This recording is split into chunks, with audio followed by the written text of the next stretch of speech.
and I would like to welcome everyone.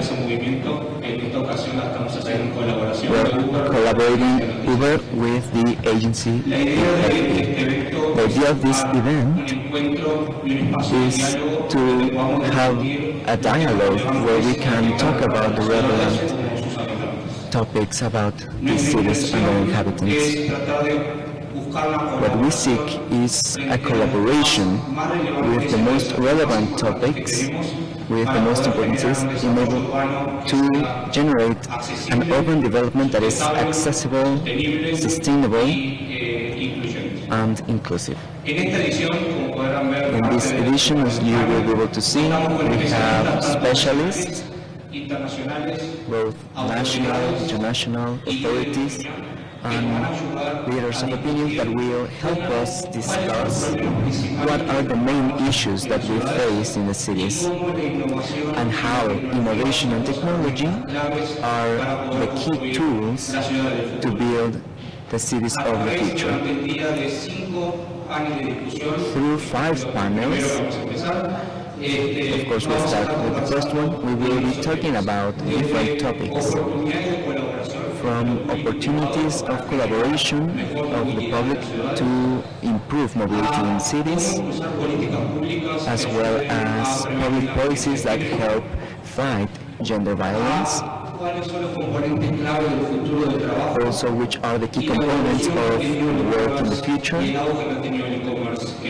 and the e-commerce in the country. As a director of mobility at Uber, I am sure that technology is the key tool to solve problems and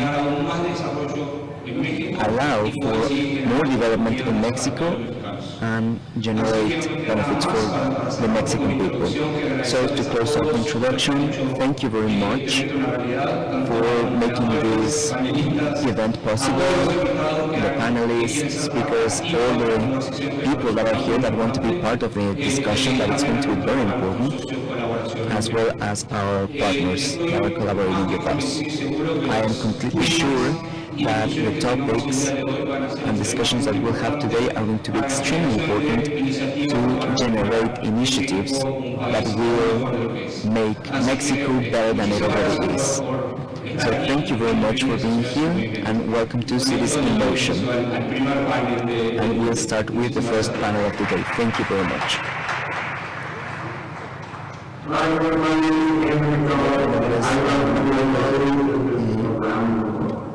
Yo soy el Uber en el mundo, tanto para ciudades transportes, acceso a la movilidad es la puerta para todo, a los amigos, familia, trabajo, cómo nos movemos impacta nuestras vidas de formas profundas. Hace mucho, como una compañía de tecnología, trabaja para hacer soluciones a los problemas, pero el problema es más grande que nosotros. Por eso estamos dando comienzo a las actividades del día de hoy, hablando sobre cómo nos enfrentamos a los desafíos de movilidad juntos. Hemos juntado un grupo de expertos, desde legisladores hasta especialistas en datos, para que nos hablen de su experiencia en primera mano y hablar sobre cómo podemos colaborar para mejorar. Como veremos, queremos juntar esfuerzos públicos y privados, y estoy muy emocionado por ver cómo se desarrollará esto. Muchas gracias a todos.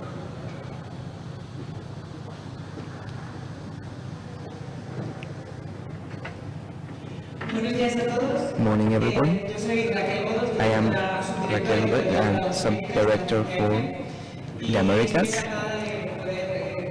And I am glad of being able to participate in this event to talk about mobility, cities, development, and sustainability.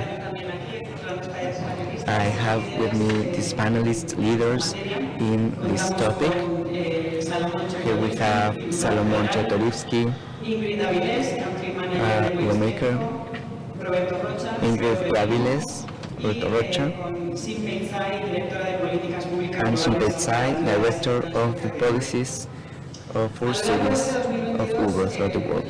Throughout 2022, big cities have seen a series of opportunities and challenges to develop public policies and collaborations with the private sector to improve life and transport for citizens. We're going to be talking about this.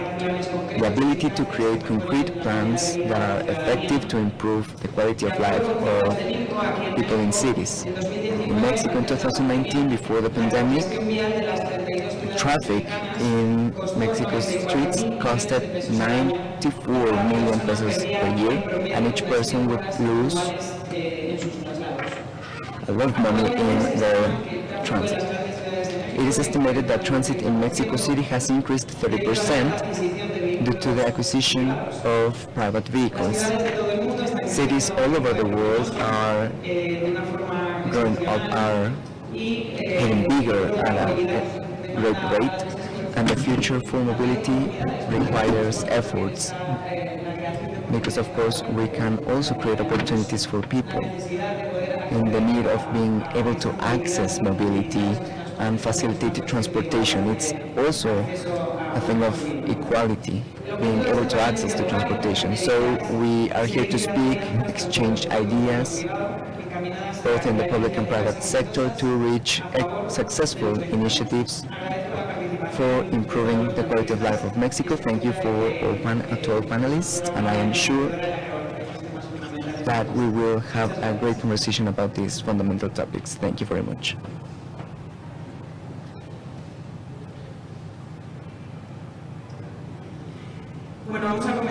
So we'll begin with Salomon. Take into consideration that mobility, with the experience that you have had throughout your political life for developing public policies for mobility for Mexicans, what kind of collaborations between public and private sector could bring these solutions to the issues that Mexico faces? Thank you very much, Raquel. Hello, everyone. Thank you for your invitation. And I would like to say I am going to be brief. I have 5 minutes in the end. I was part of the government 7 years ago when in Mexico City there was a regulation.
Latin America we don't have. And through data, with these interventions, we can reach a conclusion faster. For example, with Semovi and the Center for Sciences in UNAM, in collaboration with us, in most cities in the world, there were ways for bicycles to have a more healthy mobility, but at some point we had to decide if those were going to be permanent, which ones were worthwhile and which weren't. So, what did we do? We provided data in the lane, on the bicycle lane in Insurgentes specifically, and we saw how much would it impact the free flow of cars, what would be the average speed, the before and after, as well as incident analysis. At what points in the way there were more accidents, where would we have to make changes to prevent accidents, and in what moment ways that we deal with mobility of cars help improve these different systems of mobility by analyzing the historic center, the downtown, how people move. We have a feedback of examples, how the apps help improve mobility in different points.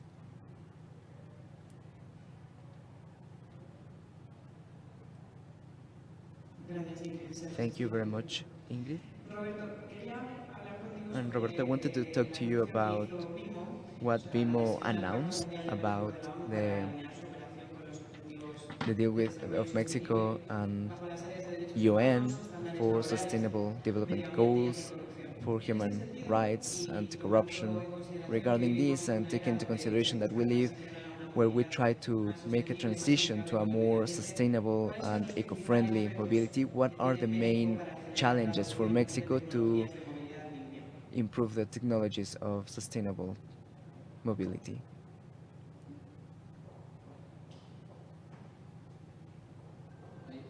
Can you hear me there?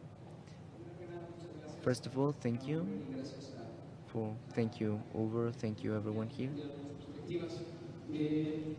for sharing your perspective.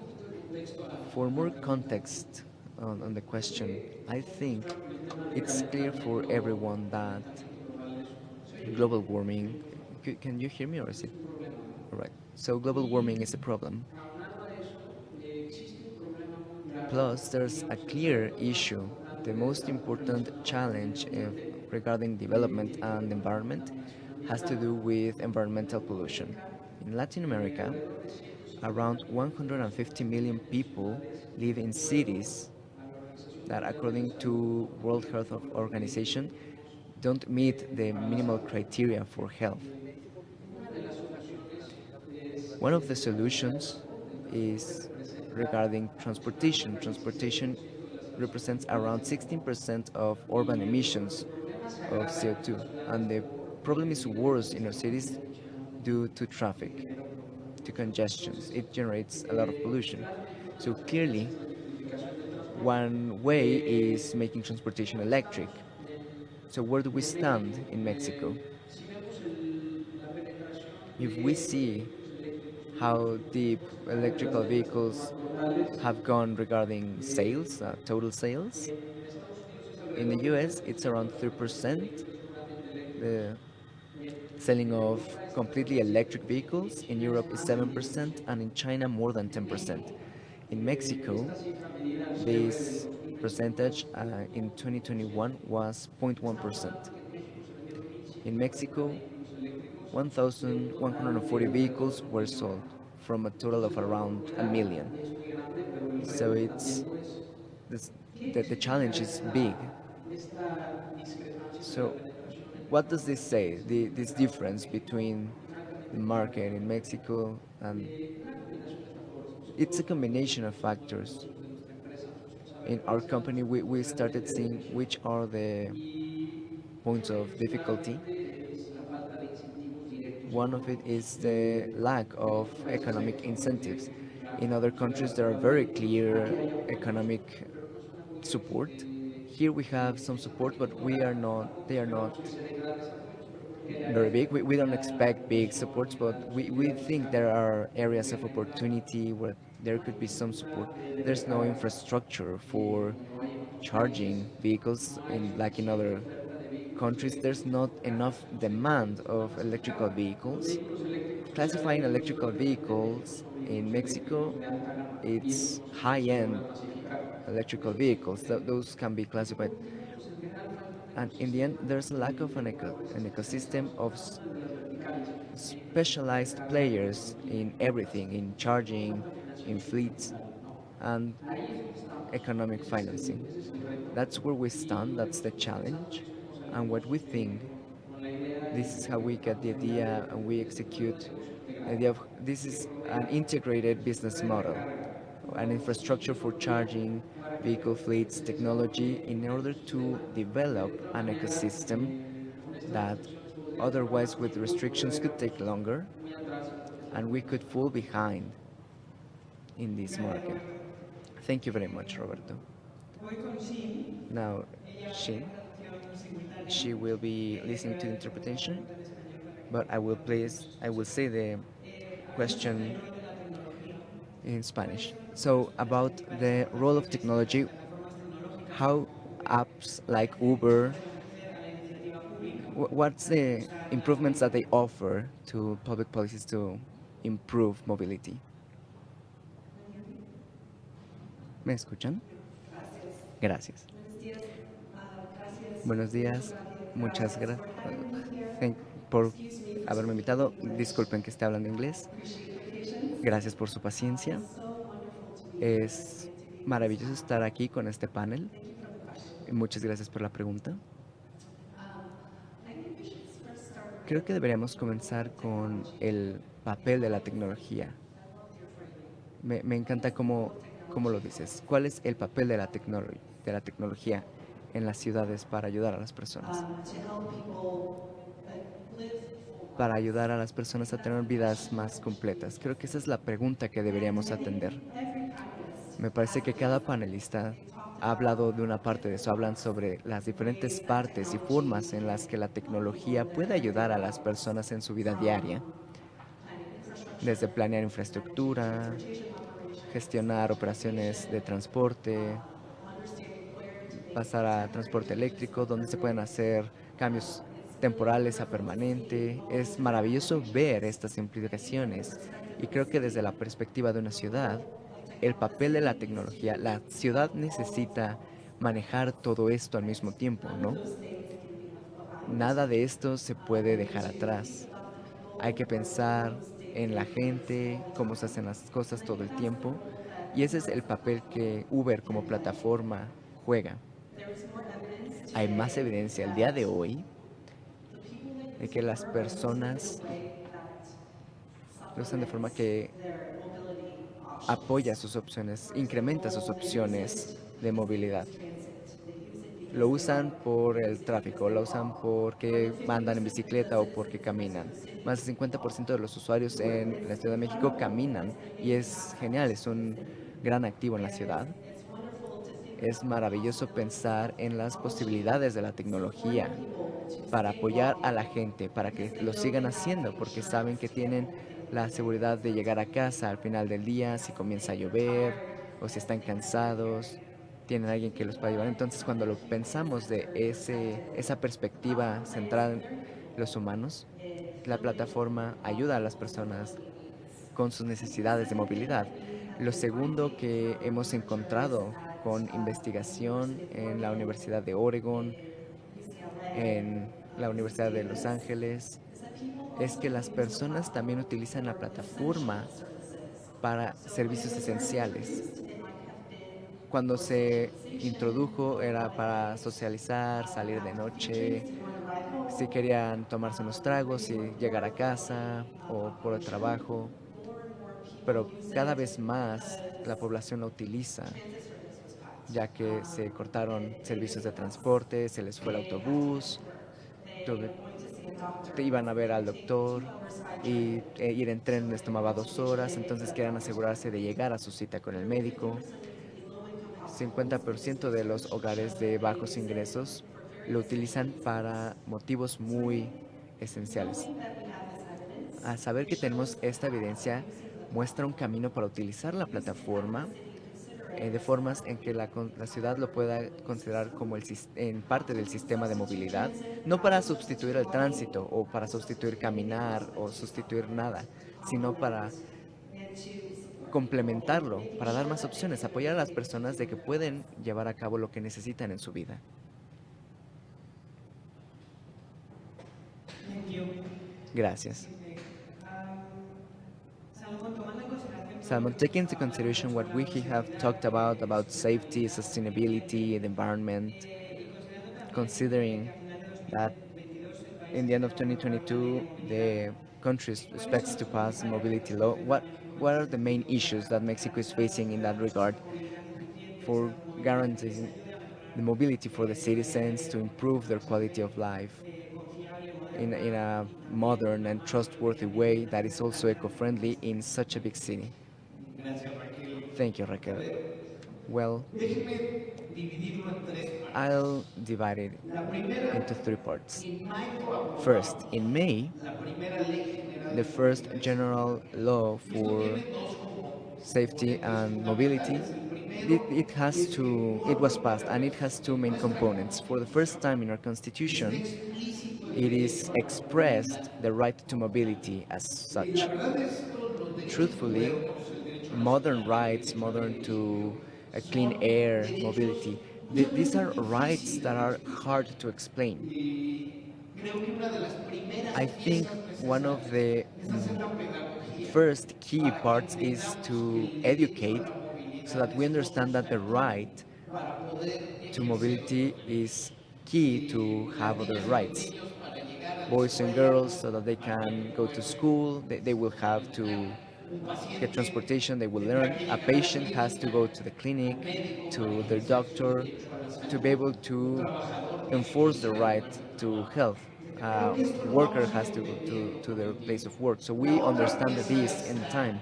The other en part las reglas de la seguridad is found vial, within the en rules donde of tienen que haber transit safety, condiciones, insisto, para where there medir have to be sensibilidad.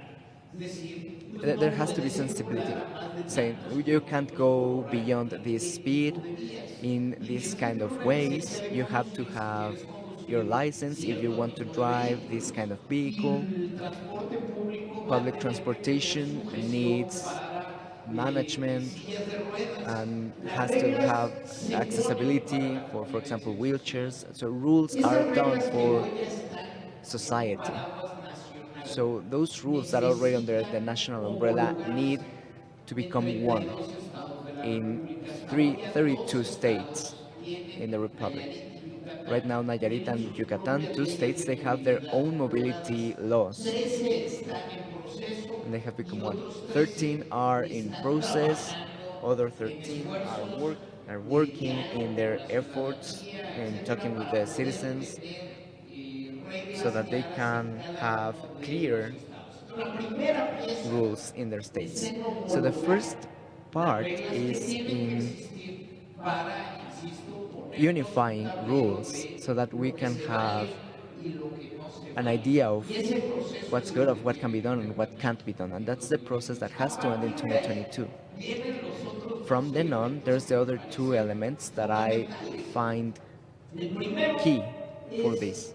que los First gobiernos is tienen that que hacer su governments trabajo. have to do their Es jobs. decir, cuando hay reglas, When there's pues rules, ni modo el gobierno tiene que well, the verificar government que has las to reglas verify se that those cumplan. rules Y si hay un límite de velocidad, are pues tiene followed. que If haber there's a alguien speed que limit, ponga multas someone has si no cumples con to ese give tickets límite de if you velocidad y don't se está respect the speed prohibiendo limit, conducir and con if it's cierta cantidad de prohibited alcohol, to pues drive tiene que under haber the la influence of alcohol, volumetría there para has to be que measurements se of obedezca. alcohol to ensure Insisto, that it's tiene que followed. haber I insist. el There, enforcement there has to de be la ley, no enforcement basta of con the law. tener la ley. Y It, para esto we, se we don't necesita just need the law, gobiernos but to enforce it. activos And we y need active gobiernos governments que and inviertan, governments porque that no es nada más invest la for this. aplicación de la ley, Because it's not sino es just el enforcing the law, incremento de la but infraestructura. increasing the Por ejemplo, la infrastructure. ley ya For queda example, the muy law, claramente establecida it's la established pirámide very de clearly the jerarquía de la pyramid, the movilidad. hierarchy Primero el of mobility. peatón, First, después el ciclista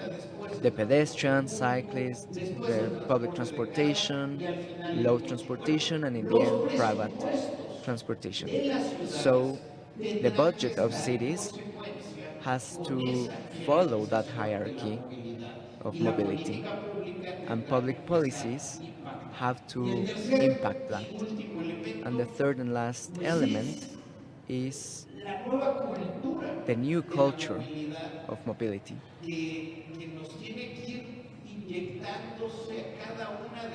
It has to start becoming a part of us, knowing that following the rules, it's not just because there can be tickets, but because I do my part to improve coexistence, and that's key. When I was a child, we wouldn't use the safety belt. Today, they don't need to tell me that I will get a ticket. I will use the safety belt.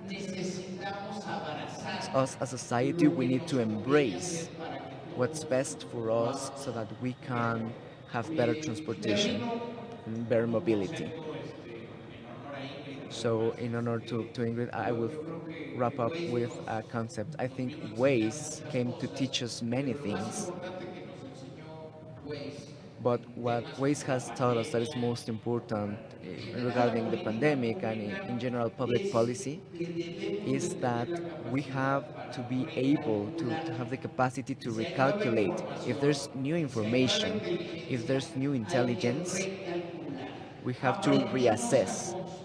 We learned to build cities for cars, for vehicles. We made infrastructure for vehicles. Today we have new information, new intelligence, and we know what conditions we have to build better cities with more welfare. So we have to follow that the route was recalculated so that we can improve our life in society. Thank you very much. Thank you very much. We have to recalculate a route. All right, well, some have to leave because they have a session at the Congress. Thank you very much for being with us and talking about mobility, development, and progress in cities. Thank you very much.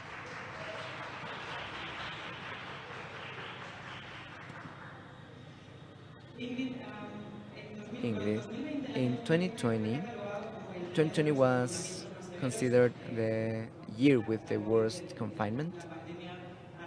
COVID, the pandemic, went all over the world and it also closed down cities. It blocked transit in Mexico City. It is calculated that around 5 million of vehicles were in transit, 98% were private.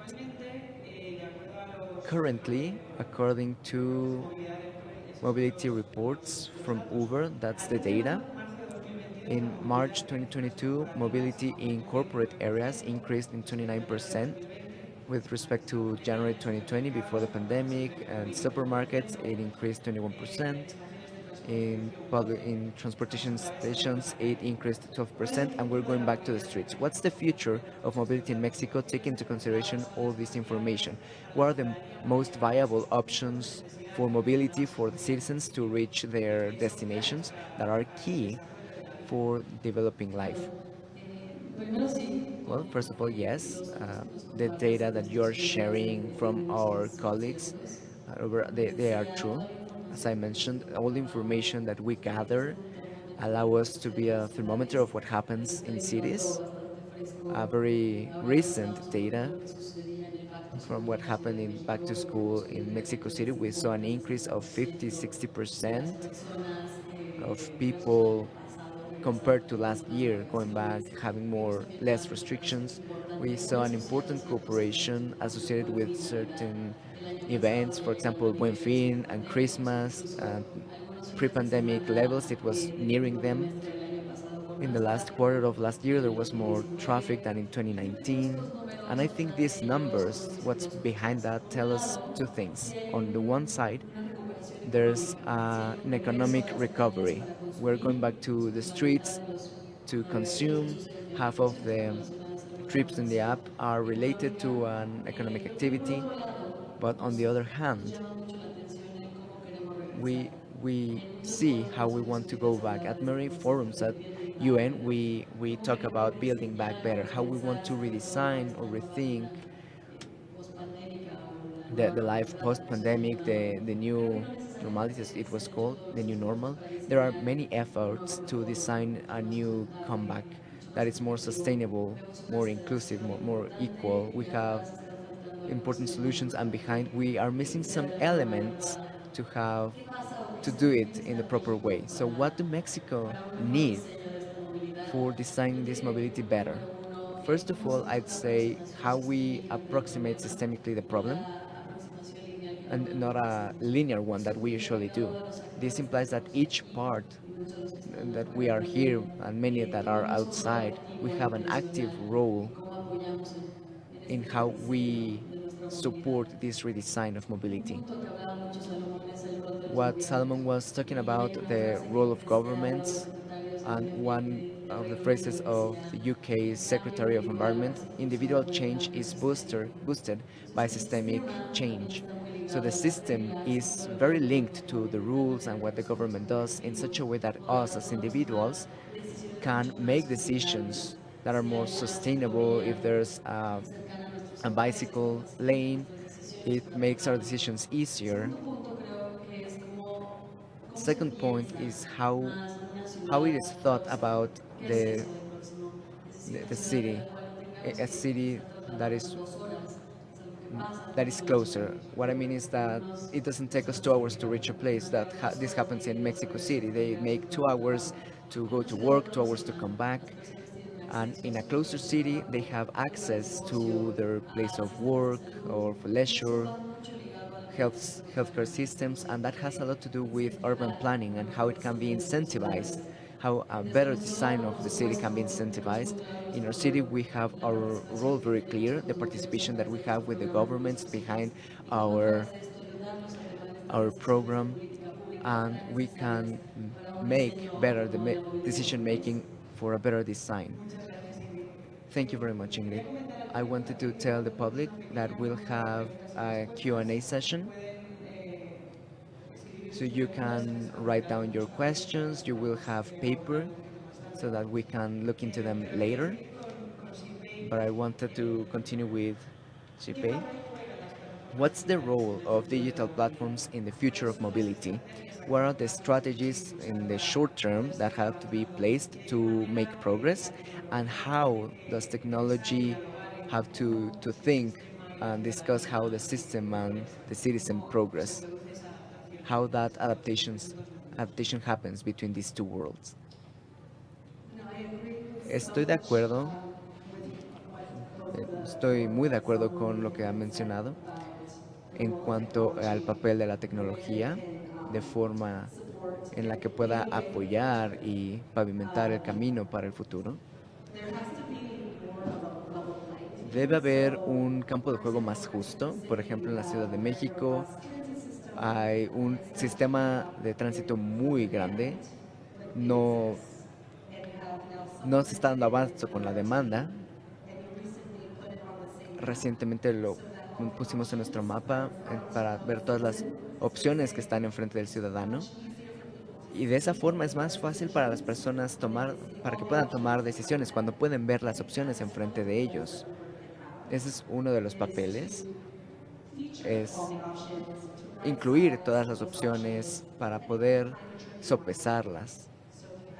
Entonces, si se tiene un viaje corto, se toma un vehículo más pequeño. Si es un viaje a través de la ciudad, quizá uno que sea más eficiente, que pueda tener más personas, que sea más rápido.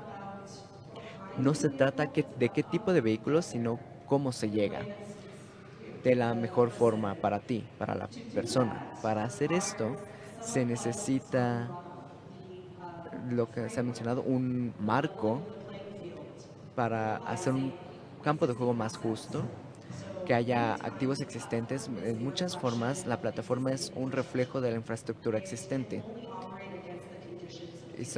Y para operar en contra de las condiciones de hoy, si pensamos en el futuro, estamos yendo más allá de los límites de lo que debería estar ahí.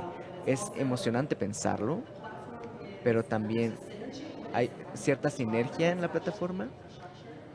pero el conductor es parte de la infraestructura y así la aplicación puede operar de mejor forma, con base en la estructura que la ciudad proporciona. Creo que es muy emocionante. Otra parte es cuando hay más exposición a los consumidores, opciones de vehículos eléctricos.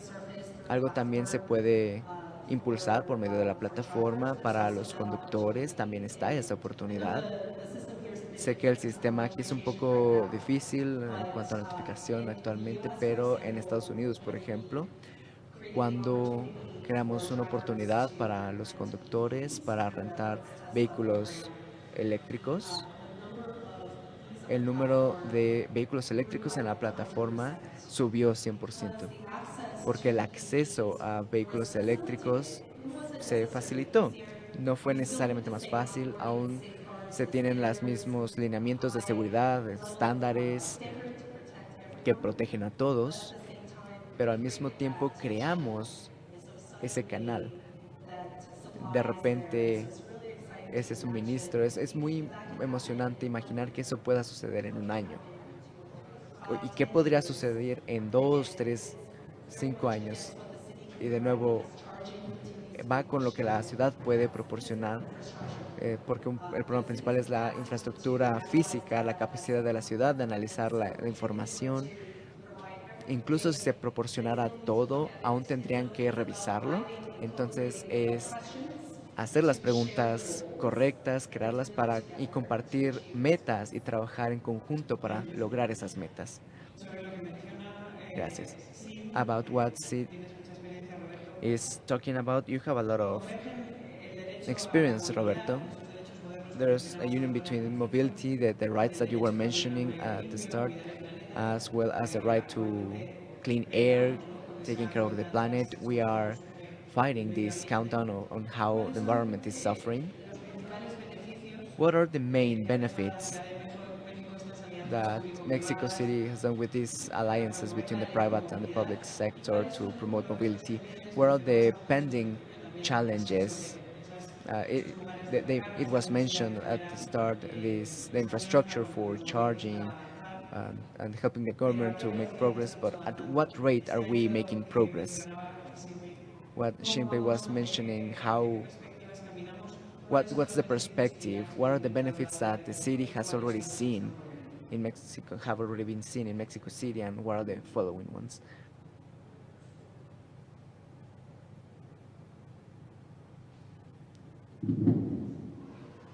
All right, can you hear me? Well, from a point of view of the stage where we're at, and at Vemo we think that collaboration is key. Collaboration, private to private, private to public. A good example of collaboration between privates is the strategic alliance we have with Uber. Thanks to this collaboration and teamwork, we have been able to have a last generation EV fleet that are driven by drivers that have all social security benefits, and they have charging centers from our organizations that allows them to have a quality service with safety, because our drivers are trained to drive and provide a good service, a quality service to people with safety monitoring. And I think that's an example of collaboration between the private sector where citizens and the users of transportation have seen benefits at a short term. The idea is to grow with this alliance, not only in Mexico, but other cities in the country. On the side of the public sector, we see the will of the administration to push clean transportation. We participate in a project of electrification of the first RT trucks in Latin America that happened in Mexico. They are electric. So we designed, working in collaboration with Mobility ADO, we designed to Metrobus, the Mexico City administration, we provided a solution of 10 RT trucks in line 3. We provided the fleet, we provide the charging service at the largest charging center in Mexico City. It's 1 megawatt, and the technology as well. That project allowed to validate the technology, the savings, and that placed Mexico City in the possibility of increasing that fleet. Users, we have gathered feedback, and it's been very positive. People like these trucks, that they are not noisy, that they don't pollute, that they have certain, they are comfortable. So where are other collaboration areas? Maybe us nowadays, through our alliance and the fleet, we go beyond 1 million kilometers a month. So we are gathering a lot of information, a lot of data of the operation conditions of electric vehicles and the vehicles in the city, and how can we make it more efficient. We think that these learnings can be applied to other areas, maybe being able to electrify the fleets of taxis in the city, in the airports. There's a lot to do, but the point is that collaboration is key so that the ecosystem makes progress. Right, so we're going to move on to the Q&A, the questions that are coming from the public. I will continue with you. There's one that talks about what we're mentioning regarding sustainability. Manuel Leon is asking. He wants to ask how the app market of mobility, how is it? If there are already agreements between the government, is there any improvement or collaborations that can promote electromobility in the city? And what's the answer from the government and public institutions to promote and support to make this range bigger?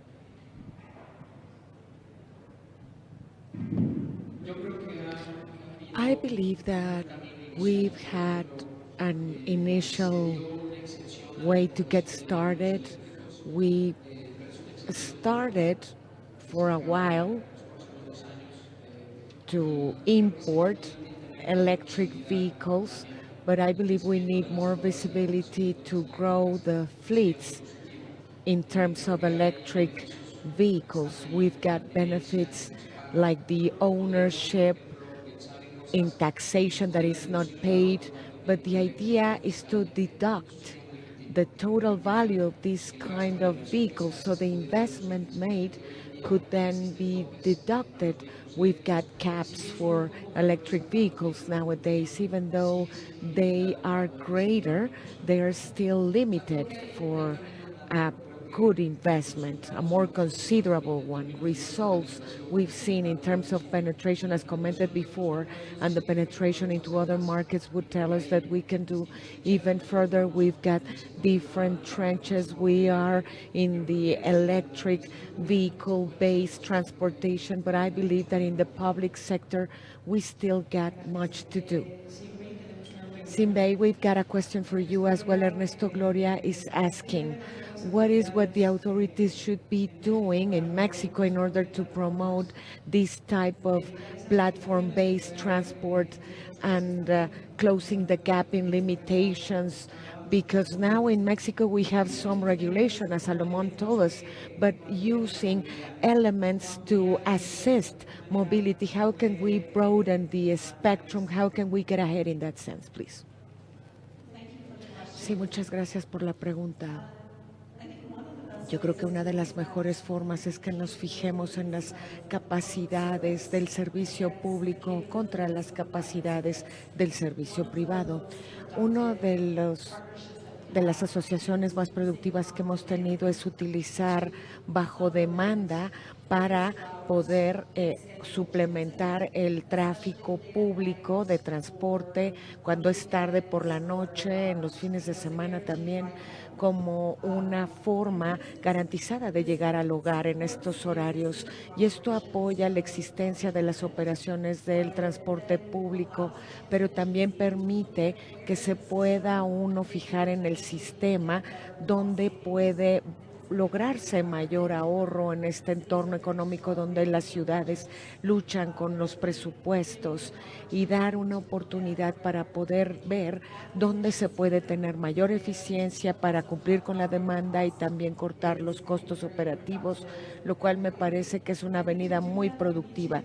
Y al hacer eso necesitamos establecer una conversación con el sector privado para que la ciudad pueda establecer los resultados de desempeño del servicio para la persona, para el individuo, contra establecer las reglas en cuanto a lo que la tecnología se supone que debería hacer. Se trata de las necesidades de la gente, lo que se necesita que sucede, el desempeño que se necesita, y cuando podemos tener un mejor desempeño cuando el transporte público no está funcionando y poder compararlo con esos resultados deseados. Gracias. Thanks. Now I'll be asking you, because Barbara is asking, during the pandemic, during confinement, it was also mentioned mobility issues were also impacted by statistics due to the closures we could experience, but technology also showed that mobility could be improved and learn from that process. We've discussed that before. What would be the benefits and challenges when insisting on these technological schemes to get the mobility in fundamental aspects as students' displacement, cargo, or sanitary personnel or healthcare personnel? Thanks for the question. We had many learnings, many lessons, much resilience in recalculating, because at some point we lost almost 70% of our users in the first month of the pandemic. Then we recovered quite quickly. We in Mexico will really have very happy results in terms of loyalty. But I believe that this information should be useful for decision making from some other players which have not been mentioned, and these are the companies, businesses attracting many trips. They could also opt on decision making and helping for a smart return.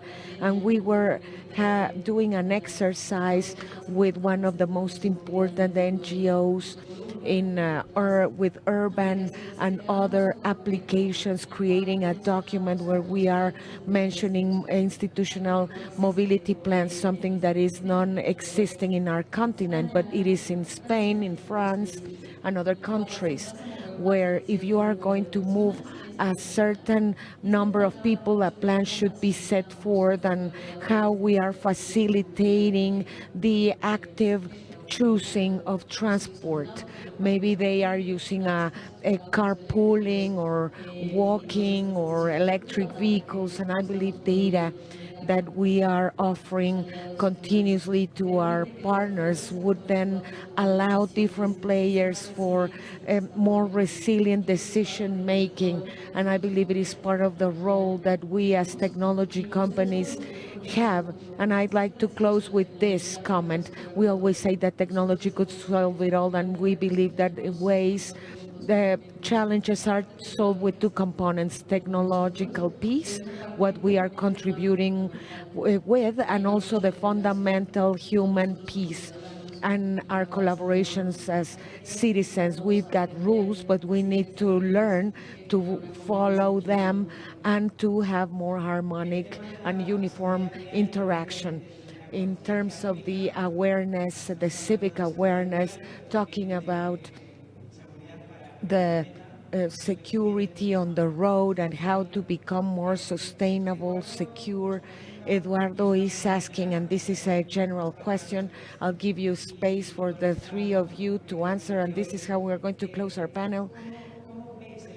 How do you envision future for mobility? What is the future?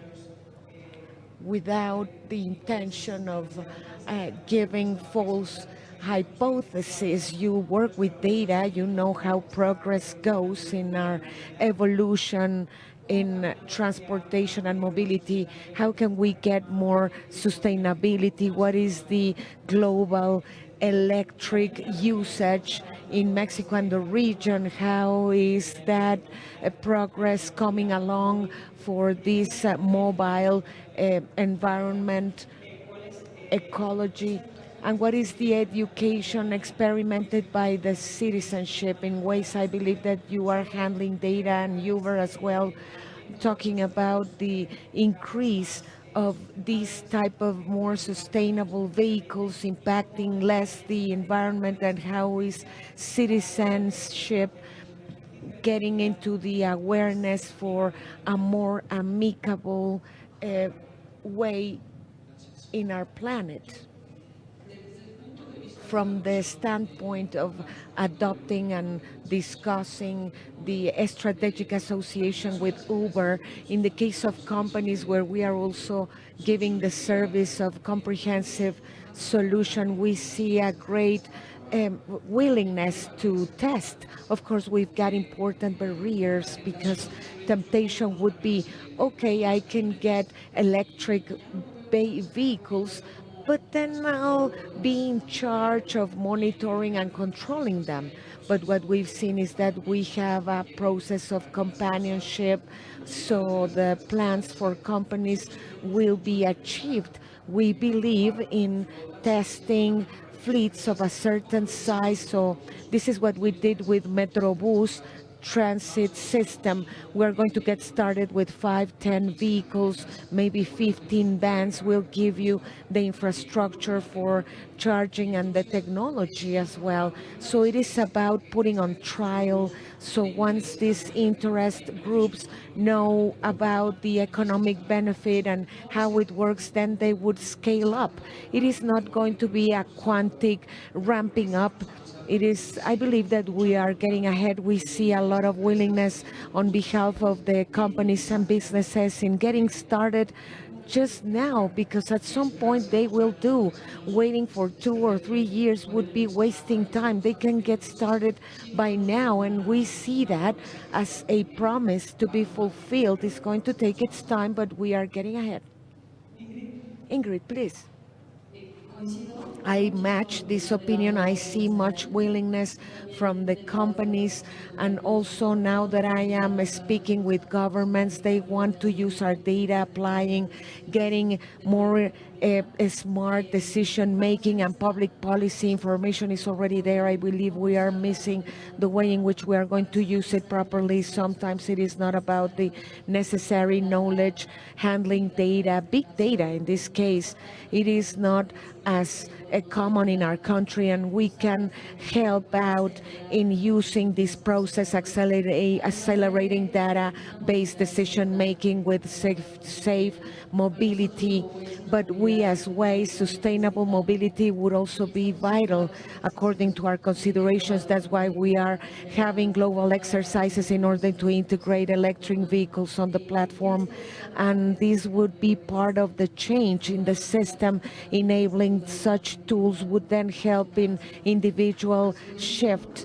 So I match, elements are there, willingness is there, but it is about giving that last stretch to take on the speed and attracting, just as it is happening in other continents. Please, Serpey. Qué gran pregunta. Yo estoy de acuerdo con mucho de lo que se ha dicho ahora. Con frecuencia decimos que el futuro de la movilidad está en compartir lo eléctrico, y sabemos que la investigación no nada más está en lo eléctrico, sino también en el desarrollo de compactos. Y también en México las ciudades ya tienen esta validación, tienen muchos centros históricos con calles hermosas, la gente está afuera, activa, ya saben lo que es vivir sin tanto automóvil, pero también tienen un periodo de la priorización del auto en la infraestructura con la cual concursan. El futuro se trata de utilizar la tecnología como una manera, otra capa adicional para que las ciudades puedan tener entonces mayor opción, que puedan tener mayor capacidad con menos costos, mejorar la infraestructura con el a transporte público y el uso de caminar. Y también se trata de informar estas decisiones para que haya mejores decisiones del consumidor, mayor forma de hacer los trayectos. Esto también nos da una oportunidad. Tenemos disrupción que hemos visto con la pandemia para poder dar respuesta inmediatamente con soluciones, y podemos ver muchas formas diferentes en las cuales hemos respondido con las agencias públicas, las dependencias, con las empresas, para que la ciudad se siga moviendo, a pesar de que se cayó 70%, 80% en algunos lugares con el uso de Uber al inicio, pero siempre va a haber necesidad de moverse y habrá que darle lugar a todo. Hay que tener la respuesta a la resiliencia, es una parte de ello, y al trabajar en conjunto, ganándose la confianza, está en nuestro futuro poder tener este tipo de tecnología que se use para que las ciudades comparten el uso eléctrico, también la representatividad, es lo que estamos nosotros trabajando. Muchas gracias. Thanks for this intervention. We are closing now. It's been a pleasure to facilitate and learning about security development, sustainability, and now we are going into our next panel. Thanks.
Hi, we want to invite you to join us.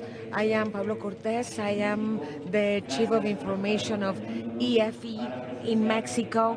Thanks for joining us for this second panel about the future of delivery and how we've seen boosting the local delivery service. We're going to get started from right to left. Pierre-Claude Blissé. He is with the Mexican Association of Online Sales. Daniel, and also Anabel Gonzalez. She's the chairwoman in Canirac, the Chamber of Restaurants. We also have Daniel Conlunga, for Uber Eats, Elena Estavillo, director of Centro E, and commissioned by the Telecommunication Institute. And now let's give him a round of applause if you agree, and thank you for joining us. During this panel, we are going to tackle the latest events in terms of the SMEs and the boosting of e-commerce, because whenever we think about e-commerce, we tend to think about great companies, great firms and names with distribution chains, with huge warehouses and international reach. But after the pandemic, we've seen that the SMEs have also gone into a profound practice of e-commerce, and these SMEs are not just about anything. According to statistics by INEGI, from the 5 million companies established and companies in Mexico, 99.8% were SMEs based on electronic sales. Depending there, 27 million people working in that sphere. We also see that with the pandemic, more than 1.2 million SMEs closed, but also 1.6 million SMEs were born with sales online. So how has electronic commerce helped them out to survive? And what are the challenges confronted according to different financial levels, different scheme of collaborators? After our digital generation, how are we coming along? And I'd like to ask you, Pierre, first of all, because we know that during the pandemic we had a drastic change of life and consumption patterns. In your case, since you direct online sales association, what is the trend change you've seen in this type of consumption after going back to in-person activities after the pandemic? Thanks for the invite, and if I may, I'd like to discuss how we've been seeing changes for even a longer period. It would not be fair to talk about the pandemic alone, because 23 years ago online sales got started in Mexico. Not many people know that as of 2017, Mexico has had the greatest growth in the region. What people don't know is that Mexico has been 3 times in these last years the top 5, and in 2019, prior to the pandemic, in 2021, Mexico reported the greatest global growth in this sense. So we got started long ago. We are still succeeding, and with a very important growth rate compared to the world, and factors are going to be discussed. And it is not only about growth. I've heard that many would say that Mexico is growing because our base is small, but in 2022, Mexico got into the top 10 with the greatest online sales percentage.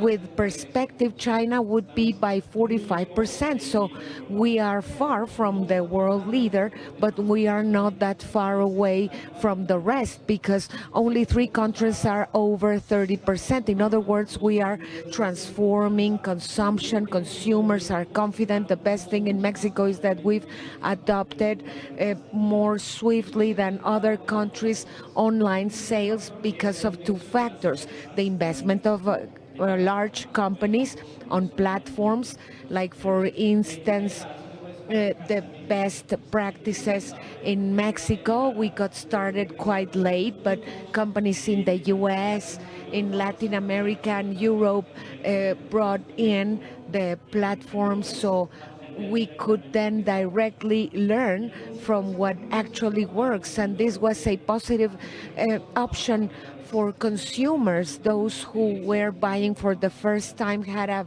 good experience to keep on getting it. Mexico has confidence in companies. 73% of people is acquiring at least once a month any product. As a consequence, 5 categories would have a delivery to their address, and the preference is now going to online sales and the positive perception of e-commerce. We are talking about 60 million people in Mexico and almost the population in my country or Italy, and we still need to reach others who haven't experienced this type of in this type of market. So we are talking about 400 billion who who is still to be sold in potential. It is quite interesting to know how Mexico is growing in e-commerce with one of the top positions around the world. I'd like to go into one of the sectors which were most of the most impacted with dramatic scenes. We can remember mainly when we had the red light. And after the pandemic, Annabelle, what learnings do you think the industry got in the restaurant sector, and how Uber Eats and delivery apps have been behaving in Mexico? Well, first of all, I'd like to add up to what I do. I'm working as the legal director of Arcos Dorados, a very important franchise in the world, and I'm also the VP of the Restaurant Guild. And I believe that there is a before and after for everyone, not only in the restaurant sector, but many other businesses could then survive thanks to e-commerce. From the 83% of people who are using any delivery platform, 73% would be for food. So the challenge today would be to get on board all these companies, because from the whole pie, the 100% of restaurants in our chamber and association, 96% would be SMEs. So going to the technology piece is a great challenge, and I believe that closing this gap as an objective of the panel and this meeting would be to get more robustness between Uber, the guild, and banks to work together, because this is about culture.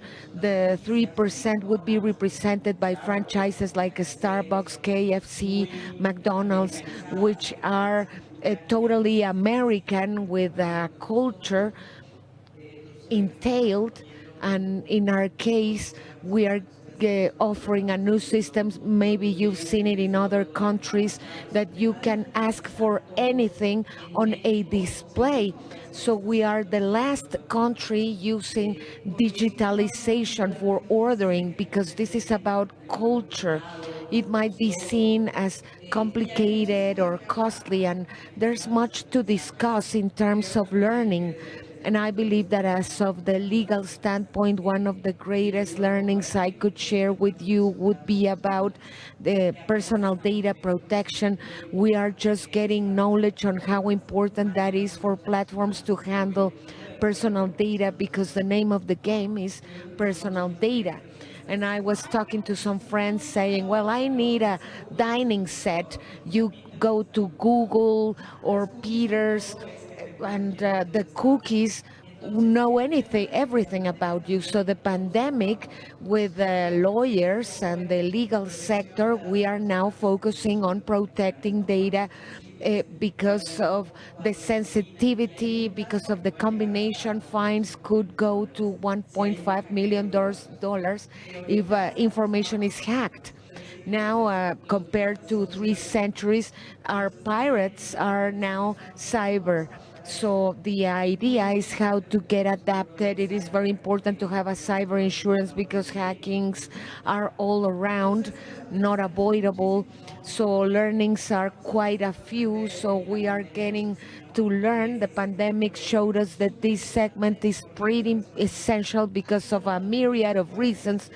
Before the pandemic and after, we can also discuss that later on.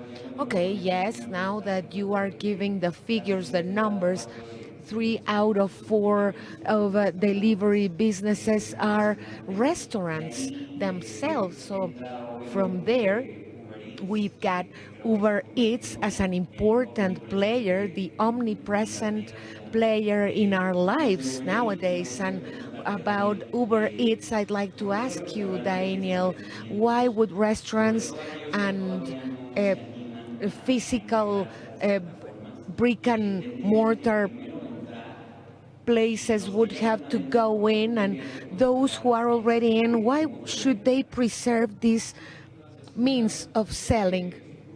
I believe that I would even bounce from before the pandemic. This is a relatively young company for only 7 years, and this was about the fear of cannibalizing their sales, not selling in the brick and mortar branches. This is a different consumption type. The visiting restaurants is still happening, also increasing food delivery option. With the pandemic, we had a catalyst for the people to get subscribed, and also for consumers modifying behaviors as consumers. Before the pandemic, the regular thing was to get 3 meals, and maybe you could have some snacks. But then we adopted massively more consumers in the pandemic with different patterns. We are talking about snacks during the day, and that's how the threshold opened.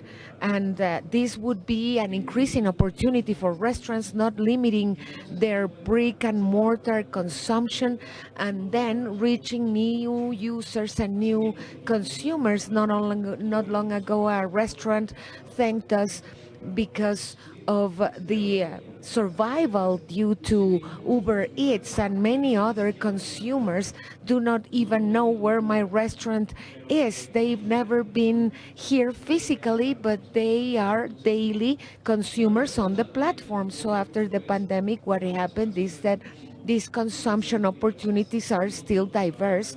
We're still working aligned to the opportunity that is huge. We are saying that today in the industry we have 60, 70,000 restaurants using the delivery platforms, but we've got a potential of 600,000, a great universe to capture, and the responsibility that we all have, not only as a platform but as a society, is how to get the bar down for a more simple way to digitalize. Another good example of that could be that if we've got Uber Eats and other platforms, restaurants would like to get their own platforms, their own apps to receive orders directly from the final consumer. And I believe that is another trend that we need to assist with, so they can then create their own process that is not that easy, is not quite easy creating the app, generating the demand, and so on. So we've been there saying delivery would also require different channels, and a very recent concept entailed in omni channels with consumers in restaurants, in application with us, so the good treatment will always be given. There are many occasions for consumption, much penetration to achieve, and post-pandemic we still have the catalyst of adoption for users and restaurants alike. So there's much information that we may be offering restaurants for their wise decision making on how they might be growing further. Excellent. So the key word here would be the pandemic as a catalyst of these changes that were being created from before.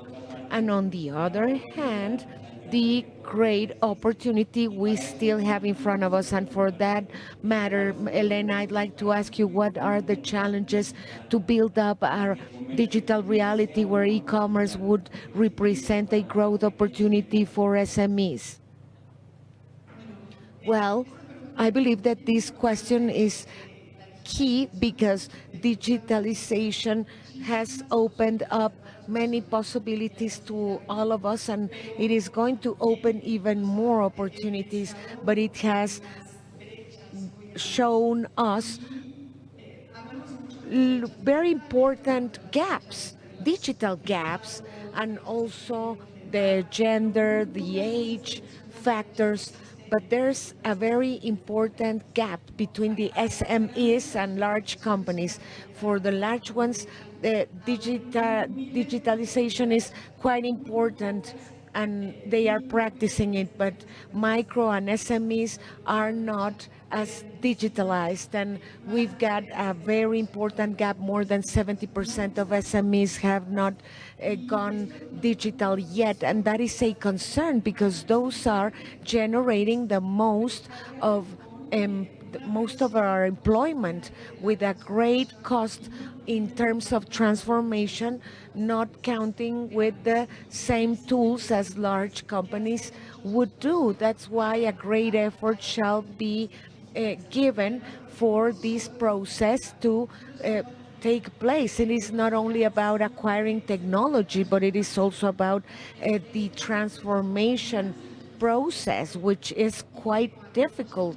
And whenever tools are non-existing for knowledge and training, sometimes we only think about technology acquisition and turn it on, but the process would go beyond that.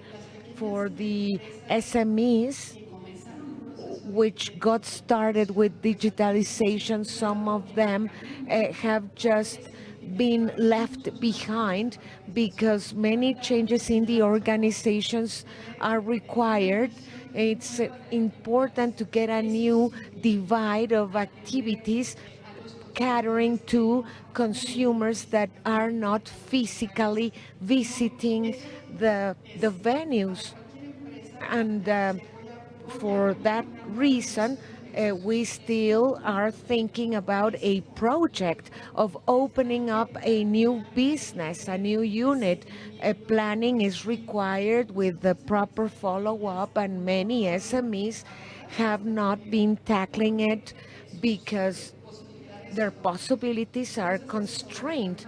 So it is on the fly, learning that this is not going to be conducted equally in the digital and physical realms. And also the market perspective changes. On the one hand, possibilities are open to get more consumers which are not that close, but competition is now fiercer because of the other players. And of course, on the fly, we need to adopt our offers, finding consumers that were not visible before, complex processes for SMEs. So definitely, we do require from the outside the tools acquisitions for them to transfer. Otherwise, gaps will become deeper and opportunities will be used by larger companies, or maybe we have SMEs, companies that would have different strengths, but traditional sectors and SMEs are right now with a great challenge. Of course, and after this overview that each of you have provided from your area, I would like to talk about opportunities. We know that apart in this difficulty context, macroeconomically, globally, but also the opportunities that have been reiterated about the Mexican economy, like the USMCA and the organization of chains, as well as the growth opportunity of e-commerce, as it was mentioned. Elena talked to us about a little the challenges and difficulties that SMEs have faced to go digital. Now, Annabelle, I would like to land this specifically for the restaurant sector. What obstacles and challenges face restaurants for all those restaurants that don't take advantage of e-commerce? What's the challenges they face? First of all, I think it's a cultural topic. People is afraid of technology. I don't go near it because I mean they have a computer from 10 years ago, and my mom, for example, she won't turn it on, and I tell her go and click on it and learn. And those small businesses, many times the owners are people from other generations that would rather not take the risk in this post-pandemic culture as well. Economically, it's difficult for several people, but right now, if we're in the top 10, top 5 of the people that mostly consume e-commerce, and this is talking about restaurants, it's less than 3-4%. Imagine the opportunity in the rest of the restaurants. So I was talking about it with Daniel. It would be amazing to land, to make something to concrete, to convince them through quality, through because what do we do? The ones that we are big, we have that background, we have the knowledge with the change. We support the small ones and convince them to do things. We make protocols with authorities through the big ones to protect the small ones, to avoid corruption. And this would not be the exception. I love the idea of this invitation of this panel because I think here afterwards I think there's a bank coming out and this circle the area the industry platform financing conditions that an SME can withstand after the pandemic, it would be amazing to unify them with that knowledge. So there are a lot of costs, and as I mentioned, imagine you have a small business you're starting up, and with the data and the auditors from INAI, and then the Bureau of Cybernetic Risk. Going digital is not just going digital. You have to do a lot of personal training. You have to know what are the downsides. In our case, the experience of our client, we have a range, a perimeter where we can work. If not, it's not a good experience. It would not be good. So there are a lot of things, a lot of obstacles that restaurants face, but I think everything can be achieved if we collaborate between the industries. Of course, it's very interesting talking about the cultural aspect. Not everything is cultural. Not everything is a macro trend. It has to do a lot with culture, right? And following the same line, once businesses, especially SMEs, enterprises, once they do try to go into the e-commerce world, what tips that Ampo would provide to really take advantage of e-commerce and capitalize the familiarization of the clients so that they can become more competitive afterwards? Well, I completely agree. The challenge in digitization, it's culturally, it's interesting that it's 5% of restaurants, right? If we talk about other businesses, it's 10%. So we are more or less in the same range of lack of digitization. So if we think about it, 95% of them don't participate. So we need to dedicate more time to how we can evangelize. And we collaborate with the private sector, the government, banks, as you mentioned. We have to work together because it's a very small space, right?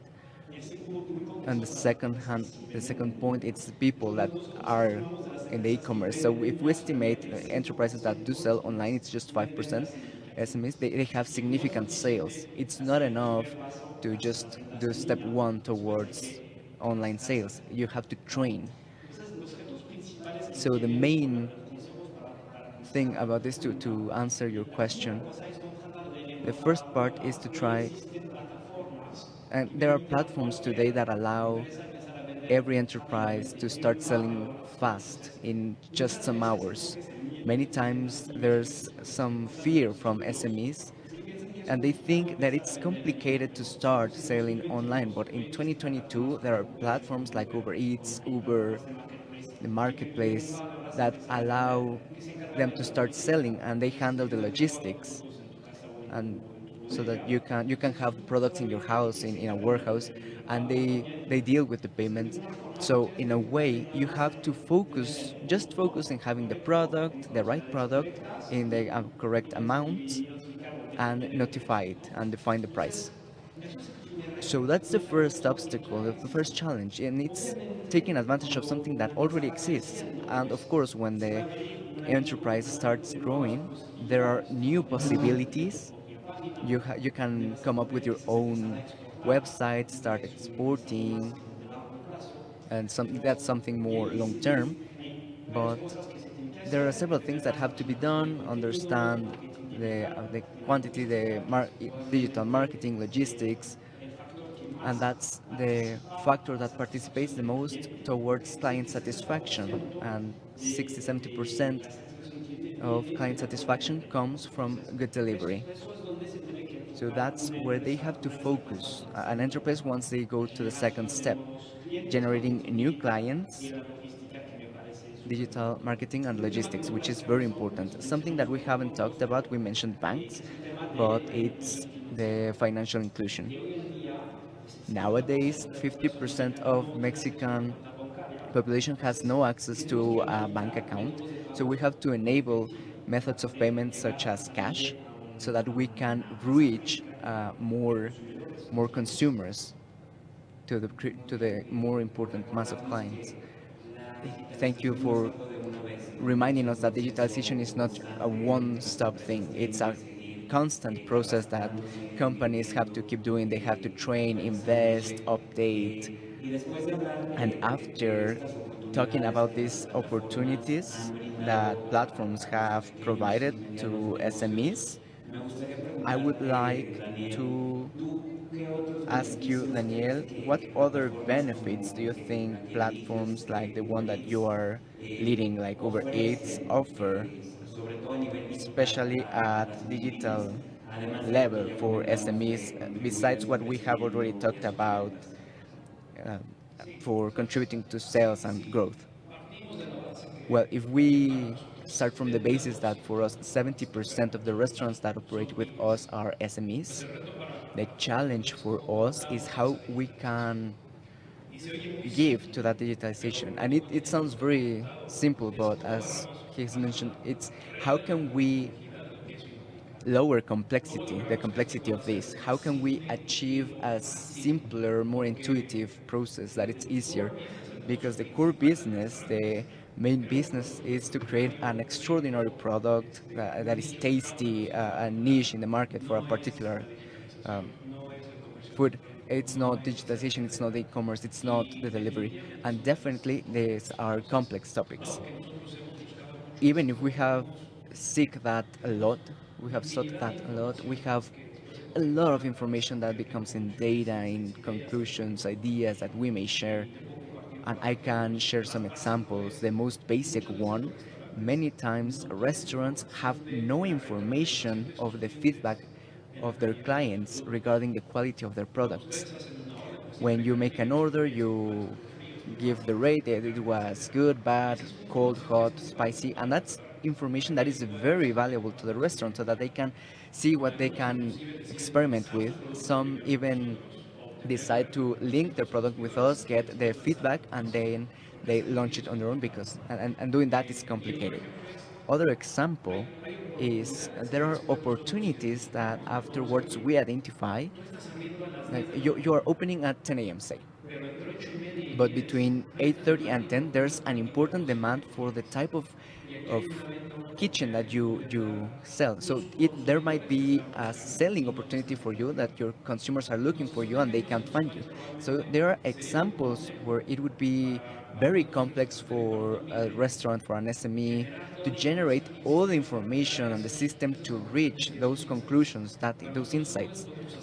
But how can we get them closer and give them simple conclusions that translate into recommendations and that for them is becomes easy to act? If you agree, then I can give you this. And it's just a click, and so that it's simpler for them so that we can make those adjustments. I think our responsibility is how we take those cases where we lower complexity, we make it simpler, we allow SMEs to have what big companies have currently because they have invested time, effort, platforms, technology in a much more simpler way. Much, and great amount of restaurants are trying to come up with a way to generate their own platform because they like what we provide. But I think there's an additional stage where it is not enough for restaurants to work on their digitalization within a platform such as ours, Uber Eats. What are they doing externally? I think there's a bigger responsibility regarding how to support them for example, digital marketing. The brand of a restaurant is so good as it is outside in such a way that it reflects on our platform, especially with restaurants that start. How can we help them so that they can become professional, get educated, and get platforms? How they can go into e-commerce in a, let's say, generic way, and that is an element that facilitates them so that they can be successful in our platform as well. So everything that can be done in our platform is important. How we can help them in this path, that is not only what happens within our platform, because it's part of the digitalization that they are doing. I think that something crucial, what you are talking about, digitalization, it opens the door to data, to trends that otherwise these SMEs would not detect. And then after listening to these challenges that the panelists are mentioning about cultural barriers, of ability, what practices do you think could boost more enterprises, especially SMEs, to develop these abilities, these technological tools, so that they are more competitive and they can be competitive in this digital environment? Thank you. Listening to my colleagues, the panelists, it comes to mind what always comes up in studies in about the access to technology and the main barriers that people find. And it has to do with what sometimes is called a lack of relevance, but it has to do with not knowing the benefits that digitalization may bring. and it's very important there to get closer to evangelize. We have to see with close-up examples the advantages of technology, because sometimes it seems they are little, especially the lack of familiarity with these topics. They don't know all these advantages that come from digitalization, so that they seem much more specific. It seems like the contribution is smaller towards the business. Sometimes they don't even, it's not even seen that benefits are so big, and there's people that will say, oh, I will do that ahead because right now I am worried about surviving, investing, and they don't understand that it's a tool for what they need in that time. And the other worries, it's the lack of digital abilities, and there we have to help enterprises, show them what they can gain, as well as showing them how to manage the whole process. It's not just using technologies, but everything that has to do with transformation, privacy. If they feel, well, beyond SAT taxes, I'm going to get these obligations with the platform, the policies, the privacy policies. What does that mean? Because it's not just copying it and uploading it to the website, but everything that I am acquiring, what data will I get and which I won't. And the other security topic, security is basic, and this is regarding payments, and this generates a lot of fear to SMEs, because it means, again, generating another space where they have to know how to use it, to control it, and have the certainty that somewhere over there they won't find out that they lost all their income, what that they worked for, or they have part of the responsibility of having earned, or having fear of having their data hacked, or of their clients. There are a lot of things to worry about, and there it is required, because there are already programs of private companies,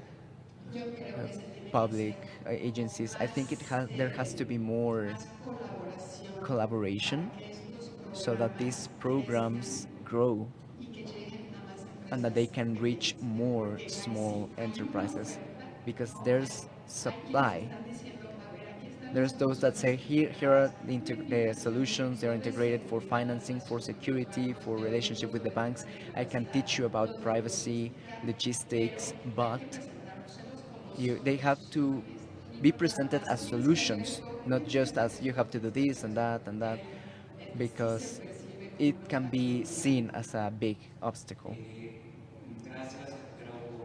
Thank you for what you're telling us about security, in that in a context such as Mexico's, it's key to mention, and it can contribute to this cultural barrier, the fear that SMEs have. And after talking about these challenges, it is important to emphasize these words that have been mentioned a lot in the panel: opportunity, growth. We have made a lot of progress. We still have a way to go. So we have to see, where does Mexico need to go to really take advantage of this and reach the maximum help from technologies. So Elena, about the gaps, not only gender gaps, income gaps, and other characteristics. There's this gap between big enterprises and SMEs. What strategies do you think can be promoted, fostered here in Mexico to close that digital gap between the SMEs and the rest of the enterprises? Thank you. Well, following what I was mentioning, we need specific strategies. The gaps tell us what cultural conditions are there that make that certain groups fall behind in comparison with others. So strategies that are useful to digitalize a company, a big enterprise, they won't be the same for a small enterprise. Or for an enterprise that is owned by women, women have less access to credit, for example. So we need specific strategies so that they can finance this transformation because they need to invest and train, and we need this specific investment.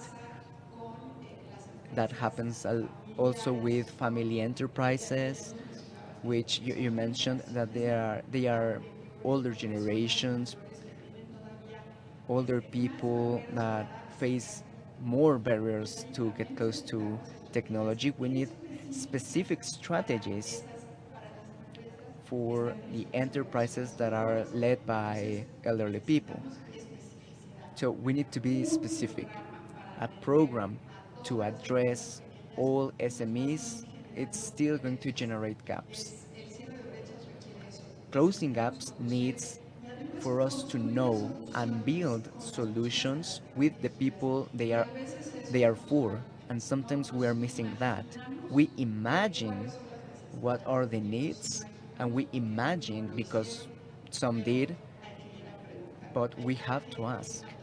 We have to knock on doors with those that are facing these obstacles so that we can offer them solutions. Very well, yes, listen, not just come up with a recipe already prepared, but listen to their needs. I think it's something key. And now to going towards the restaurant sector, what strategies would be recommended by Canerac to help the digital transportation for transformation for SMEs? Well, hearing all of this, something that is very interesting would be to divide, to make segments of all those SMEs. I don't know if we have that information, I haven't seen it, but about that SMEs, that 96% of the 100% of the restaurants, what's the profile in age, how much they generate? That would give us a roadmap for starting. There are a lot of approaches with platforms in order to get a generalized commission for affiliates. And through that opportunity, we all see it selling through platforms, the ones who are leading in the industry, and get close to them because sometimes fees, they cannot pay them. They think they are too high. What Elena was mentioning about the processes, Daniel, I was talking to Daniel that also in the chamber we have. I am very proud of saying this because restaurants until 2 months ago, we had to do up until 42 procedures to open and work. The licenses would last two years, now they're 5, and that's for digitalization. We started with Mexico City, where there's the main part of restaurants, but we want to turn the market around so that this becomes easier because, as Elena says, I have to go to SAT and you see corruption, and it's more complicated, and so that they can get more money. Unfortunately, that is the way it's done. In restaurants, we tell them the small ones. They say, "Oh, you are McDonald's and you can deal with a closed restaurant a month or two." I can't. I have to be part of the system. So when you get together as an industry, it's, no, no, we will help you to talk to the president of the chamber, or I will go. Oh, this is happening. We come as an industry to help the little guy. So it's not the same that tortas something goes there. It's not the same as the industry going together. So we lack that unity in Mexico, and what we achieved together, this that we did for Mexico, in Mexico City, we were there for 8 years. We got a bunch of restaurants. We paid for a study at CIDE to see how much it would cost to be closed until we can open if we want to make changes. That those are other costs what we as restaurants face. So I think we need to be united and face together the authorities to stop letting those things happen that don't allow us to start. It's a very interesting thing you're saying about solidarity with the big enterprises, with SMEs, which in the end are part of the same ecosystem. And I would like to jump to another point with you, Pierre. You that are an expert in these tendencies that you talked about, what would you tell SMEs? What trends, what tools, what opportunities do they have to pay attention to currently to benefit from the opportunity of e-commerce? Well, I think there are several factors that have to be taken into consideration. For example, with SMEs that already sell online, they focus on the user experience. It's complex because there are several factors in there, from the product, the content, having the right product. What's in the platform is very important because there's a lot of people that they buy something, they get it wrong, and they put the brands, they don't present the product in the most transparent way. It's the content and the product. Then the pricing, very important. The good thing of going digital is that the price is very visible. The prices have to be updated constantly to ensure that you stay competitive. The second part has to do with the delivery. The delivery has to be on time. It's better to commit to a date and follow that instead of being more aggressive and not respect the date. And then visibility is very important. The client needs to know where their their order is. If you don't provide that transparency, it's awful today. There's platforms that allow you, and here's a good example, to know directly where your order is. So those are key aspects that have to be taken into consideration for a good user experience. Let's focus on that. The ones that are not doing it yet, we talk about these opportunities that this part of commerce represent, but also what other sectors. Growth is not just in this. So of course, even though digital allow us to go to other geographies, right, to other cities, other countries. In the world, there are more than 500 million people that buy online across borders. 500 million people. Just in America, adding US, Canada, Latin America, 150 million people that do it. So it's a massive opportunity here. New population segments, the people that don't talk, it's 50% of the population that cannot buy because it's difficult for them to do it. We can talk about new categories that are still not online, for example, and there's a factor where criteria, maybe they are doing well, the smallest companies are not in the restaurant world, not yet, is how to link digital channels with the physical branches. So sometimes with a client, in such a way have a channel that it's for restaurants, a way to make it final or to give a service to be known. There are several studies that show that companies that have strategies in one channel have a higher ticket than the ones that are just doing one channel. So that's one of the things that can be taken advantage of to have success. Thank you, Pierre. I think you have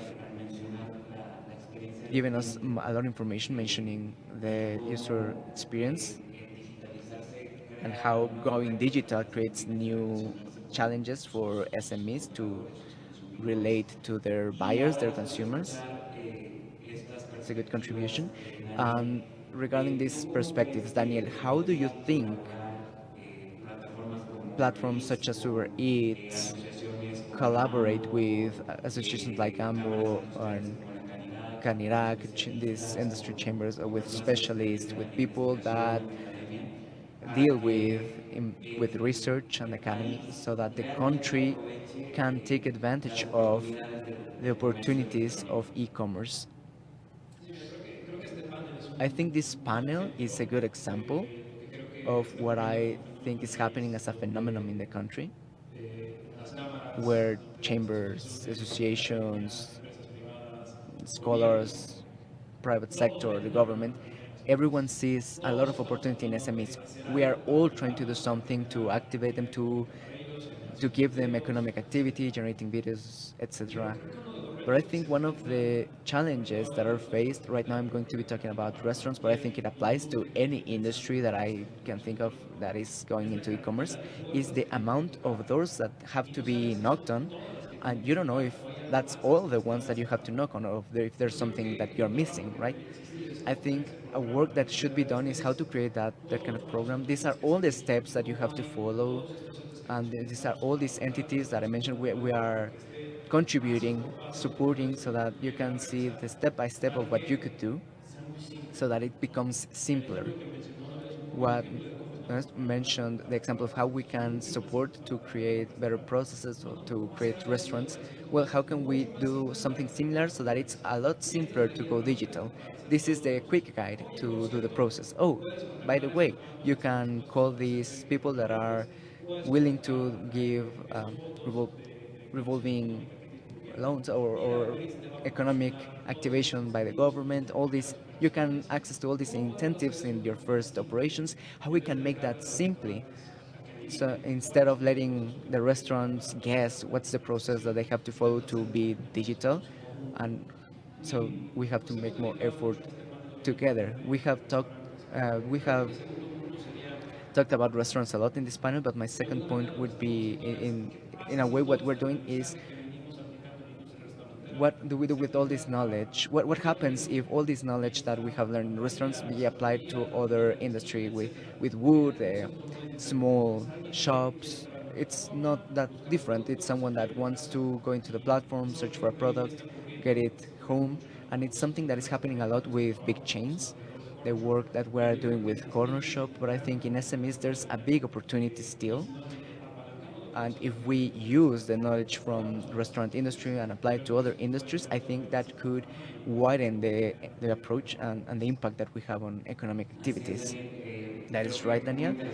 It's very interesting, this what you are mentioning, all the doors that you have to knock on, and just with the participation of each one in their industry, one person that wants to be an entrepreneur, that want to go into e-economy, will know how to do it. I think it's very appropriate what you are mentioning about taking advantage of spaces like this to make those contacts and see what challenges are still in each industry, so that we can achieve the biggest potential. Thank you very much for your participation so far. We're going to go into the questions from the public, both here as well as who are following the transmission in our social media. We have one for Annabelle specifically, for Canirac.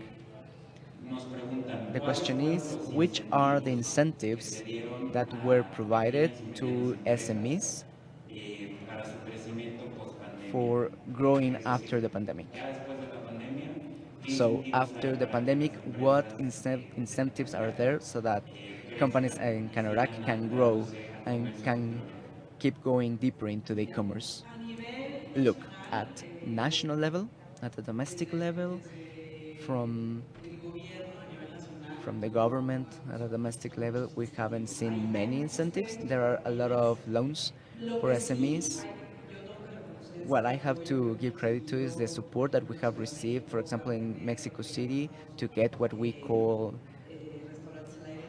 restaurants al aire libre, outdoors restaurants, to enable streets so that we could open. There are a lot of topics about waiver of debt, refinancing, restructuring debts, but I think the learning was that how we have to reinvent ourselves to survive. A lot of restaurants closed down. I think more than 60,000. I don't remember the exact figure, but it was more than 60,000. They closed, and it's very sad. And platforms gave us some breathing space, some room to breathe, so that we could move on. And there are a lot of banks, especially banks that have a way of supporting SMEs. And from Canirac, we have been able to achieve with both the government and private companies such as Uber and other platforms to negotiate more with volume with all these small ones so that they really try to help. They get will. Now, Elena, we have a question for you from Grupo Reforma. How can we get the message to the SMEs so that they lose that fear of digitalization? And we include as well methods of payment. There are several actions, different actions to do it, but we have to go to where they are. I think that's the main message. We have to find them. From something as simple as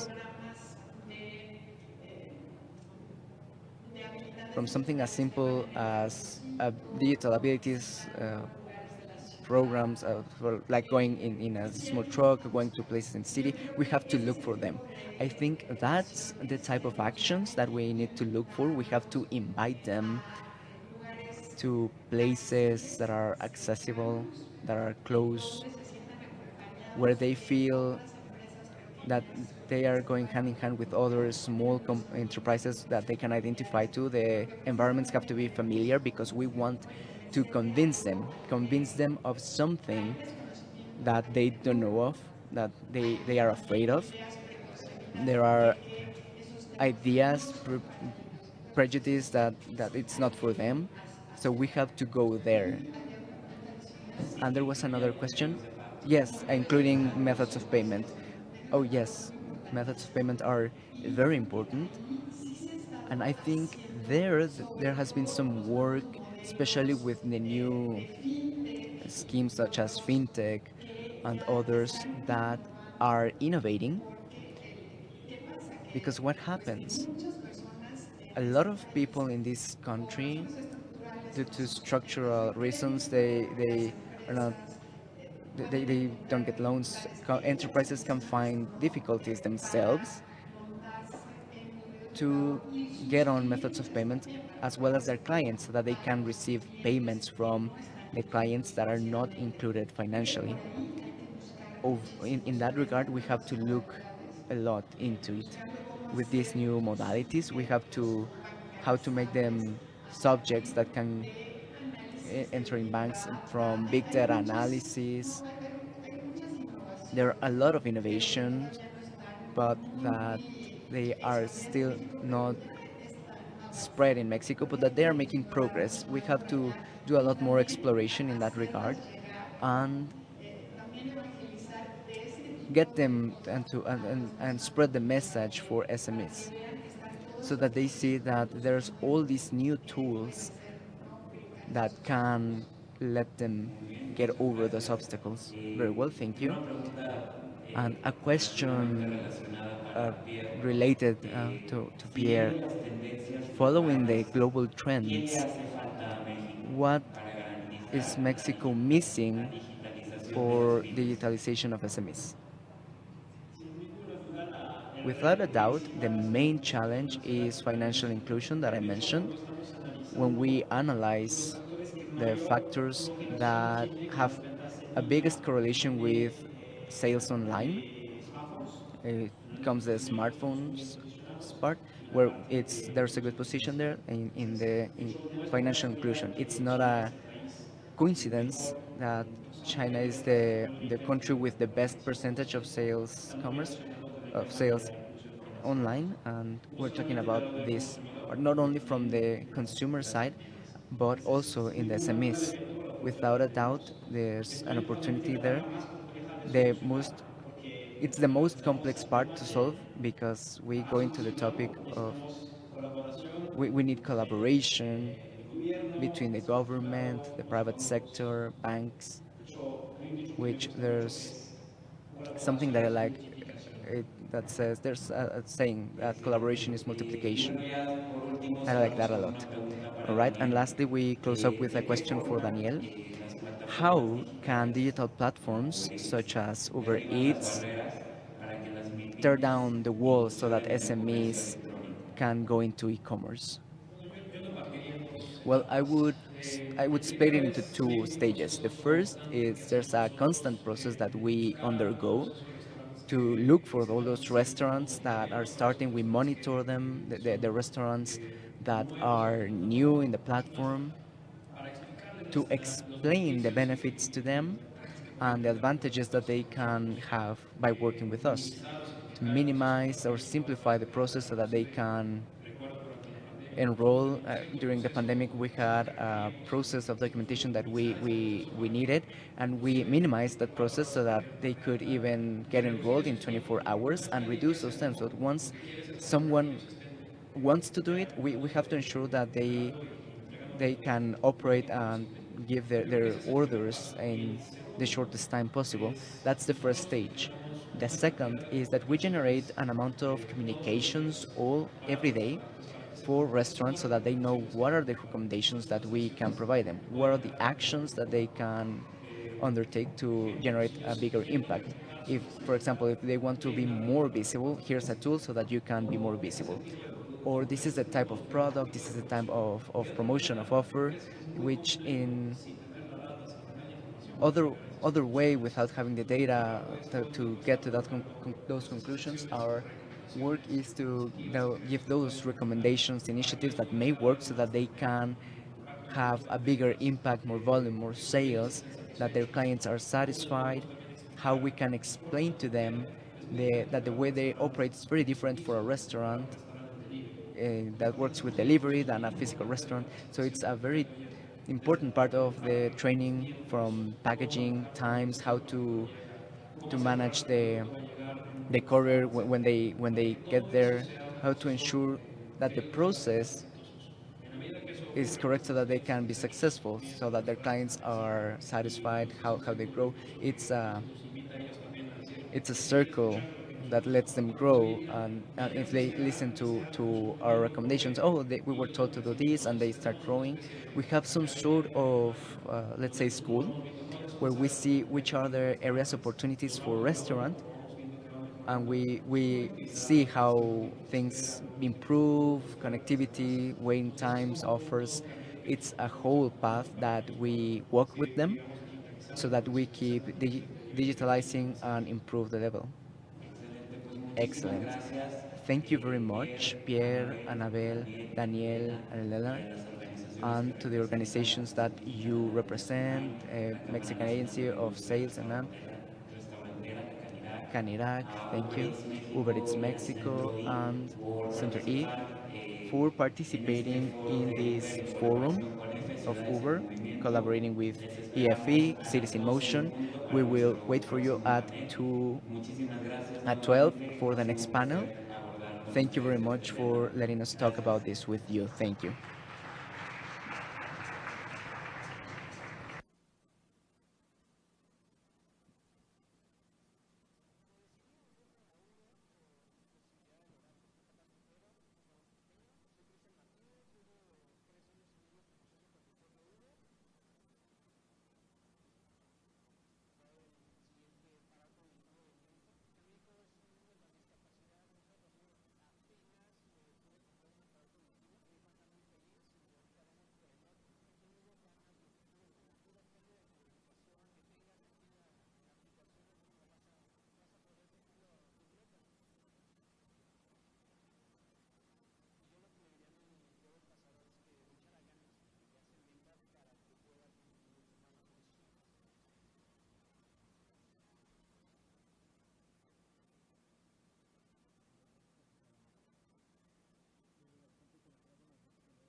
soy Tony West y nuestra violencia de género es un asunto que afecta a todos los países, todos los estilos de vida en todo el mundo.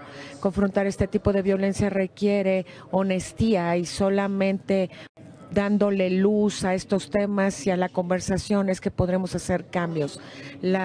Como empresa tecnológica pensamos que podemos tener los trayectos seguros mucho más que antes. Por eso Uber ha estado aliándose en este sentido y sobre todo en México entendemos que el acceso al transporte seguro a las mujeres tiene un impacto en sus elecciones de vida y sus oportunidades económicas. Por eso es que hemos ya tenido nuevos productos para manejar una mejor seguridad y tener campañas de conciencia para evitar el acoso y también con ONGs reconocidas y su trabajo crucial para poder avanzar en los derechos de las mujeres. En Uber entendemos la urgencia de poder referirnos a estos desafíos y por eso queremos abrir este espacio para que podamos conversar sobre la política y la tecnología con sus soluciones y el papel que juega la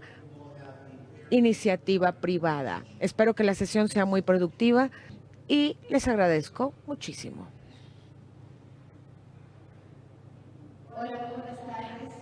Hi, good afternoon. Welcome, ladies and gentlemen, to this panel where we are going to discuss about public policies and technology in regards to the security in Mexico and cities. We have Kathleen Naguerre. She's a researcher of the network of women and defense of LATAM and Caribbean, and remotely Paola Lazo Cordevara.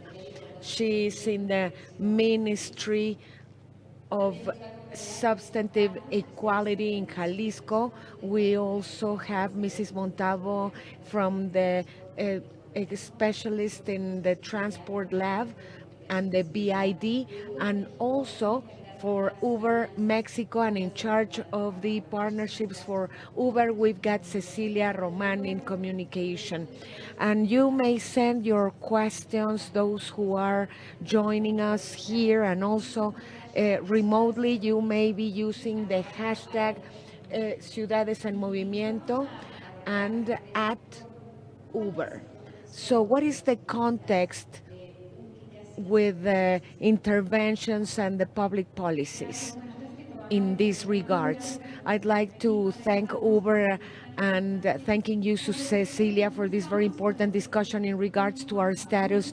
We can say that we've gotten ahead, but also in terms of safety, we are still talking about the discrimination at a structural level and the inequality. So this is the way in which we tackle the public space and safety for all, and we leave women aside in terms of the situations that happen in the households, in families, and in couples, but not talking about the women in the public space. I'm going to make a summary of the policies that have been in these regards made for the social lines in terms of individual factors related to violent behaviors and criminal behaviors. So all the interventions we may have with education, with work opportunities, with also other topics that are about the situation or the lines, the context where people are moving and crime happens, the availability of guns and also lights in the street and the urban order. Other interventions would be for the law enforcement, using technology and intelligence, identifying where the crime is happening, and also for justice, for resolution mechanisms and alternative legal frameworks, and a penitentiary system that would really uh, make people recover, and we have discrimination and at a structural level. That's why we've got this idea of discrimination where we've got a divide of roles, which is quite important. Where is the woman at home taking care and caring for children, and we've got violence there, but everything happening out there in the public space would be the responsibility of women themselves. Why are they harassed? Because of the way they dress, the time, the place where they wear, the company they had. So we are handling strategies and measures which are responsibility of women. So we are not able to enjoy the city and the public space. We do not go out late at night. We do not talk to strangers. We cannot just go anywhere, because 1 hour of darkness could be an hour of risk. We have also hazards in public transportation, and as women working in hotels, in restaurants, we are living late our work sites, and we are more exposed. This inequality, this exclusion would give us a great amount of risk, but not everything is wrong. We are getting ahead in our intervention and the framework in general terms, saying that we are looking at women, at their risks, and the way in which we are living in a differentiated way in the city and the public space. The first factor would be to have greater information, and we have a project along with Uber giving us support in the development of a platform that is called EVA, Evidence and Alternative for Women and Young Women, so we can then have a relationship with the data about violence, homicide, femicides, injuries, and that range of violence, including psychological violence, economic violence, sexual violence, and we've got data from Mexico, Brazil, and Colombia. What is this data good for?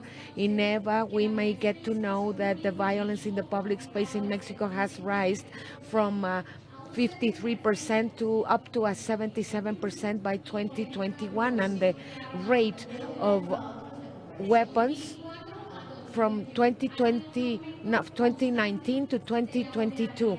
This is a constant vulnerability for women in the public space, vulnerability for women to be victims of gunfire. So getting to know this information is an important tool for us to implement any other factor in our favor. The other group of interventions would have to do with the comprehensive legal frame, and Mexico is a pioneer along with Brazil. In Mexico, we have the general law for women to life free of violence. In the third place, we've got everything related to the city. And in here, we have a parallel with the intervention of situations. So these are measures that are about the feminist urbanism and a focus on gender. We need to consider a regular city based on quick displacement, and thinking also about the coverage of the people's needs. Proximity for a lady to take children to work, to go to the office or the work site, for adults to work out in a healthy and clean city, better places for women to walk with good light, and also taking away that special look given to women. And this is also involving transportation.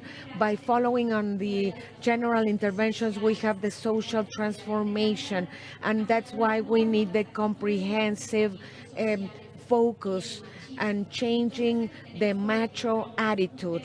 We have a topic here. We are also working with Uber, the weapons control. What is happening? Yes, you are not supposed to carry guns, and we have an important component here considering masculinity. What is fostering men to get a weapon? a fire weapon. A strong man protecting a lady would have to be with a weapon in their hands. Without this toxic masculinity, we need to get our fullness. And how much can we identify the violence over women with gunfire, with fire guns? And on the side of law enforcement and police, we've got the structure in terms of gender focus and how these servants should approach and interventions about alerts, mobile equipment, for giving an intelligence approach with accuracy and prevention to violence. So this would be the first context, and I believe the future interventions will be inserting properly and pretty well. We have other topics for our introduction. Cities were never planned or built on the gender perspective spirit, and in the women here will understand and will share it with men as well.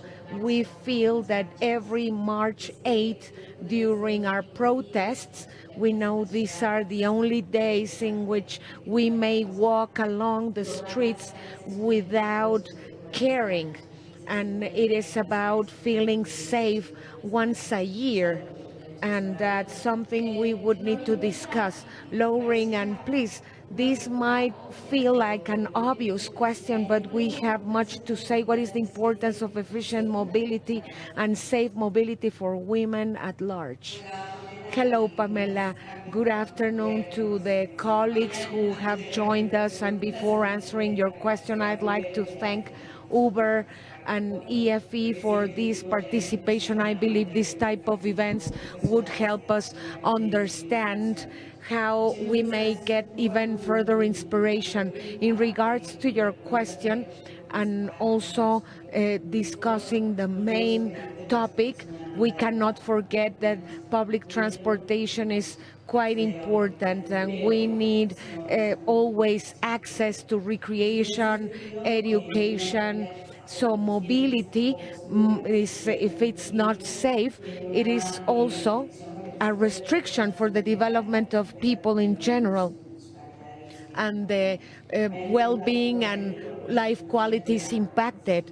We have information from ILO estimating that the absence of safe transit could be reducing up to 15% the intervention of women in developing countries. This is just to get the dimension of how relevant public transportation is.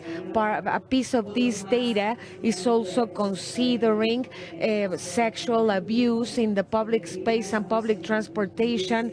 As of 2017, we have a network of cities in Latin America and Caribbean trying to identify the practices on transportation, and Mexico City and Jalisco are part of such network, and as a part of the reference of the initiatives, we have an increase in the characterization of 4 areas. First of all, we've got everything related to the perception of gender equality. We have institutional standards, general planning directed from the Ministry of Mobility mainly, and of course they would have different actions, but and also specific goals to reduce gender violence and discrimination in transit, and this would be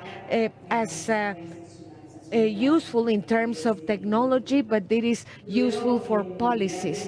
And also, Catherine was also mentioning a little bit about the actions that are focused on the transit and related also to a soft dimension. And in here, I believe we can give a good instance, the case of Mexico City, where we are funding a research where we could see a series of suggestions to improve the perception of safety and inclusion, the implementation of panic buttons or SOS spots, and also replacing the assets that could impact negatively the safety perception. There are many actions implemented in the region that I believe that we have all heard about, the communication campaigns to socialize harassment, to foster the protocols already existing for catering to this type of attacks. And I believe that the last category and actions implemented in the region according to the protocol in multi-sectors to give a comprehensive response, guaranteeing not only the containment whenever there is sexual harassment, but also the response in legal terms. These initiatives, these categories are located in the region, and we are proposing other more comprehensive initiatives integrating different components. This is one of the best lessons learned we've seen in the last few years, and I believe that Catherine was also mentioning that the topics and challenges we've got in terms of violence would require actions in different sectors and dimensions, and as long as we may rule out this type of measures, we will get better results. So I'm here for your questions and glad to participate. Paola, in the case of Jalisco, the purple spots, how did you design this strategy? And please give us a context on what this is about. Hello, good afternoon to you all. It is my pleasure to greet you and sharing the space with Cecilia, with Kathleen, with Lauren, and you, Pamela, and of course, learning from you so we may innovate further in Jalisco. So let me tell you that the purple sites is a strategy, a broadened strategy, and what we were looking for when generating this strategy was to build up and generating strategic actions in order to prevent violence, sexual violence against female teenagers and women in public spaces, and according to the mobility used by women. This strategy emerges as a response to a case of a sexual harassment case in a platform transport, which became viral in 2017, and then we could tackle the particular areas in the community and violence and the taxi cab network. We were looking for actions in order to prevent this violence in transit and platform transportation and public spaces. So then this route was specifically traced. This strategy is a community urban strategy, comprehensive one, part of the platform where we want to move safely, and this is an axis for preventing violence against female children and teenagers. And this is a strategy of a preventative nature more than care nature, to guarantee that women will be able to transfer in a safe manner and in any yellow cab and platform vehicle. We are not leaving the responsibility not only to these private initiatives, but also the government and the neighborhood, restaurants, businesses, and people in the community in order to take ownership over this responsibility. So then we have a more comprehensive approach. We have a center on the preventative mechanism so we may avoid sexual aggression, and what we do in the first place is to configure, support community networks with the route We have an awareness campaign knocking on every door in order to prevent the community violence with suggestions which are quite simple. If there is no light on the porch of a house, just by placing a sensor, we can then generate better conditions for women to walk by and feel safer. So these spots will not be hidden for any perpetrator to take advantage of the situation or to have these type of crimes on the hide and giving extra risk to users. So this type of socialization and engagement with businesses and communities would give us ownership on responsibility and better alert to help us out and to prevent risk. We also have training and socialization and capabilities development according to clear protocols on how to act out. On the one hand, to have a dignified treatment for drivers, and also protocols on how we may take care of ourselves whenever we are using yellow cabs or platforms, so we are on the watch. And also involving by generating routes directed to people involved in women's mobility and the companionship during these protocols implementation. We do this along with police corps, and we have the night shifts inclusion for the frequency, and if we have patrolling in these purple sites and spots, we have better safety and security, as well as the channeling to other authorities that could assist us in the case of a violence case. And then we need to be aware on how to file complaints and get aid. Okay, you were going to say something else? Well, just to tell you that the strategy came from a diagnose, giving response to two bullets. One had to deal with a diagnose given by 2015 by the Jalisco Institute for Women, according to the perception and the experience of women on transit in Jalisco. And the survey told us that the yellow cab was the second means of transportation where they were perceiving the highest risk of violence in those days.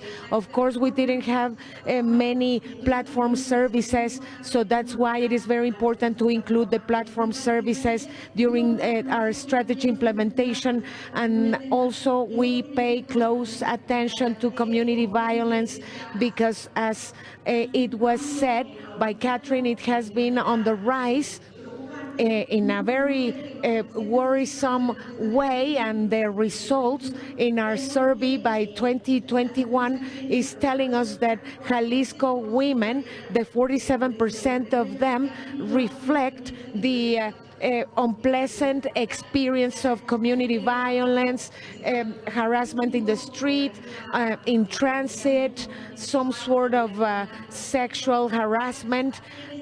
So in this area, we have a red light on the need of generating spaces which are safe for women and involving the communities, which is key. Also telling us that another very important aspect about this strategy is about binding the collective groups and women's groups that would have a very positive experience of escorting women in their experience, knowing the areas where we require more aid and surveillance, so we can consider certain places which are safer. We did this with women's groups along with the Ministry of Transportation and people from the prosecutor's offices, so we could then get to know about the red areas, identifying the spots where the purple area should be located in a broad sense. These are safe points with a camera in a post with USB chargers for women to always have battery, because aggressions happen whenever they do not have the means to communicate because of the lack of battery and to establish constant communication. That's why we are not giving any chance to perpetrators to do anything of the sort. This is a very important factor. We've seen, thanks to reports and the follow-up on given by Uber, that the incidents has diminished and the use of these purple spots for safe onboarding has improved since last year, since the strategy was implemented. So we have safer sensations and safer results when tackling public transportation and platform services. So from the point of view of what technology can do regarding safety, what happens with the private sector? What are these opportunities? Of course. Thank you very much, Pamela and Laureen and Paola and Catherine. I am happy to hear you because I love everything that I learned from listening to all these points on strategies and analysis. And precisely, I think that's the first approach, the first step that we've given from Uber. I think since 2018 that we started working on a very specific commitment for that part of solutions on violence against women. We have to start there. We have to listen to learn, and it's something that is never ending. We have to keep doing it. And as a consequence of this learning and this close conversation with experts and organizations, I'd say the first step that I think enterprises have to take is making the decision, I think, to see the reality, to coordinate with this topic. And I think if we want to be part of the solution, I mean, if we want to think about an ideal world, which we don't have, unfortunately, and the decision of facing this reality, it has to go through having uncomfortable conversations, listening to painful stories, and wondering, we were mentioning who is making the decisions within our enterprise, our company, what are we prepared for. We have to face that part so that we can actually be part of the agenda. And I would like to start talking about something that's more difficult. What do we do in Uber if we have a report about violence against women with the use of the platform? Let's start with the worst. So it's very important for us to be responsible. No one wants to think about that scenario, but part of our responsibility is not only thinking about it, but be prepared for that scenario, and that's what we do. Let's think just we have millions of users in platforms. We have couriers and drivers that are women, and as us, are exposed to this context. So what can be expected on the other side? Us, with any report of violence that comes in through the platform, we have a team of agents that are the most specialized. They are women, and we have them within the company. These kind of agents that internally we know them as the specialized investigation unit. They have received up to 400 hours of training, not only in technology, tracking, and information, but also in these sensitive topics and that are important, like the trauma aspect, which what is, how it impacts the brain, the memory, how it can affect a person that was victim of that event of violence, regardless of how it happened, the platform, what happened. But if someone had this negative experience, what is the responsible and correct way of taking that call, and how to analyze that report, placing the victim in the center, giving privilege to the decisions of the victim, how they want to handle the report, their situation, ensuring that they have all the information to undergo the process as they decide, with the process as they decide. And this goes along with protocols and processes that we have reviewed with organizations to take the appropriate measures.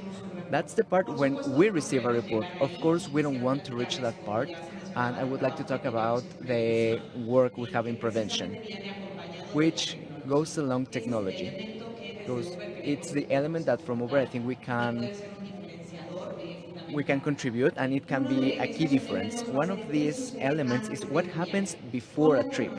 With technology, we can provide that peace of mind to the users that about the identity of the person that is driving for you. With technology, we're escalating our psychometric certification done in all the country, reviewing the history, background, and even facial recognition through a selfie that randomly we can validate that that person behind the wheel is the correct person. But going back that we are in this reality, we understand, we were talking about a moment ago, that as women, we don't have to say it, but we say it for our peers, that we do these activities when it's not March 8th, we are always in a constant state of alert. So us from Uber, what we want to say to the users, the female users, is that we do all this work from our end to provide more security to them, but we also want them to have these kind of tools within the app to facilitate these measures that we know we need, because it allows us to have more peace of mind. I can share it with my sister, my friend. I can share the trip so that they can follow my route. Having activated the protection of anomalies, if there's they are not going through the stated path, the way they have to follow. And for example, a very specific case of one of these technological functions, it's a difficult case, but I think it's necessary to make an example. Let's say, as Catherine was saying, how do women move? There's a situation of a young woman that goes out of work on an area of bars and restaurants. So she's finishing her shift at, I don't know, 3, 4 a.m., and she orders a service through the app. If she's waiting outside of this area, what she doesn't know is that in the street, a man is waiting for her that identifies her because he follows her in social media, knows her name, he can call her and trick her into going into the vehicle. It's a person that is not part of the app, but with this information, with this scheme of seeing someone waiting, can trick them into going into the vehicle in order to commit a sexual aggression. It's painful, but it's real. It has happened, and not once, from what we know on our job, by collaborating with authorities in the country. It's a pattern that can be repeated in different parts of Mexico. And what we see is this importance of how technology can make a difference. It's not just what we know about the importance of checking the plates, but with a pin with that function, if I activate it, I can receive in my phone those 4 digits that I know are my lock so that she can begin. Let's say if I'm outside of a bar or a restaurant waiting for the vehicle to arrive, I receive these 4 digits that are unique to that trip. I give them to the driver, and the trip will appear on my screen as verified. And if that doesn't happen, the trip doesn't happen. And it's important because when we think about these things, when they happen, they generate a reaction, public reaction. It's painful for everyone in society. It's damaging for the society, and it generates proposals, responses, policies about the questions in the table that are not necessarily based on evidence or data. In Mexico, we know very well that we turn a lot to raising criminal repercussions. And in this difficult case that I'm talking about, the response is to increase punishments for drivers. It may be well received in different sectors, but if we go back to the evidence, what the scheme is telling us, it doesn't solve the problem. And then there's the intervention on technology or public space in the purple spots. It can make a difference. So that's why we're very interested in that conversation, understanding, and to wrap up, what we've seen in these first interventions is that it's very complex. It will always need a lot of approaches to face the problem, and these different functions having the pin, they resolve a specific need, but not the root cause of the violence. And well, at another time, I would like to talk about some initiatives that are more more specific to that goal. Now, Catherine, how can we identify good practices? What consideration must be taken to replicate a good practice that has worked another place? Thank you, Pamela. I think it's very important. In this panel, we have seen interventions that are integrated. It's important to consider that these interventions they are the basis where I have to report. There's a lot of paperwork. It won't work if it's an intervention that considers the context and the impacts that I want to achieve. So a strategy can be methodologically measurably, we can measure it, we can assess it if it's within a theory of change where there's clarity on the intervention, which factors can be affected, what impact can be generated, what results, what outcome, what impact. By having interventions that are integrated, that consider that context. Only that way can we know what are the effects, what works, what doesn't, what can be readdressed, how can we move forward. Another factor is in the participation of women in decision making. And here it's a discussion what we were talking about uh, feminist urbanism with a gender approach, with a gender lens. It's something that the, it's taken years participation and the idea of women and public policies as well. As we said in the beginning, public policies are generated mainly by men, where it leaves women towards domestic violence, family violence. So women participation is key in every stage of discussion, from public policies, from having more women in power roles, in journalism, that they have their opinion, they are in the media, they are in discussions, more women doing research and giving solutions. To wrap up, I would like to make some propaganda for my project. I hope some of the women here working in topics of safety can become interested. I am the founder and coordinator of a project, or a network, that is called Amasur. That's in Tupi language of Amazonian women. It's a network of women in safety and defense in Latin America. So imagine when we have, it's illogical when we have just men, because in 2 years you will see that 500 women have joined us in Latin American countries, like women that have 50, Colombia, Argentina. So it's a network where we try to put together a lot of women, that all women with little experience that are just getting interest. There's other women with PhDs that have a mentoring process. We want to maximize and help women to keep talking about this topic. So if you are interested, I can direct you to the website, so that if you are interested. Thank you. And about Meg, what are the learnings that you have had, and what are the best recommendations regarding public policy? Thank you. I will follow a little the line of Catherine, uh, talking about logistics. And I think one of the main recommendations of what we have, that we work in transportation, is assess actions in transportation, in transit, having assessments that are quantitative. We have made more progress about this quantitative research. Actually, in this repository that I was mentioning at the beginning, for each initiative that cities have done, we have a small summary of which was learned and what has to be taken into account, and so that it can be replicated. So we're missing having documentation, having documented sexual abuse, working towards changing behaviors, how much I can lower the rate of sexual harassment in transit.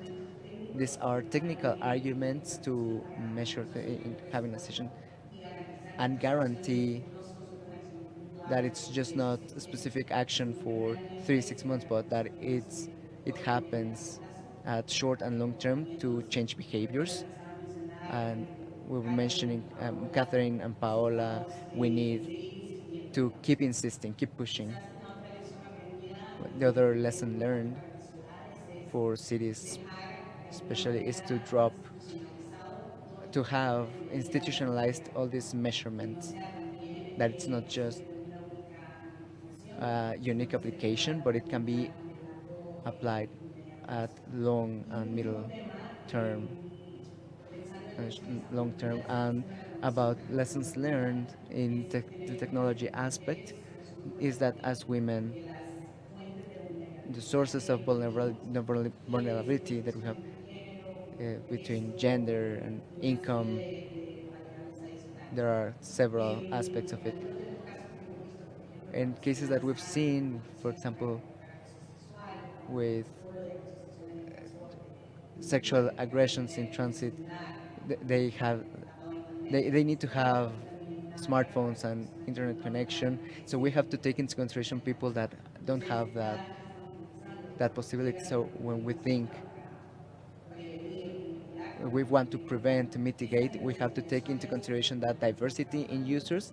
We work with them and take into consideration the diversity of users that we have.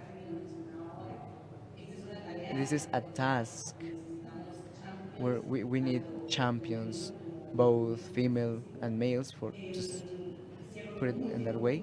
And lastly, we're very we focus a lot on women, but we need to take into consideration diversity of all those who suffer sexual abuse. What we've seen in the network, there's a major impact, and it's more visible where and we have less data of who are affected and what affects this kind of events. I think it's a task. We need to develop more information and start knowing what restrictions on mobility are in place from that point of view. Gracias.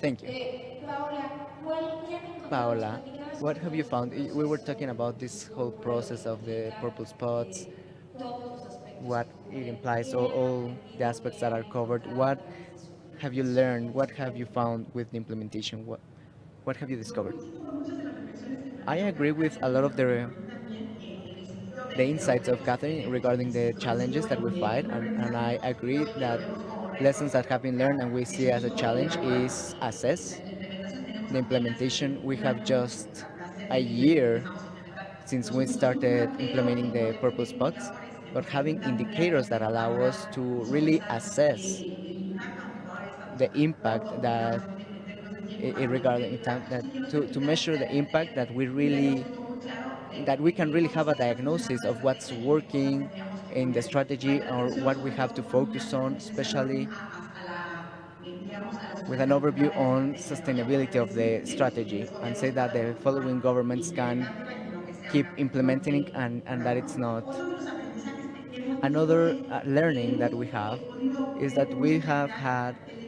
the importancia possibility que of tiene seeing la clearly the participación importance of comunitaria, participation of the el community generar este vínculo in de generating this bond convivencia between dependencies las instituciones and de gobierno institutions con la from the iniciativa government privada with the y private con las sector, organizaciones de la as sociedad well civil, la as ciudadanía en general, civil society realmente se logró organizations. crear en Colombia It's a, a love triangle that is very permite fortunate, and it crear allows e us implementar una to estrategia create and que pueda implement de a verdad strategy ir modificando that poco can a really poco el modify little by fondo, como decía little, Cecilia, de la Cecilia problemática, was que saying, no the root of sea, digamos, the problem. una That it's not respuesta just a cosmética response, o una respuesta nada más reactiva, sino que nos uh, permita poco to a poco just ir it's cambiando just a esa estructura reaction, but social it que can debe de actually sostener see esta the violencia social structure that institucional que tenemos que ir trabajando. allows for this Otro de los violence to keep aprendizajes es going. la importancia Another de la creación learning de is redes de that apoyo. what's the importance of El creating hecho que haya support redes de networks, the apoyo fact that para there las are support mujeres, networks que for ellas women, puedan and that they can apoyar a otras mujeres y support apoyar other estas women and mismas, support también themselves, resulta un proceso de is desarrollo de also capacidades a muy favorable process para que las mujeres of puedan abilities of ir that it's construyendo very también favorable for women to habilidades build para abilities el autodefensa. for Claro, their son own desventajas que safety tendríamos que and tener collective como figuras safety. de gobierno and without taking importance from the participation of the government to guarantee an access to a life free of violence for women. But doing it on its own, I think it doesn't take into consideration the specificities that can be had, and as Lauren was mentioned, this cross-cutting reality that can understand the realities of women according to their context, where they live in, the context they live, and their specific conditions, and the personal characteristics that each person can have, say, age, the socioeconomic aspect, context, this and gender, sexual orientation, if they are mothers or not, if they have children or not. All these characteristics allow us to have a deeper understanding so that we can address these realities. And I think a very important challenge that we've been able to visualize in the short time that we have established this strategy for structural change, we need a change of paradigm, a change of vision of how we understand how violence happens, on how we can want to generate respectful relationships that are not violent between everyone. It's easy to talk about it. No one will say, "Oh no, I don't think we have to eradicate violence," or "I don't believe in respect or equity." But it's about these roles, these behaviors, these sexist behaviors. To change them, it will require time and resources and creative strategies, and it requires will, that we can be self-aware of how we can change this point of view, and it needs a longer task. We have to be aware of that challenge and not give up so that we can keep implementing it. On the other hand, another learning to wrap up has to do with the importance of analyzing context. Before developing proposals and initiatives, it's very important to analyze the context in their community, their neighborhood, the city, because it's very different what happens in one part of the city and another. And as Lauren was saying, if we don't have this context and we don't have this cross-cutting overview, we can, without knowing, we can end up excluding parts of the population that could benefit from the strategies, and that's an important challenge. So we are looking that the strategy initially was adjusted for yellow cabs and platform services, and the population that uses transit is much more wide than the ones that use platform services. So also seek how we can reach and take the use of these strategies and technology for transit. It's a very important challenge that we want to take a path to complement it and find ourselves in that place. And lastly, it's been an ordeal to have it's been fructiferous to have the collaboration with Uber, with all the data of where there's more violence, more incidences. That allows us to focus actions and use technologies and the tools that are already systemized by the private sector for public policies. It has been a very good opportunity, and it also places the challenge of what we do to use that knowledge and take advantage of it, being aware of the risks that use of technology has regarding data protection, safety, personal and collective safety. And Cecilia was talking about some specific cases that are still a warning that we need to consider. Thank Muchas you. gracias. Ceci, Thank you hay very muchos much. programas Ceci, there's a couple of programs that Uber has implemented.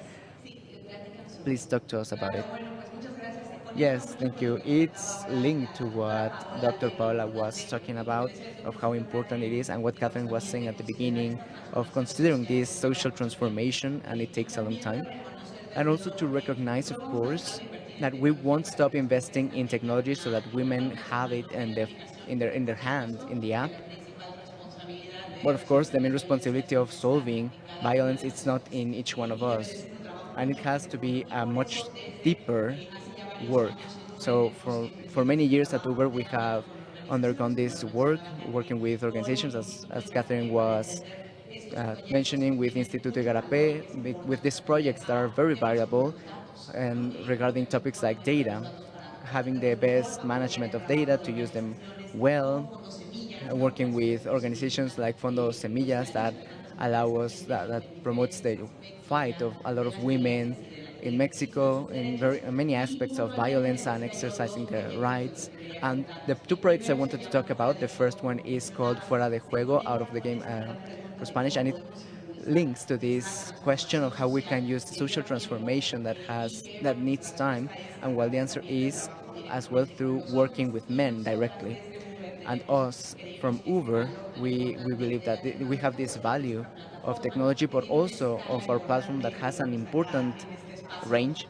And in this space, we see the numbers of the community that we can reach.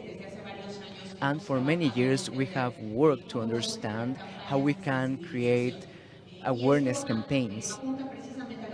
And this talks about what Paula was mentioning. If I invite both women and men that are here with us, hey, do not harass, do not be sexist.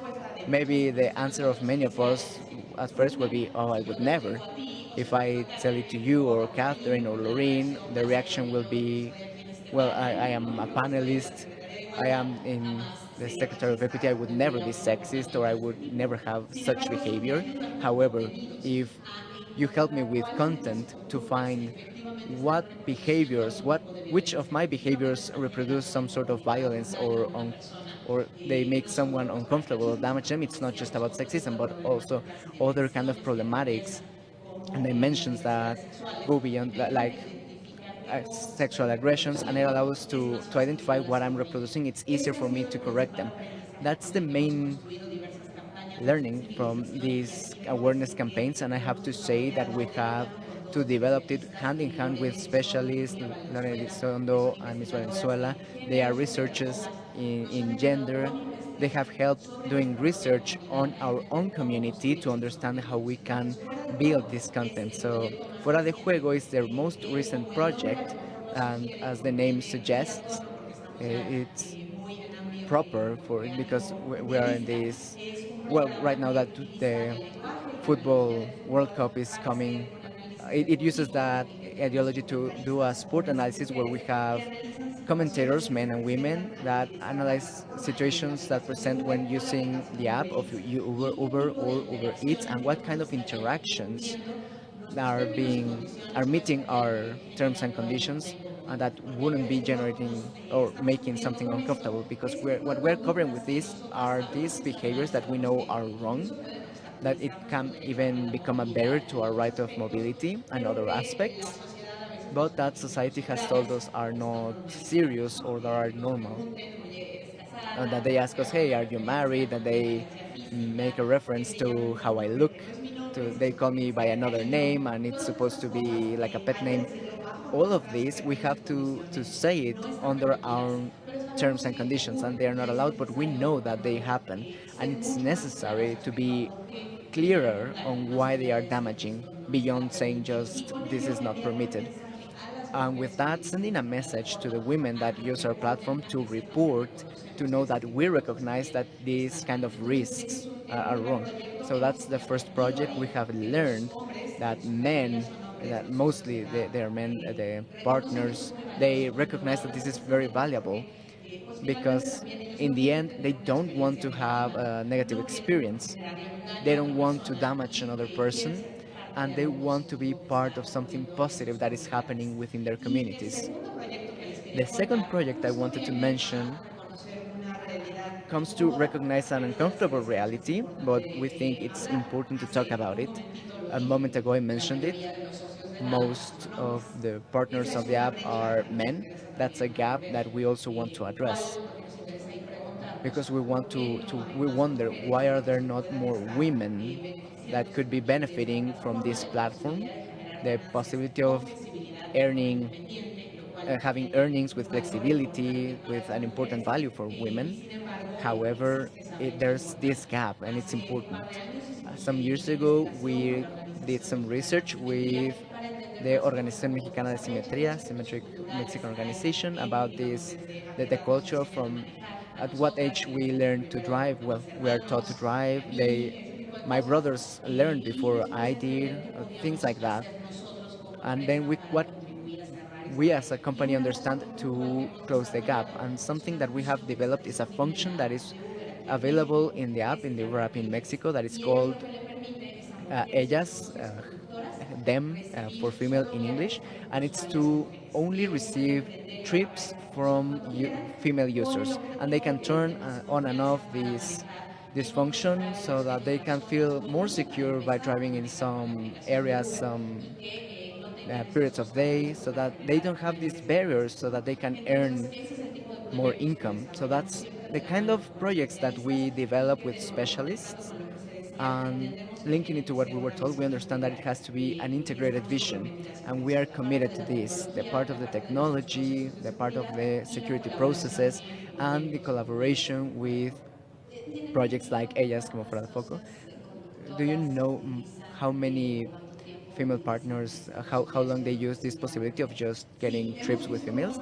Yes, we have seen very good trips since November 2020 when we announced the project, and we actually announced it first in Guadalajara. Back then, we had the opportunity of having Doctora Paola when we announced it, and then at a domestic level from 2021, since 2021, and we've seen that more women are connected more time with the platform, which tells us a change in their possibility of earning more income. When we launched the project, we had feedback from a female driver that her and her husband drive with the app, and she felt like there was a moment where he would have more earnings because he would drive at times where she wasn't comfortable, and this function allowed her to beat her husband, which was very good for us. And these kind of things, we see that it has translated into the number of female drivers that are active with the app. So I don't know if there's questions that were sent through social media. We have them here. Thank you.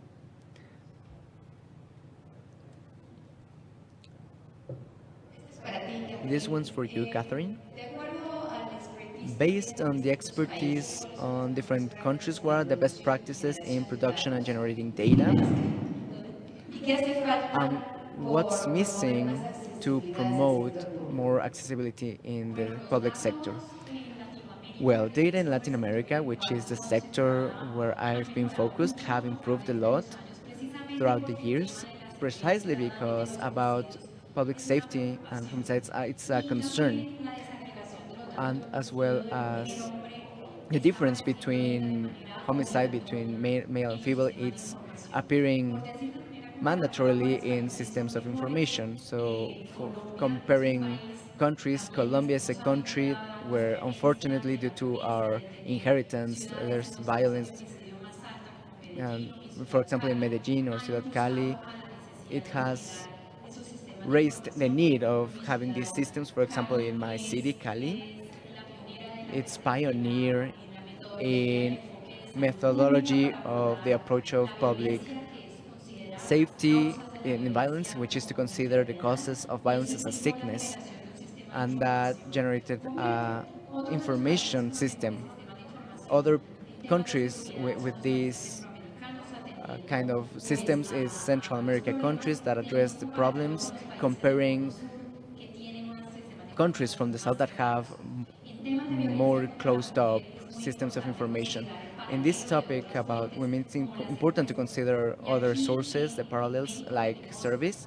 Here in Mexico, we have a survey that is irregular regarding victimization and another survey in violence against women. So there's progress being done when we work with information of these three countries. There's more recognition of the need of breaking down information, having information of all the range of violence, Pamela, because it's not just homicide, feminicide, but the myriad of violence that reach physical violence. It's because before there was psychological violence, first there was sexual violence that ends in that fact, so that's why it's necessary to understand the whole cycle. Thank you. Question for Lorraine. What lessons can be taken from digitalization of transport, of transit, that can provide more security, more peace of mind to women, and that can be promoted?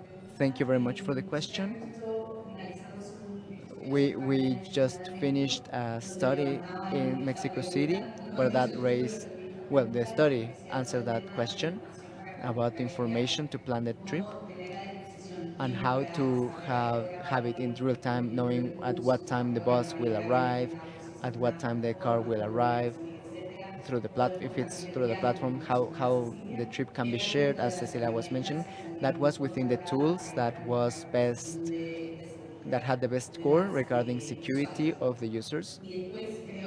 And after the whole thing of generating data through new technologies represents a benefit to identify which are those hit points, where are those areas where there are more sexual abuse incidents. Uh, that way we can define the strategies for trips, as Cecilia, they were documented so that we could apply a security strategy.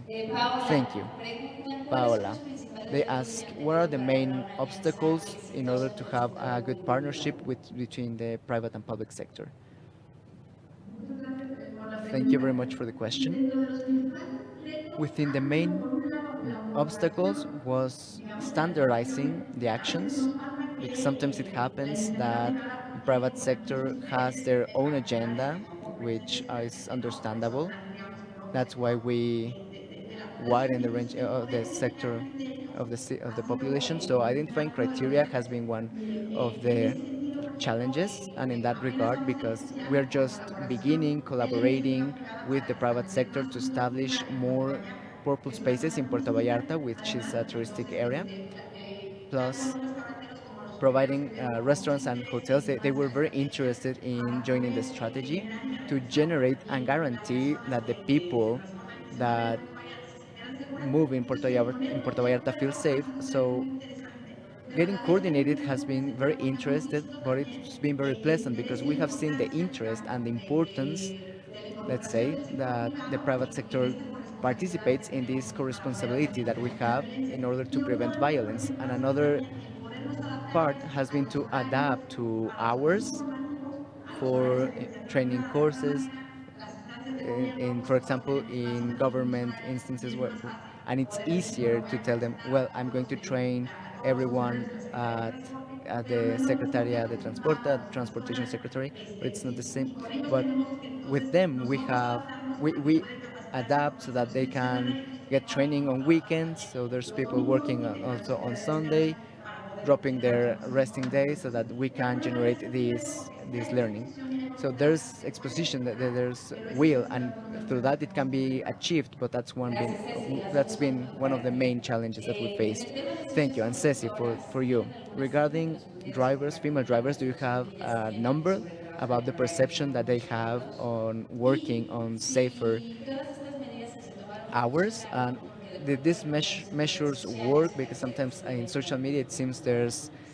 an Muchas important part gracias for por women. las preguntas. Thanks for the Este reto questions. también And es in parte regards de of lo que the seguramente initiative pasará con el of tiempo sobre el women final de la pregunta, pero les invito también driving a women, conocer I desde would la Fundación also like you to Simetría see precisamente the sobre esta research with brecha Symmetry que sí about the involucra gap una parte también involving de also a percepción de las portion of propias perception conductoras para que by conozcamos the un poco más female de drivers las barreras themselves, que where existen. we Muchas can gracias get por la to atención. know their Estamos de la perception, their mano con muchísimos identification when using the platform. temas We've que seguramente identified that interesan también a the diferentes topic personas about the participadoras de esta hours, mesa, but de also the cómo las support mujeres cómo son networks las and implicaciones how sobre invitadas a las female mujeres drivers, en when tipo de inviting soluciones other, también this type of se toman solutions would then presente. Yo les recuerdo facilitate the pues las arguments. You instalaciones may son be using this totalmente app just to get universales, female passengers, and tenemos it is an exercise that dispositivos we are still discussing with female drivers, so we may incorporate other different initiatives por under otro that lado, en same la segunda umbrella. And pregunta, in me terms parece of the muy second question, I importante believe para it is very important, and I thank you for that question, because it is important to check the premise of what we see on social media and the friends and the chats we have with friends, and this corresponds with the context we've spoken about today. What I would like to stress is that every report from what we publicly read, we also do research on that. Maybe the reports were not within the app, or maybe we cannot find the correspondence, but whenever we have a request from the authority, we use public information for our reports anyway. And I believe that this year, quite sadly, in Mexico, we've experienced public cases that we all know, and I'm thinking about the case of Devani in Monterrey, also cases as I've described with tricks by other type of vehicles. And maybe if we check the answer for that question, we know that the app has not been used. And at times, no app has been used whatsoever. We are using the word category in order to refer to a situation among private people, but we get deceit as a common factor. When we get to see this quite frequently, we know that the measures on Uber to promote security actually work, because we are pretty convinced that they have been developed by specialists. Many of them are even female experts who are in charge of developing security measures in order to avoid misusage, and also the external expertise who are also a part of our collaborators. So we have other projects for bringing awareness. And on the other hand, and to close, what we've found out about crime is that it is someone who would like to have a bad use would have a UPS tracking, GPS tracking, and we may be sharing information about individual accounts and sharing information every 4 seconds whenever an emergency arises in every trip. This is not quite attractive for someone who would like to conduct misusage, but that is part of our focus, not having this type of events on the platform and combining with other projects outside Uber. Thanks to everyone. But we have another question. This is from Georgina from Excelsior for you, Ceci. What is Uber doing when you get complaints about your drivers in terms of sexual harassment? Well, the first thing I'd like to tell anyone about this topic, and as we commented before on these type of situations, regardless of comments or behaviors that would not appear as serious, please report at all times. In the help section, you have the possibility of filing a complaint about sexual harassment. It is quite valuable. What happens with those reports? On the other side, we have specialized teams for investigation purposes, receiving the highest level of training to servicing, and also with protocols in place for each type of scenario. These processes are independent of the report being issued by a courier or driver or passenger. What we do first is to identify actions in order to promote security. If we need to block someone temporarily to promote security in our community while the investigation unfolds, also we have the use of every type of tool, the registration of GPS, analyzing routes, learning what happened by means of telephone calls with both parties, reviewing if there are other reports in that sense. And we have 3 different alternatives as a solution.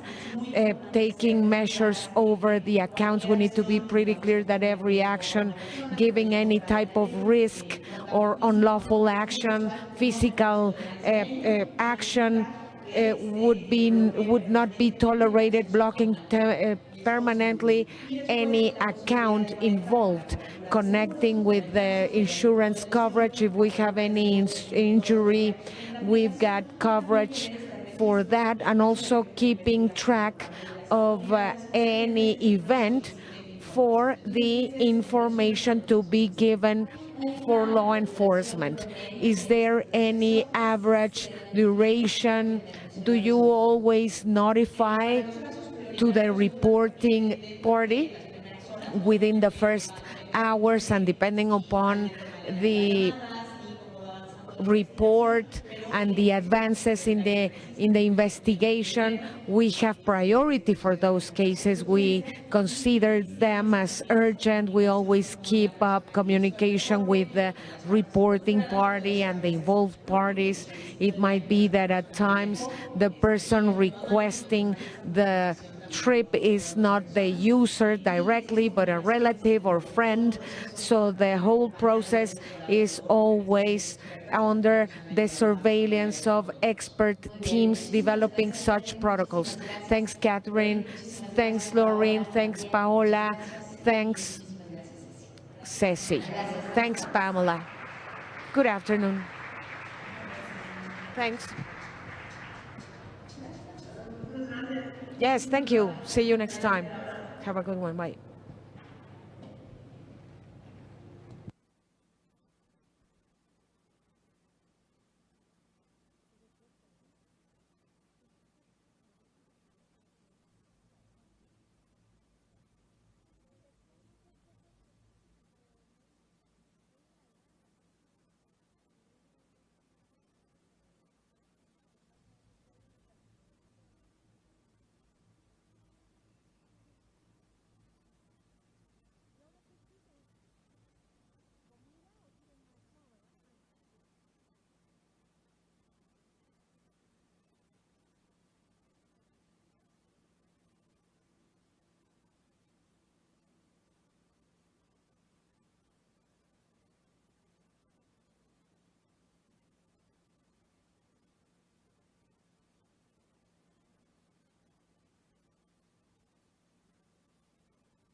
Hey everyone, thanks for joining us today. We're going to have a break for lunch.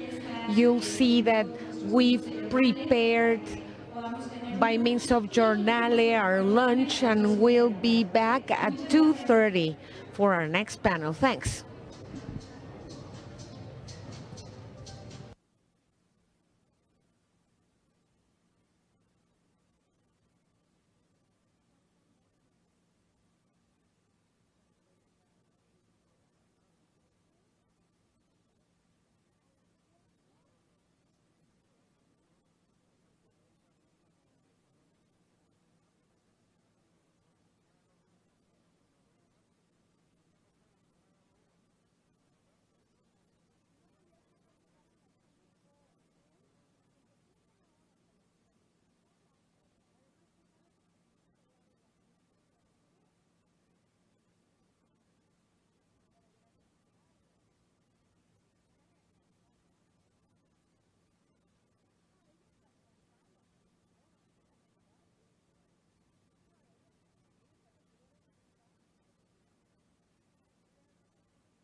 Esta es una prueba de audio. Prueba de audio.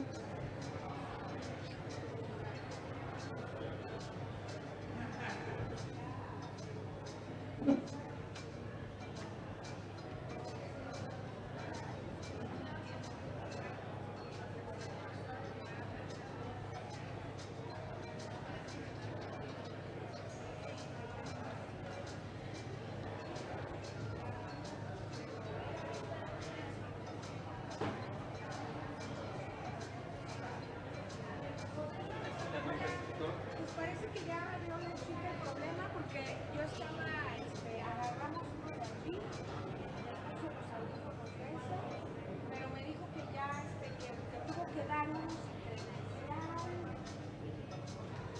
Entonces ahorita que la vea,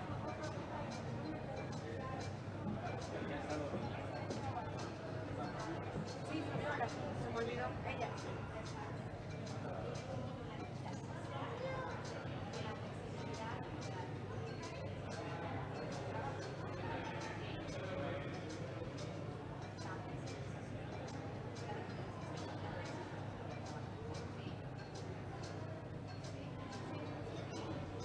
Bueno, yo no voy a ir, pero quería ir al baño a lavarme las manos. No, es que ya van a empezar, ya en cualquier momento empiezan. Me va a dar nervios, mejor me espero. Richard.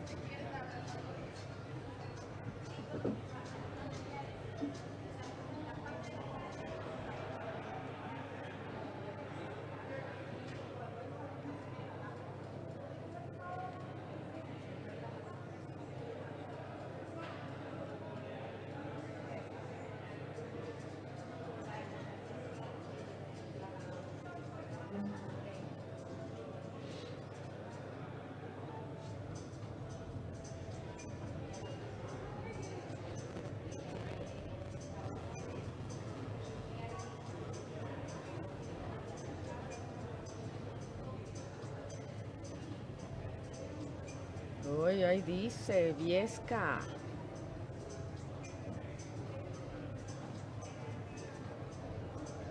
¿Sí pasó por acá? Ya vino. Y también vino la chava y dijo que ya lo había arreglado. Ah, bueno.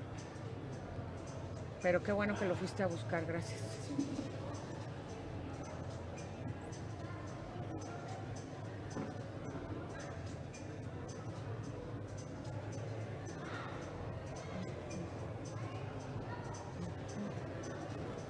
Turutú, turu, turutú, turu.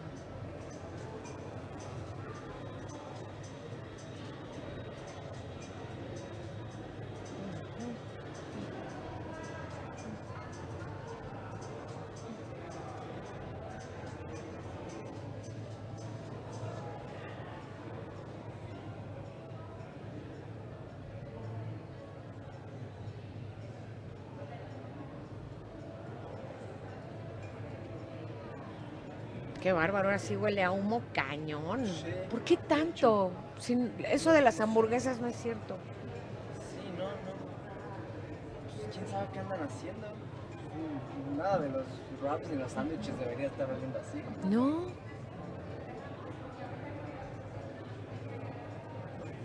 Misterios de estación Indianilla. ¿Indianilla se llama? Ajá.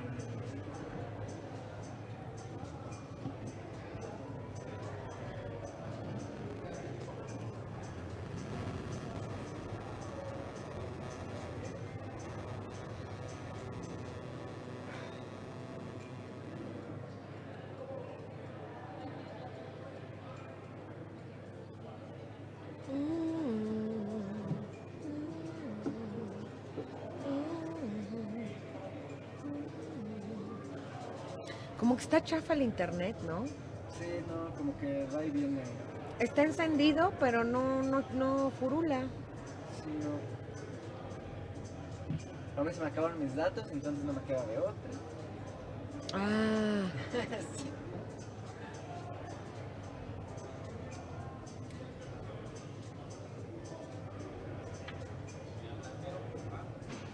Sí. sí. Hola, esta es una prueba de audio. Ahí viene otro. Hola, ¿qué tal?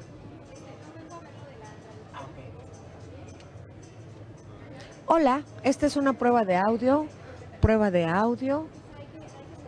Estamos haciendo prueba de audio para este receptor, que es de los más deseados del país.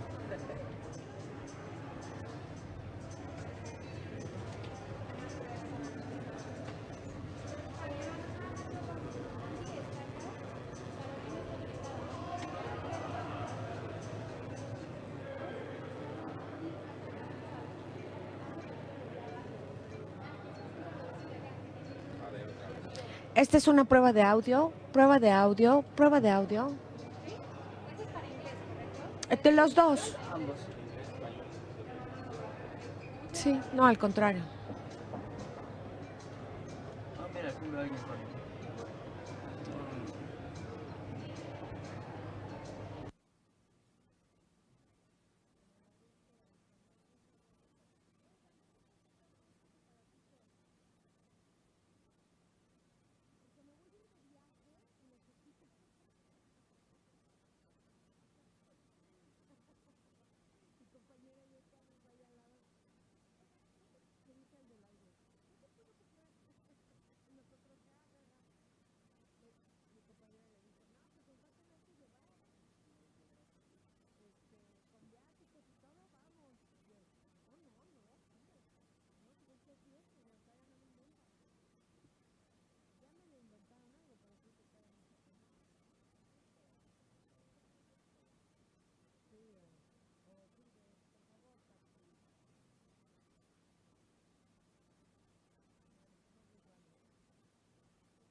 we started operations here in Mexico a decade ago, I think couldn't be proud of the positive impact we've been able to achieve so far. We've invested more than $1.5 billion in the country and will continue to invest because we're very optimistic about Mexico's future potential. Today, about 8 million people in Mexico trust our platform to get a ride or get whatever they need delivered, whether it's food or groceries. And people also come to Uber for the opportunity to earn on their own terms, with more than 200,000 people driving or delivering across the country. It's because of them that our commitment to Mexico is stronger than ever. We'll continue to bring more economic opportunities to more people while always listening and improving our products for them. The challenges that we face in our cities are varied and complex, but we are sure that the best way to address them is together, government, industry, and academia. Today, we're opening up space to discuss and to listen to new ideas that can help all of us move forward. I hope that you enjoy this forum as much as we will. Welcome, and let's go ahead.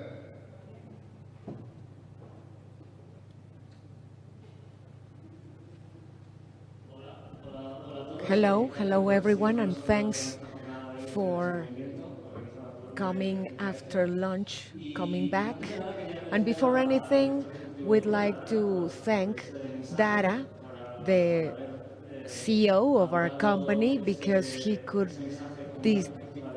send this message to Mexican perspective, and that's exactly what we would like to achieve. I'd like to introduce our panelists, thanking them for being here. We have Luis Monsalvo from Concamin.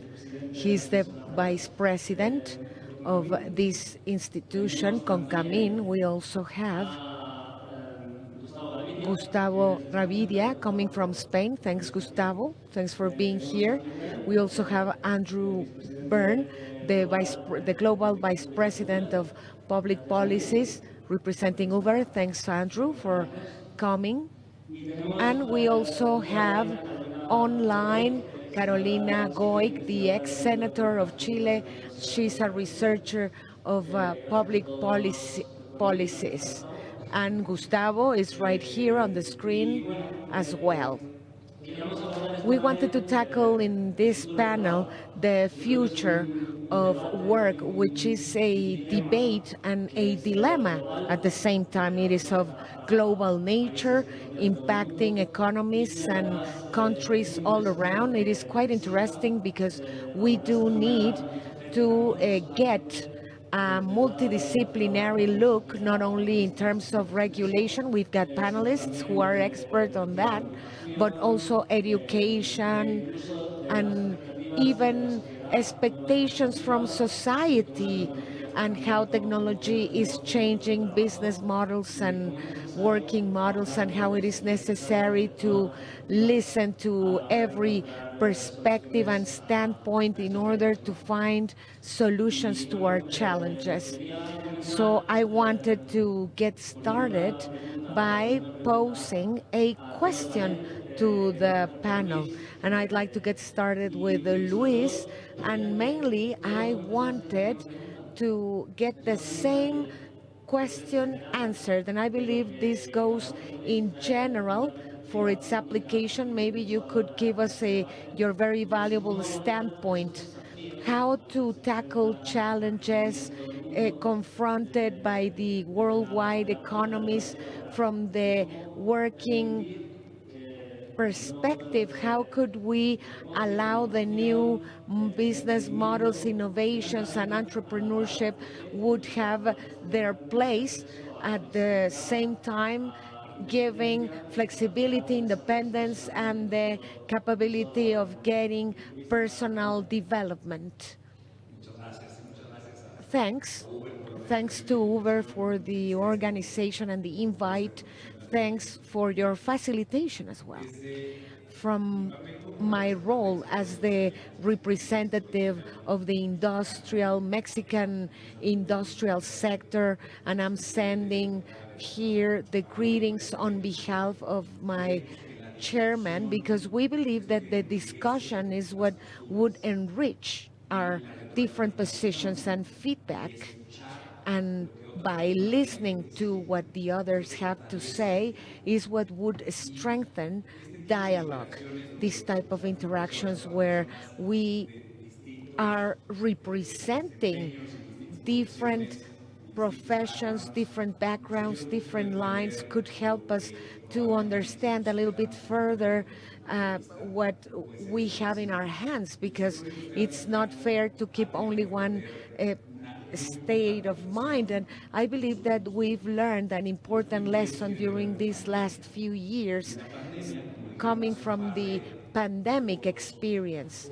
And we believe that it has been a catalyst, as we've said before. And this catalyst is something we take advantage of as Mexicans: creativity and innovation. So understanding such perspective could help us understand that at least in these lines, we are just getting started. We are in a very important moment, but still very emerging in the sense of a reality for not only thousands but millions of people. A quiet example of this could be given by working remotely or home office. We know that this was optional, and it is linked directly to the pandemic, the risk we had to our health. It was an obligation at a certain point, and now it is an option. Reality would go faster than regulation, and the law would have to get adapted to the constantly changing realities. Law is just the silhouette of what is adapting to society, and it is a very clear example of what actually happened, because regularly home office or remote work, according to our legislation, was agreed as a modality where we had an emerging working relationship. But in with this situation, migration or adaptation was needed, so the areas in the company would then adjust to this framework. When the legislation came in to Mexico, I can tell you that the sector was not agreeing on everything. We didn't know if this was an obligation or if it was only temporary. And now we know that in terms of the modality, it could be given as a need that was quite blunt indeed, but this changed the reality for everyone sitting here, listening to the different options and situations we had to generate in order to comply to the needs of a new reality. It is the perfect example of how we need to confront certain legal situations and frameworks that were not in written or that were not fully adapted to the model. But today we do have it. We do have it. I could ask you in how many companies or how many activities or services you have the option of getting a home office basis.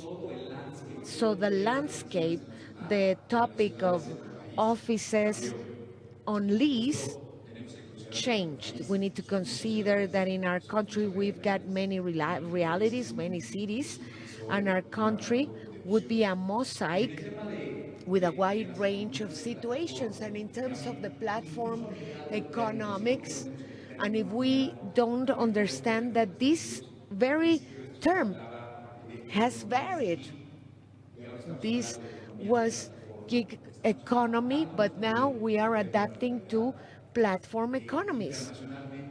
Internationally, this has been discussed and many advances as well, but the reality is that we are just getting started. In our next panel, we are going to deal with the specific situation prevailing in Mexico. But in this panel, we need to deal with the international perspective and how the world is understanding work regulation, because we haven't had any consensus yet on definitions.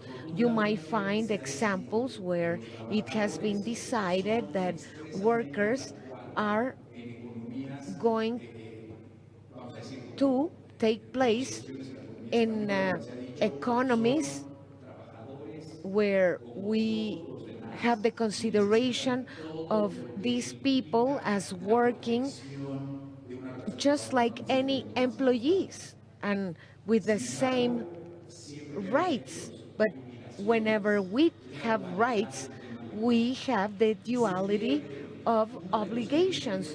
And one of the elements that would frequently be the fundamental basis for these collaboration models, and that is uh, in regards to flexibility and collaboration. And it happens with the French model that they simply say we don't have elements to decide on anything new. We still don't have enough information and data for us to decide if regulation is going to be at 100%, or we have collaborators or autonomous contractors. We have a variation of terminology in this sense.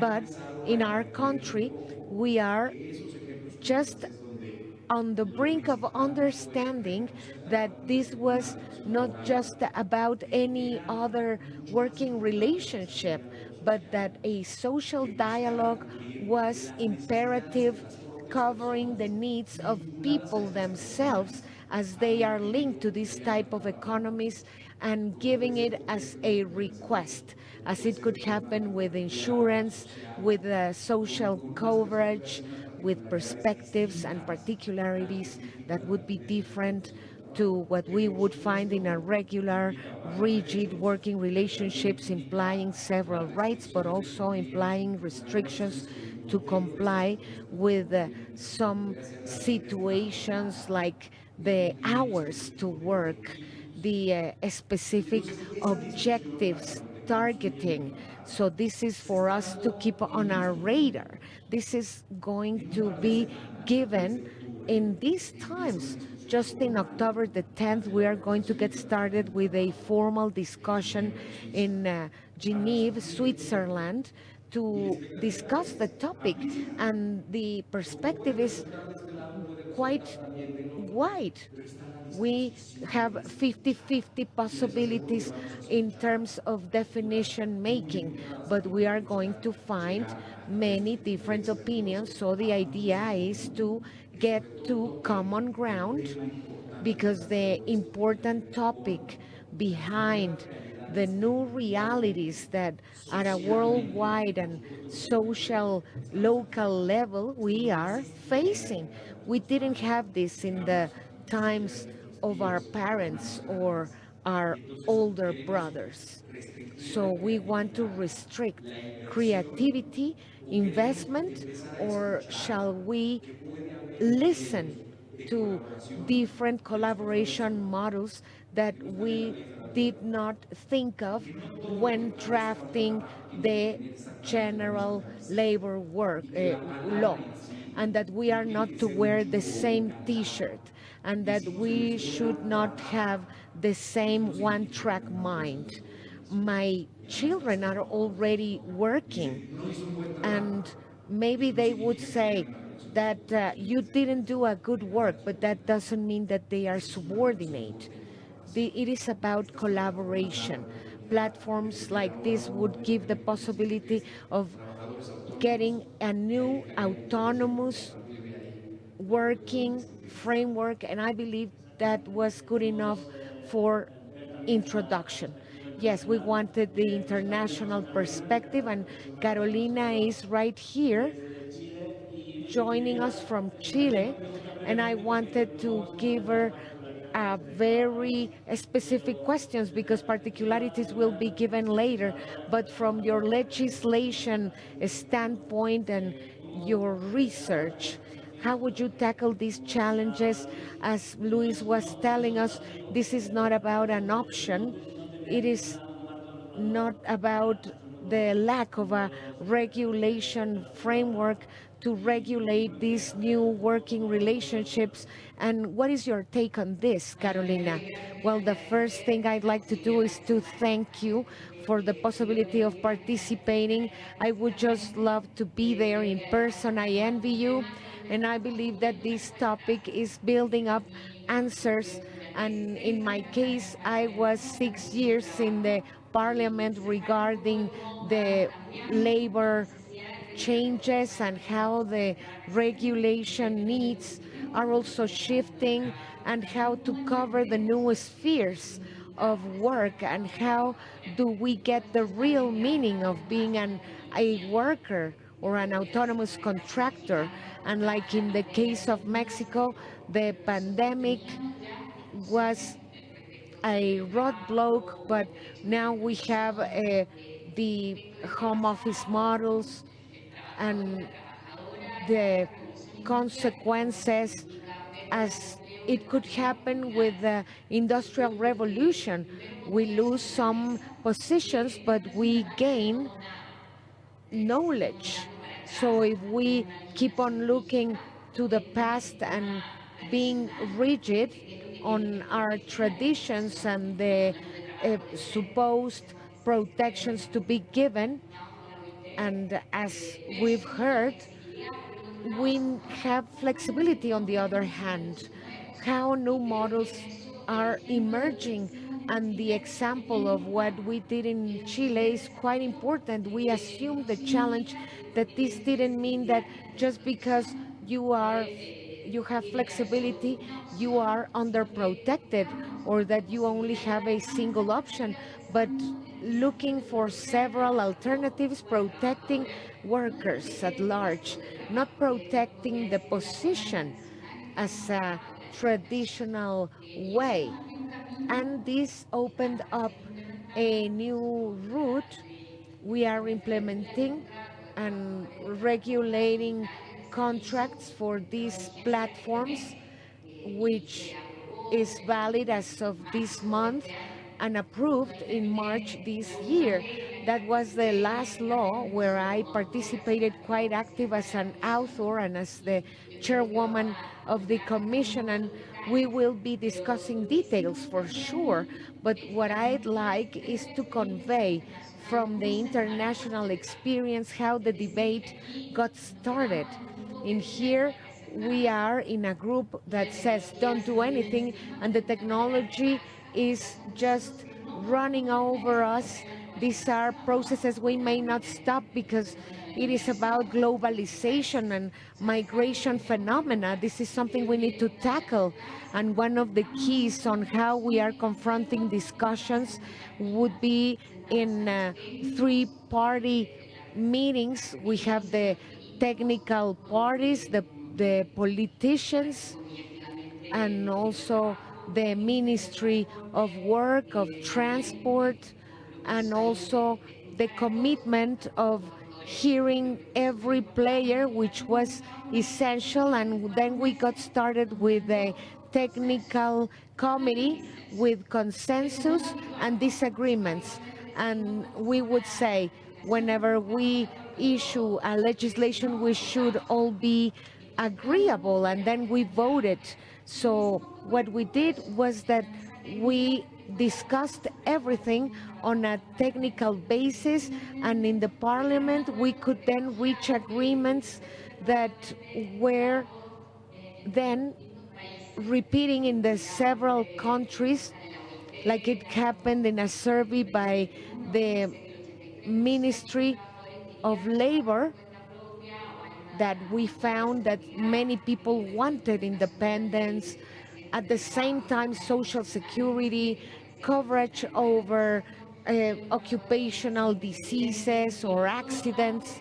So data was quite consistent whenever we compare. But how do we tackle social security? That is a load that should be worked on independently on a digital platform, and I believe that is the interesting bullet, and that's what closed discussions in the Chile's parliament. Thank you. I think it's very interesting to give the podium to Gustavo. You were telling me that 80% of the couriers and drivers in Spain, and you were, as Carolina was saying, there was some lag in the framework, or a framework based on the opinion and the knowledge from the case of each collective. And I would like for you to tell us a little bit about what you're working on, and how is it in your opinion. Well, first of all, thank you for FN Uber for the invite and the space to express everything here and the different point of views. I would like to start this with the conversation that I had, well, a series of conversations that I have had for the past 72 hours with Elias, Adolfo, and Luis. They are they work from the platform. They are Uber drivers, and one is a courier for Rappi. And I was telling them, I was asking, what vision do they have in the work? What is it that they like? What would they improve from what has happened in other countries? What's their vision? And I was very impressed. Three of them were very well informed, and I like that because we're talking about a collective that at a worldwide level, or at least in a scenario where this sector is in a debate ever growing about legislation, what would be the future for it. They said, I want freedom to choose when I work. I want freedom to choose what performance I want to do, when I want to log in or log out. I don't want to have to answer to anyone. This job, which might this that might be the main focus, where everything revolves around this, it's freedom. The concept of freedom of choosing. So in that way, in my country, Spain, there was an attempt of regulation that had the name of writer. This is a chronology of a disaster. Disaster, I will cite the minister of the Spain government that might hear this afterwards. She said that Spain had become an example at the worldwide stage of how this industry has to be legislated. And this regulation in my country, I must say that she's right. Indeed, the world is looking at Spain, but not as a role model of what had to be done, but all the opposite of how this industry has to be regulated. Because it's a regulation that is coming as a unique article of 2 paragraphs. I will present it to the press, but I wasn't able to.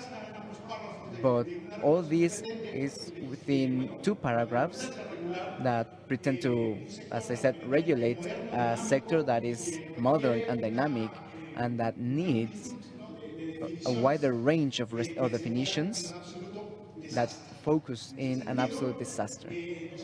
In that sense, we found out on July 1st, June 1st of 2020, an announcement of an attempt at regulation this industry, trying to get together with an organization, Riders con Derechos, Riders with Rights. It's that represents the rights of 20% of couriers, and I get this number from an online survey that was done rigorously, that were people that was interviewed, and 8 out of 10 couriers want to be autonomous with a framework of reinforced rights. It's not something that I am inventing.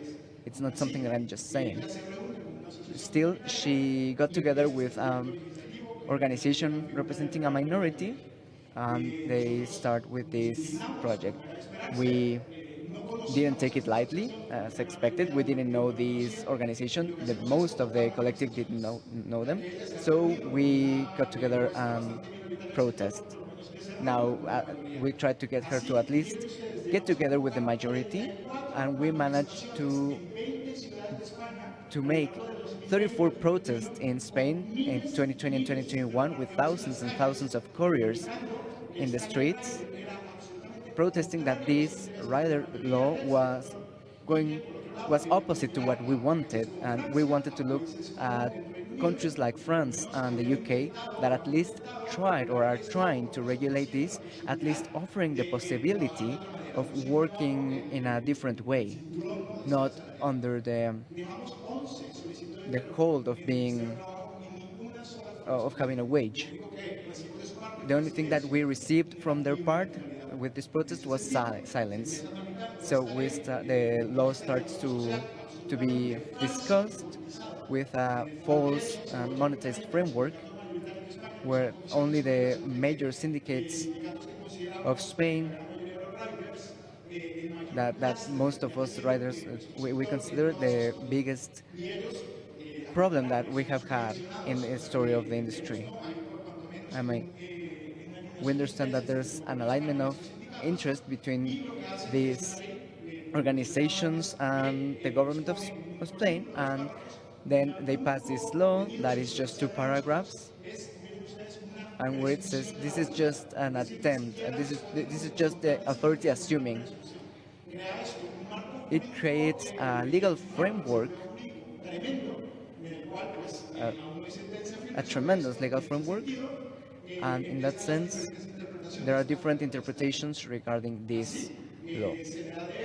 So this is how this regulation goes on in vacatio legis, and what we receive once this process ends in August 12th of 2021, we have the news that Uber Eats disconnects 75% of the couriers. Thousands of people without jobs were lost, and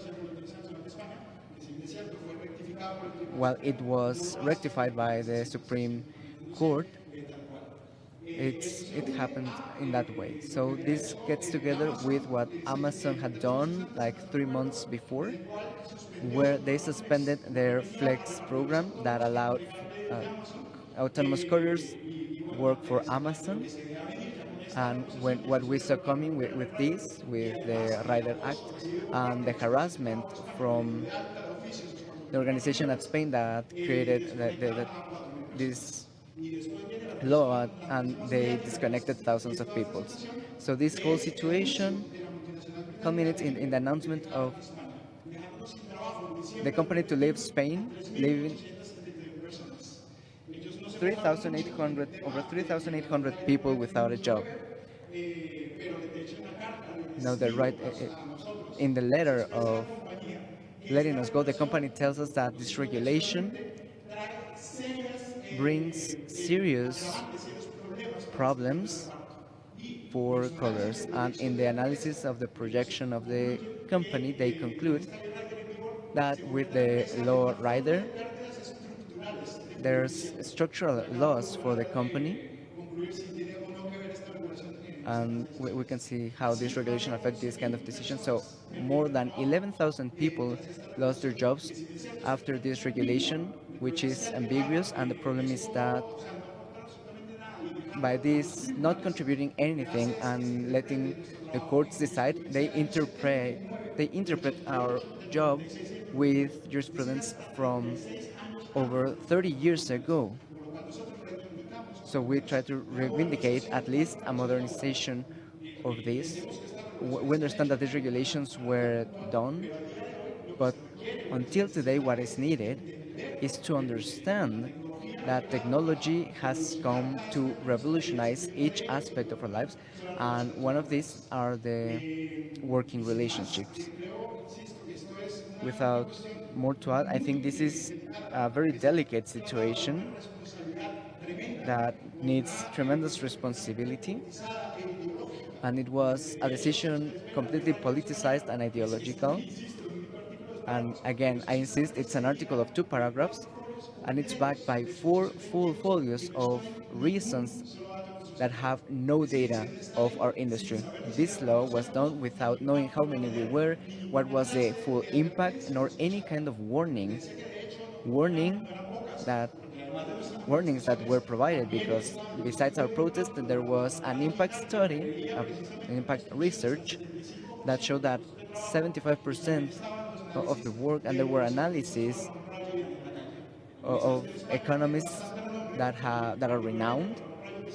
And Mr. Rayo, he is the one that has been more involved. He told us about what was going to happen: a massive destruction of jobs in the sector, and workers subjected to this traditional method. Thank you very much. Now, I wanted to follow up. Thank you for coming to us from San Francisco. I would like for you to tell us how Uber tackles this balance when talking with the different stakeholders, how that balance between social protections and the people who depend on platform economy, not just riders, but it includes other types of activities, how this economy of platforms that really is used by in their daily life. Claro, con gusto, muchas gracias. En primer lugar, una disculpa por mi falta de español, pero gracias por hacer su esfuerzo, entenderme por el intérprete. Pero antes de entrar en detalles en cómo funciona esto a nivel global, quisiera dar 2 puntos de contexto. Y no creo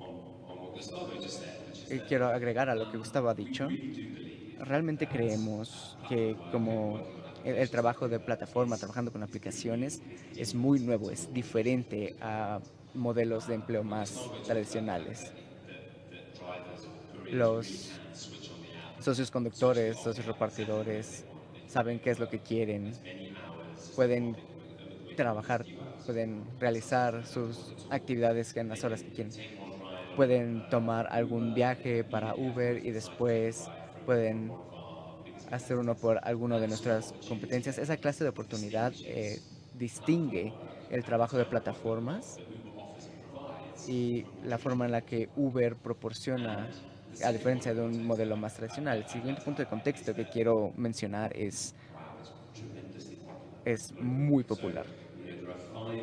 Hay 5 millones de personas en el mundo en este momento que reparten alimentos o tomaron un viaje en el último mes.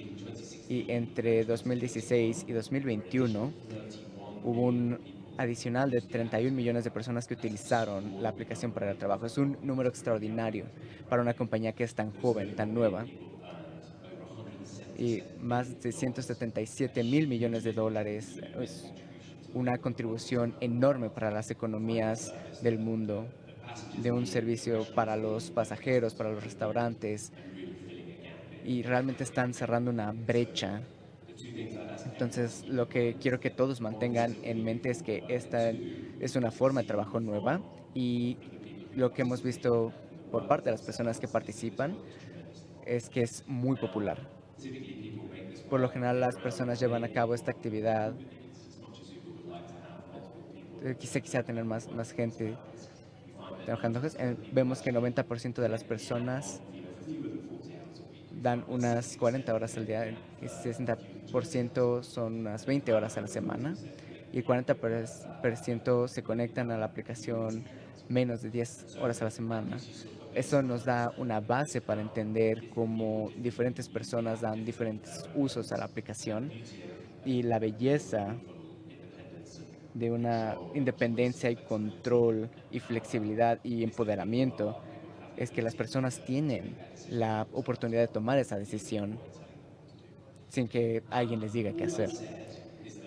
Habiendo dicho eso, Uber reconoce completamente que para ser independiente no quiere decir que te dejen solo.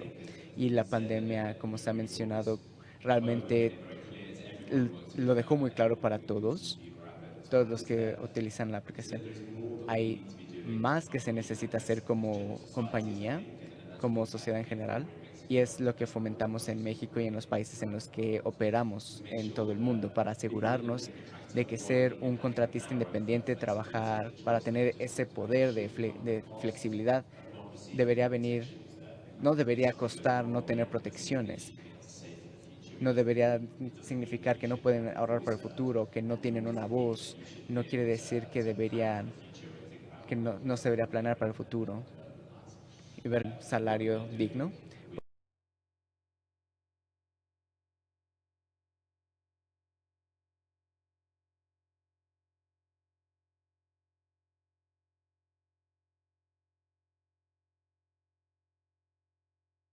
Deben tener protecciones si tienen algún accidente mientras son conductores para la aplicación, pero también quiere decir que donde es posible entrar en esquemas de seguridad social en los diferentes países del mundo, darles tantos beneficios como se pueda. En tercer lugar, los individuos deben tener una voz que se debe escuchar. Esta es una de las áreas donde Uber ha tenido que mejorar más, me parece. Por mucho tiempo Uber era una compañía de Silicon Valley enfocada en la tecnología y creo que varias de las lecciones que se han aprendido es que hay que escuchar a las personas que utilizan nuestra aplicación, especialmente a los clientes, pero también a los conductores, a los socios conductores. Tenemos que dar una respuesta a sus preocupaciones de forma significativa y asegurarnos de que seamos tan buenos como se puede. Eso ha sido más fácil porque ha habido competencia para personas que están en esta compañía, mejoran ya que hay competencia, por ejemplo, aquí en México, pero aún tenemos que mejorar. En cuarto lugar, hay que pensar acerca del futuro, el futuro de la carrera, de nuestras vidas, de nuestras familias. ¿Qué entrenamiento se puede proporcionar? ¿Cuál es una de las formas en las que Uber puede facilitar el acceso para cualificaciones de, de educación, que los socios conductores puedan pagar para ellos o para sus familias, enviar a sus hijos a universidades, tener programas, cómo se puede mejorar para los vehículos que ellos conducen y demás. Entonces, asegurarse de que las personas puedan ver un camino en un desarrollo de carrera es importante para nosotros. Entonces, estos son los puntos en los que pensamos, pero intentamos, hablamos con políticos alrededor del mundo, ah, y en una gran extensión defendemos esto y también reconocemos que Uber opera en unos 75 países actualmente. Entonces, la solución en cada país va a ser diferente. Sabemos que el modelo social va a ser diferente de lo que tenemos en México. Entonces, son diferentes formas también las que se trabaja en Chile, por ejemplo. Reconocemos que a medida que avanzamos en cuanto a las regulaciones y legislaciones, vamos a tener que llegar a puntos medios. Vamos a tener que intentar poner el interés de nuestros socios, conductores y repartidores al frente. Tenemos que estar listos para poder hacer cosas diferentes, para responder a las necesidades de cada país y a las regulaciones. Entonces va a ser todo un viaje, va a tomar tiempo. Y se ha visto que probablemente se tiene esta clase de regulaciones en 10, 15 países en el mundo actualmente, en lugares donde operamos. Me parece que eso va a seguir creciendo, va a empezar a ser más rápido a medida que las cosas avanzan. Y es un gran apoyo que México va a ser uno de esos países en el futuro. Thank you. I wanted to continue with Luis, is precisely Mexico, regarding regulations, like places like Chile, Spain, Switzerland. If you could let us know what are the signs or how a proper regulation should be made for the people that want to have that autonomous job and work with this kind of platform. Of course. Voy a tomar mucho lo que So I will take a lot from what Andy has said regarding una solución that there's que pueda no funcionar solution that can work for every country around the world. And actually, principios sobre los cuales va a a little discutir about the o va a hacer esta principles that reflexión this en unas próximas semanas talk en will Suiza revolve es, around in a few uno, reforzar, weeks in Switzerland is no to habrá strengthen that there won't una be solución que pueda a ser unique tal solution cual copiada that can be en copy todos los países pasted del mundo donde in tengamos all experiencia. countries where we have this Y esto debate. obedece a diferencias tan drásticas And desde this comes el from modelo differences jurisdiccional as drastic hasta la as situación the social model of law, de las the personas en cada una social de las aspect of the diferentes condiciones population in the geográficas. different geographies in different Concamín y places. el sector industrial en At México Concamin and sí the quiere industrial sector in dejar muy Mexico, claro we want to make clear que lo que that queremos es what we want is empleos sanos, healthy, dignos y fuentes de dignified empleo employments, que sources cumplan of la employments legislación. that meet Estamos regulations. dentro del sector We are within the organizado, industry, empleador, siempre fomentando el or cumplimiento de normas. organized with Pero es entonces always en la following normatividad regulations. It's en within la que hay regulation que encontrar that we have to soluciones. find La solutions. solución en México es un The tema solution muy in Mexico complejo it's very complex. porque It's a a very diferencia de complex otros topic países, because unlike nuestro other countries, perfil our por profile, las diferencias due sociales que han to the existido different desde la creación the de social México, differences that have que esto existed estoy since hablando the económicamente, beginning of tienen que Mexican ver society, con un are modelo de related seguridad social with que a seguramente social nos security model platicarán that en el siguiente will panel, probably be talked about in the donde next a panel, diferencia de otros where países, unlike other countries, las personas en México tienen people in acceso a la Mexico have seguridad access to social social security porque son empleados. because they are employees. En otros países, en In nuestros other vecinos, countries, como el like norte de our Europa, neighbors in the north, they are la very clear seguridad social examples. es Social ser security ciudadano. is gained Entonces, cuando by tú being a estás, citizen. compras algo, te When you preguntan, buy "¿Tienes something, tu número de hey, seguridad social?". what's your No social tengo, security soy number? I don't extranjero. have one, I'm foreign. Aquí el tema de seguridad social viene Here, the social de un modelo security que se llama aspect régimen comes from obligatorio en el a modelo mandatory empleado regimen tradicional with the empleador. traditional employee-employer Y model. eso tiene una repercusión And para that el has an modelo de impact cualquier on the sistema model of colaborativo muy importante, each important porque collaborative model implica un costo because de redondo a de round cost is 30% needed sobre for la 30% cotización over the fija, compensation, sobre over la the fixed cotización, compensation, vamos a decir, or promedio let's say local. the average or standard Y eso compensation. implica que el gobierno, So evidentemente the a través de esas government, cotizaciones through a la seguridad those social, contributions towards provee social los security, servicios provides the que tienen que services ver con that are retiro, related with cesantía, retirement, jubilación, stop, accidentes stop en of el work, ejercicio del accidents trabajo y during algunas otras during cuestiones. work, and Son other 5 rubros que matters. implica nuestra There's seguridad social. different Pero ese aspects of our modelo social security, but that nos lleva a model una discusión que han leads us tenido to otros a países discussion como that other Chile, countries like que han Chile have tenido otros had, países como that España, countries like Spain have donde had, el costo de lo where que the implica cost of tanto para el sector what empleador implies for como the para employer el sector gobierno and es the una situación government un poco compleja o is más a compleja complex de lo que se situation, podría pensar more a primera complex instancia, than you would think at first, porque nuestro modelo de because seguridad our social social que security model implica un reconocimiento de relación that implies laboral recognizing a olvida working que puede relationship existir forgets gente that there may be que quiere people tener that acceso a want to esos have access servicios, to those pero tal vez services, no a todos but esos maybe not servicios. all those Y por lo services. tanto las contribuciones podrían ser So distintas, contributions might be different, focalizadas, focused, únicamente canalizadas only para channelized cuestiones que nos for corregirán. matters that Evidentemente el ejemplo del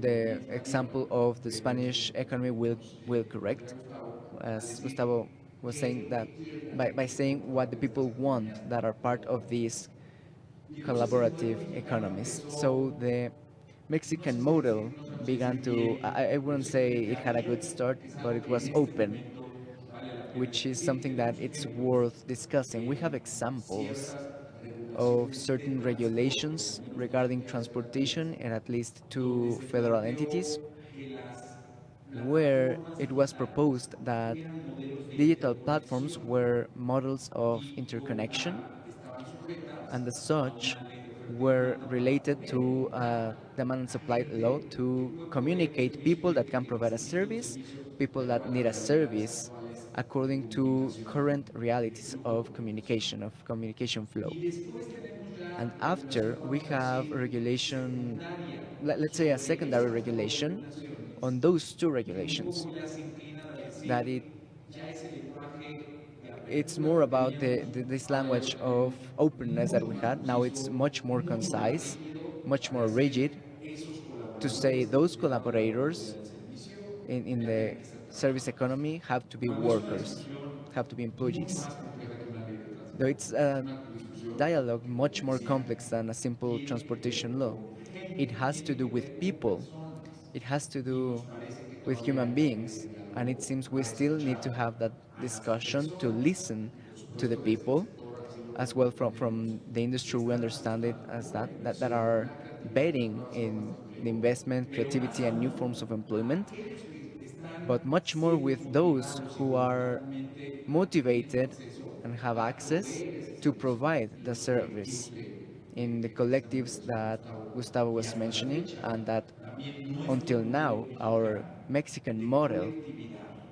pues es una of tarea collectivity, pendiente, es una it's asignatura something pendiente pending, desde hace and it's mucho been tiempo. pending for a long time. Las organizaciones que The representan organizations trabajadores, representing colaboradores, employees, autónomos, workers, cualquier tipo de persona que autonomous preste un servicio, workers, ustedes saben whatever kind claramente of que people están that provide bajo a un service, escrutinio they muy are importante under a heavy ahora scrutiny right y que a now, través de un tratado and that through internacional como an international treaty like the USMCA están revisándose is being si nuestro reviewed modelo hegemónico if de our décadas standardized model funciona o no from funciona. decades ago Pues works or imagínense not. si se están revisando los So if modelos they are de reviewing representación de plantas, que nuestro the país es un representation sector models, muy de manufactura, si our eso se está country works a revisando lot with y la respuesta manufacturing. If es que that's se being está reviewed and evidenciando the que hay answer is muchas áreas that de it's oportunidad, evident that there are a ahora lot of imagínense si opportunity no hay areas, oportunidad imagine if there's para no realmente abrir opportunity el to diálogo actually desde open up the que dialogue with apenas se people está that are empezando. just starting. Entonces también estamos So por we are poner las voces donde about realmente hay to necesidad y donde raise the realmente voices hay where there's oportunidad need, para where que haya there's an realmente appetite un for diálogo. a natural dialogue. I think that's a very interesting insight about the creativity in innovation as regulators and as a legal innovation. It's something complex because it needs several processes and consensus, but it's valuable. And I wanted to start with Carolina for her to tell us the expectations about the legislations in Chile, because of course the political scenario changes, the government changes, but the challenges are still the same, and not just that, they evolve, and they evolve along with technology, and it needs a response from Congress, from legislators of governments based on those new challenges. So I would like to know, what are the expectations that you have?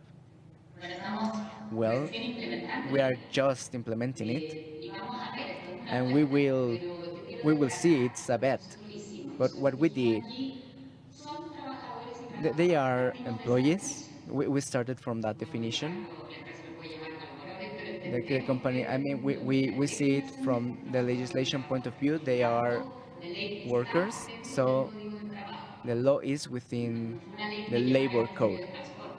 It Creo que eso es wasn't bien by the Ministry importante. of Eso Transportation, which is significa important. que está This en el modelo de means coordinación y that the dependencia, como coordination and lo conocemos dependency to tradicionalmente, models no that we have necesariamente. known Pusimos traditionally, but aquí not necessarily. We ciertas said circunstancias, there are ciertas certain empresas, ciertos circumstances, certain trabajadores enterprises que pueden and ingresar una employees plataforma that formal, might be interested in a un more vínculo de formal coordinación y logic, a dependencia, bond un of contrato formal coordination and dependency, formal, like horarios, working horarios, hours, a puede ser shift, que eso more también esté structure, that mecanizado may en una be forma. Así como hay otros in a platform, que and there may be habitualmente no se others vive en la ley, that, que son well, los valorar la libertad, que like trabajan más horas, freedom, que working trabajan some en alguna hours plataforma. or working in Entonces, different ¿cómo ways. So how permitiríamos, digamos, would we posibilidades? allow the Y dimos la possibilities? alternativa de So que we sea un provided trabajo the independiente alternative y that they con were cláusulas autonomous sociales workers, normativas freelance. que se So there's rigen en nuestro Código de Trabajo. norms Ser in the trabajador labor code independiente. to be O a sea, usted freelance. puede ser el trabajador o la So trabajadora, what ¿no es cierto? they Sigue can do también con una norma especial. follows Pero the lo que regulations. hicimos, But what y we es lo did, que se referían a hacer en el caso and what lo que no lograron en España, wasn't accomplished in es Spain, este independiente, pero is con the una independence, legislación reforzada but with a reinforced legislation for them that recognizes the same guarantees and rights regarding working security and social security, be it they want to be freelance or depend on something. So now we will see how it works, how the surveys uh, respond to where most of the workers wanted to be independent, as well as what the companies need. There are different bets, but what's key, and I think it's important here, there may be different tools, but what must be clear is the end. We want to guarantee from Uber, we want to guarantee that in an accident the worker has protection. So if you are a freelance working for platforms, you have access to all the guarantees, the rights of social security, of working security in Chile. That means they have access to the loss of accident for employees and the budgeting for financing.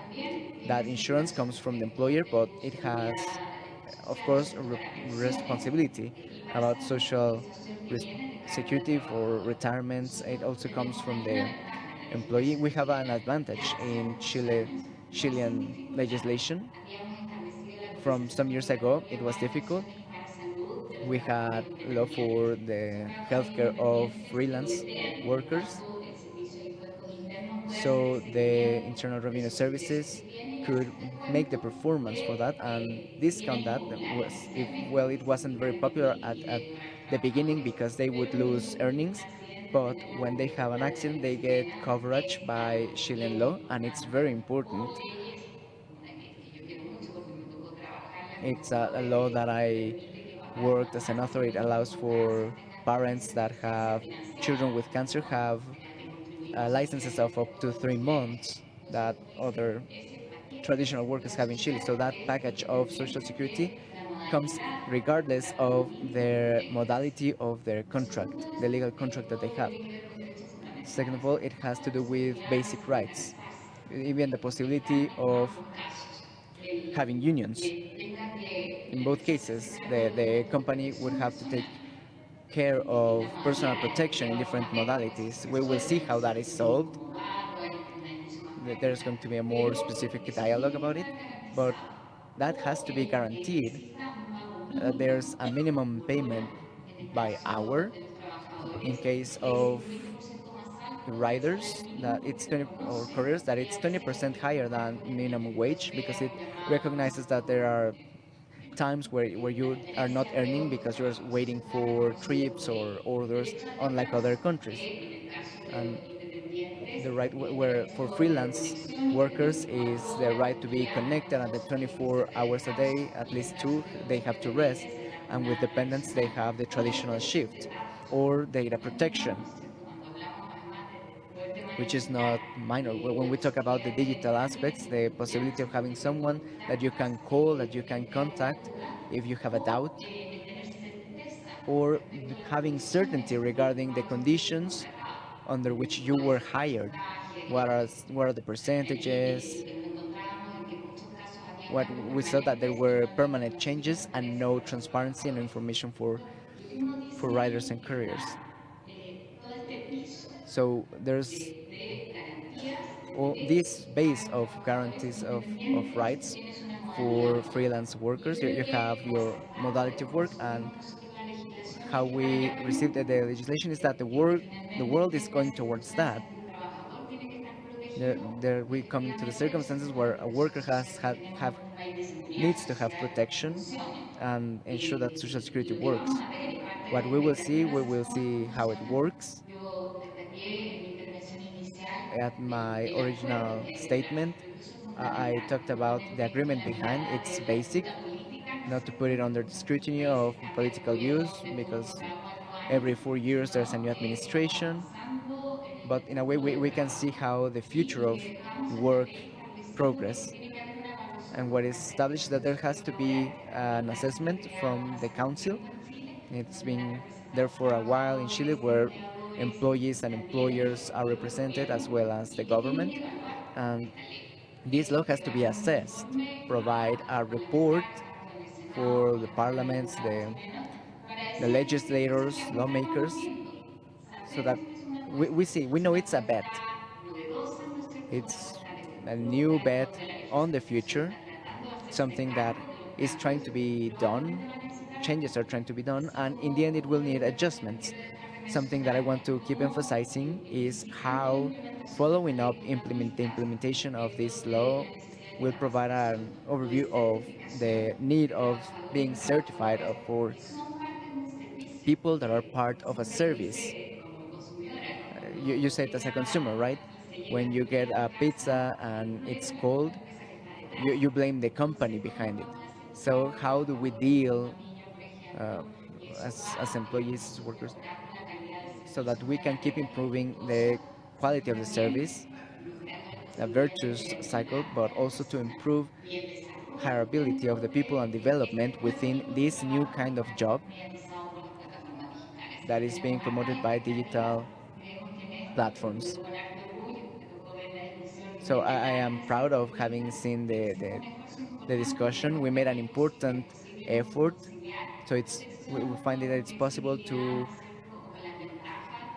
have conciliation, to have freedom and work coexist. Thank you. So I wanted to go to Gustavo briefly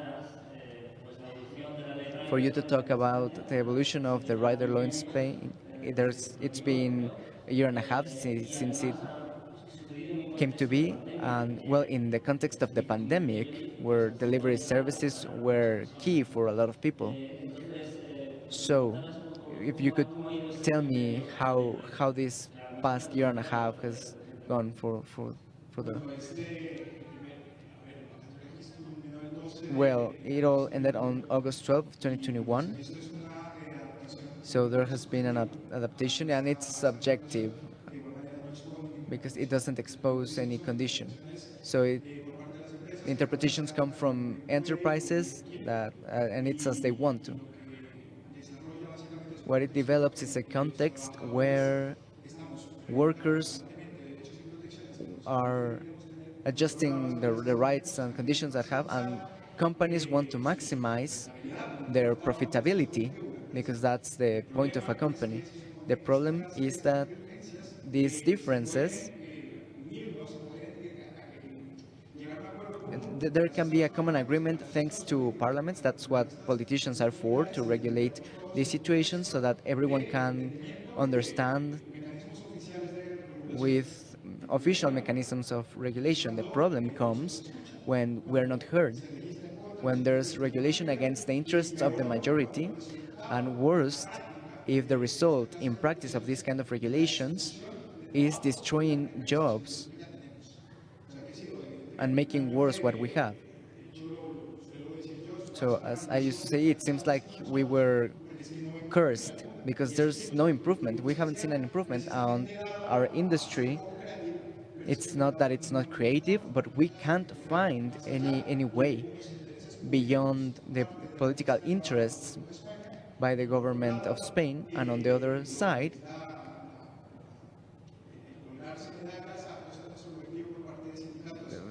the unions giving themselves a pat on the back because their expositions on because what they have done to us are attacks. They try to defile us.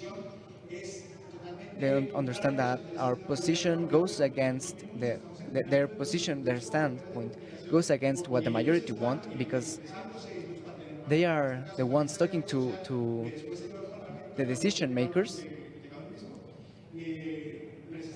and precisely it's going against the interest of the majority. So it's been a year of interpretations, of tickets, of fees.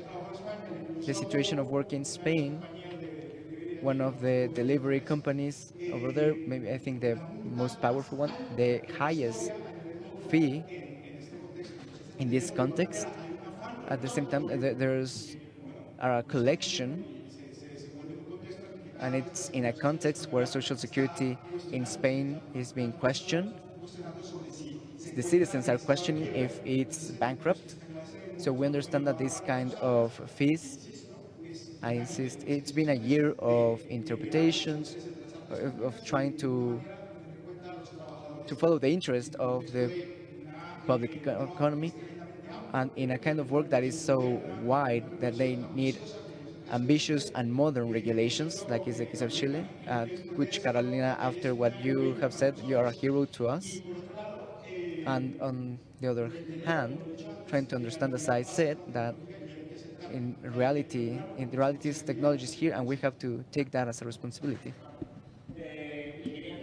Yes, and I wanted to close before our audience questions with Andrew. I know you are quite busy because the reality, as it has been said, are quite diverse, many ways to tackle them.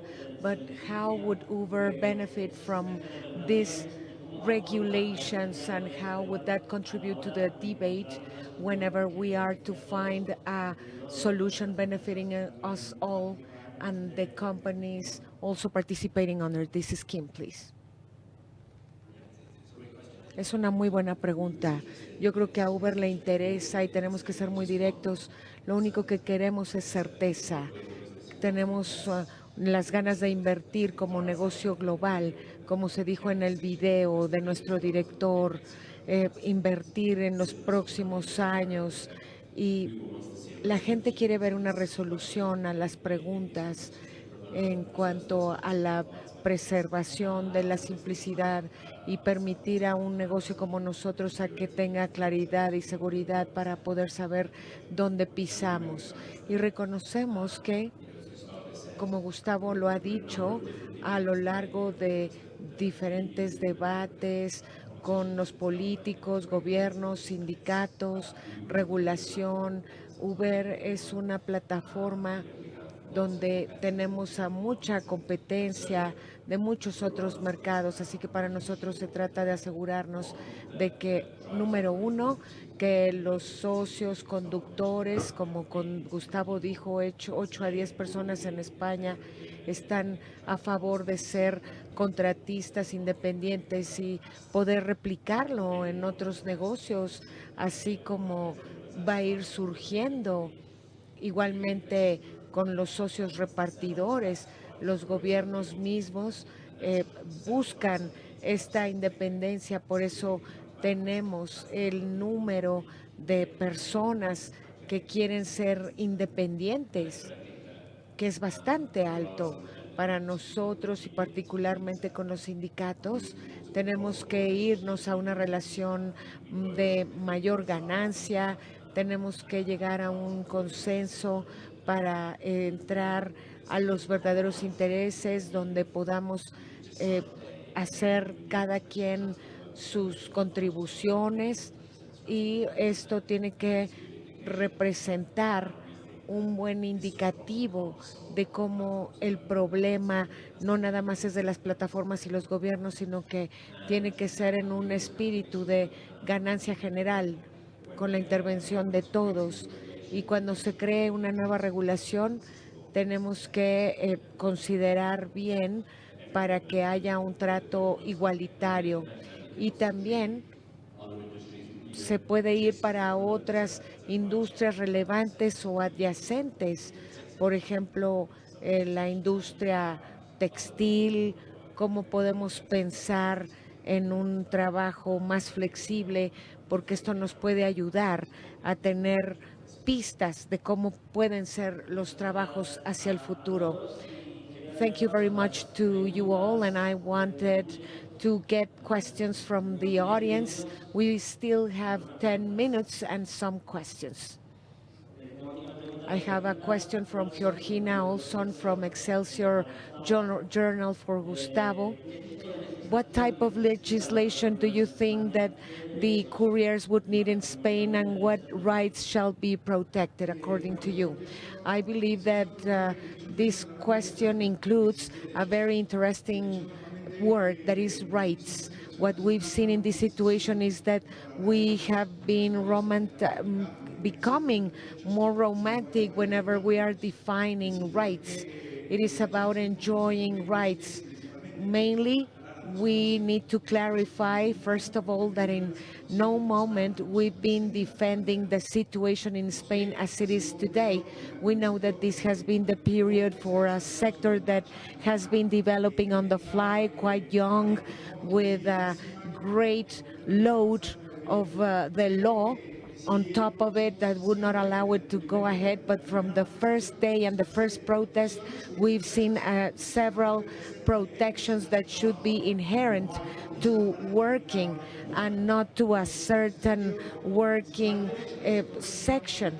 What we want is to get collective negotiation that could be through unionizing or grouping a set of workers defending their rights, or whatever you might call it. The problem then it is that what we've got is not a legislation responding to basic needs, as it is getting together in order to defend their own interests. So it is the right of collective negotiation, the capability of forcing companies to grant benefits like insurance, a minimum payment per hour, like it happened in Chile, that introduced a practice that is great, the passive hours framework, where you need to pay out because you don't want to oversize fleets.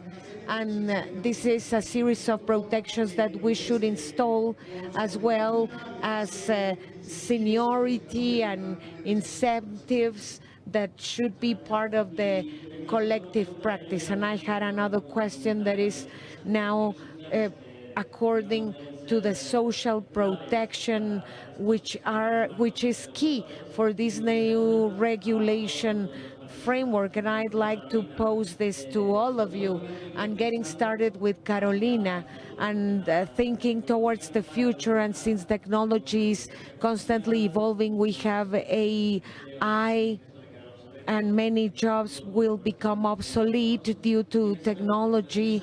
So I wanted to know about the network as exposed here by the audience. What are the key protections to take into account when drafting regulations? We have a great question there in regards to the universal basic income in our retirement. We are considering what we could have with the different modalities. When we have the social security consideration, there is no doubt that the evolution of modalities of working will challenge the protection systems as we know them socially. The great question here it is, if innovation, technology, development would imply the protection of workers? No, clearly the answer is no. If we can do it as we've always done it, it would not be applicable either. That the challenge is for legislators in order to uncover the set of laws that, according to me, are just reactive more than going along through the down the road. They should be protecting development, entrepreneurship, and what I always stress out is that whenever we are all clear on what we want to do, when we are coming out of the box and the regular politics, who will be honoring work, but there is a certain minimum we should honor and respect. And maybe we have digital platforms, but that would not allow abuse or disadvantages that would be a risk for the businesses themselves, because passengers are also involved in that risk. So there are certain standards to be kept up, and as long as companies are doing it right, they will be winners as well. This will imply rights and obligations. This is the case of Chile. There is a percentage of the for the worker to contribute with, along with the employers. But we are allowing flexible morality, so a housewife will be able to work for some hours. The same happens to students, that you might be going around the cities or countries, and that is the advantage of technology. I would be closing with this message. How are we going down to agreements? And that's the great challenge for politics and for legislators. We need flexibility and rights reconciliation with the opportunities of global processes. With the same question, the importance of social protection for people who work and people who work in these collaborative communities. How would you contribute to that, Andrew, Luis, Gustavo? Otherwise, we can go to the next question. I have another question here that is quite timely, and it is coming from the private sector, who is also present here during our encounter and dialogue about insurance access. This is a question for Luis. What are the alternatives and solutions that you might imagine, considering the Mexican context, to guarantee social security? And in the same lines, in healthcare and the new relationships that we have for working and exchanging types of work. This is a very complex and new topic, but the reality is, we could say that the present model we have for Social Security would imply some questions that for collaborative economies would not be focusing the need or the service in the need asked by the people. And evidently there is research about the most interesting point for the audience and the public. But if you are servicing in the field, in the streets, the risk of an accident or occupational risk would be the fundamental factor to take into account. That is to say, the people are going out, and just as it could happen with anyone that is in the street, exposure is there. And if exposure is generated for income for families, we believe it is reasonable to say that we need protection and strengthening in that activity.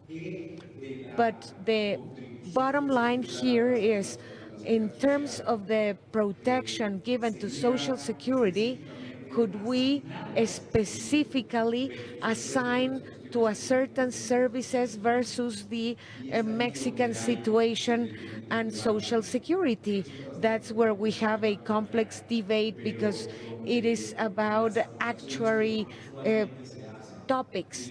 But what we have is that we need the participation of the companies, the employers, the regular people, and the government. And right now we are under a model where we depend upon the needs under debate, and down the road solving as the best one for assignment. In many models, this risk is complied with a private insurance policy as a benefit, but we need to check the taxation in our model, in the Mexican model, because the Social Security is an institution supplying very important healthcare services, but it is also a collection organism. And truly speaking, this could be quite complicated for authorities and administration, not binding due to that same nature with Social Security. But if our starting point has the platform economy with collaborators who are hired and those who are not for that second case, we would then need to get private insurances provided by the platforms, or we could have a different modality of independent contractors under Social Security. Those are the two options we could have. Thanks for this very stimulating debate. Thanks, Carolina, for joining us from Chile. Thanks, our panelists, for your contribution. Thank you.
Hello, good afternoon. This is the last panel we have for our sessions. We'll try to be brief and also pleasant. We wanted to close this conversation with a comprehensive panel, including every take and angle. Unfortunately, our Ministry of Labor could not join us today due to our agenda, but we have the rest of our panelists who will be closing these sessions with interesting arguments. First, we have Luis Diaz Miron. He's a lawyer. He is also the director of the most important law school, Libre de Derechos, Saúl Gómez. He is the founder of the delivery partners, and also we have the public policy director for Uber, Nicolas Sanchez. We have the future already here. That's the topic of our panel. It is just around the corner. Probably many of us would have to ask for an Uber whenever we are to leave. But this is not a transition. This is a revolution indeed. And as commented in our previous panel, this has been accelerated by the pandemic, and the pandemic has just posed this situation right in front of us. And I wanted to deal with the Mexican case. I'm coming from Washington, and I thought that the future had been forecasted for the first time, but in Mexico, apparently the city has been thought for Uber. Everyone is resorting to it. Everyone is getting food by means of Uber Eats, and I'd like to get started with the streets. And Saul, the founder of an association of delivery partners, so I wanted to get started with you so you could tell us about the needs of delivery people. What is what you need on a daily basis, please? Yes, of course. Thanks for the invite. And we believe it is necessary to have a three-party dialogue. We are missing one piece, and that is a display of the need that we do have. More than just saying what we require or any circumstance, we need to get what we require today so we can leave everything prepared. And it is, as they say, children are the future. Well, children have already grown up, and we are working under new systems that are to be regulated, as it happens with the federal law. Someone would say that it has been there for a century now, and it is worrisome that something that was just getting started, models like this didn't exist. Now we need to fit them in, we need to improve them, so the partners living in not optimal conditions could then get their rights, not forgetting that we are a part of a whole and we are not all looking for the same things. We have hybrid systems where we have partners with rights and others who are working under a total independence. We cannot just stop considering those who would be left behind because of express regulations not taking into account every voice. In my association, we want to hear the general voice, and we need also to consider the single mothers who are walking with their children and delivering, those who didn't have any retirement, because it is not a crime not having retirement, and who are still working in their 80s, and also pondering those with disabilities and migrants, and also pondering the young people, and also thinking how we are going to keep young people active and improving their education.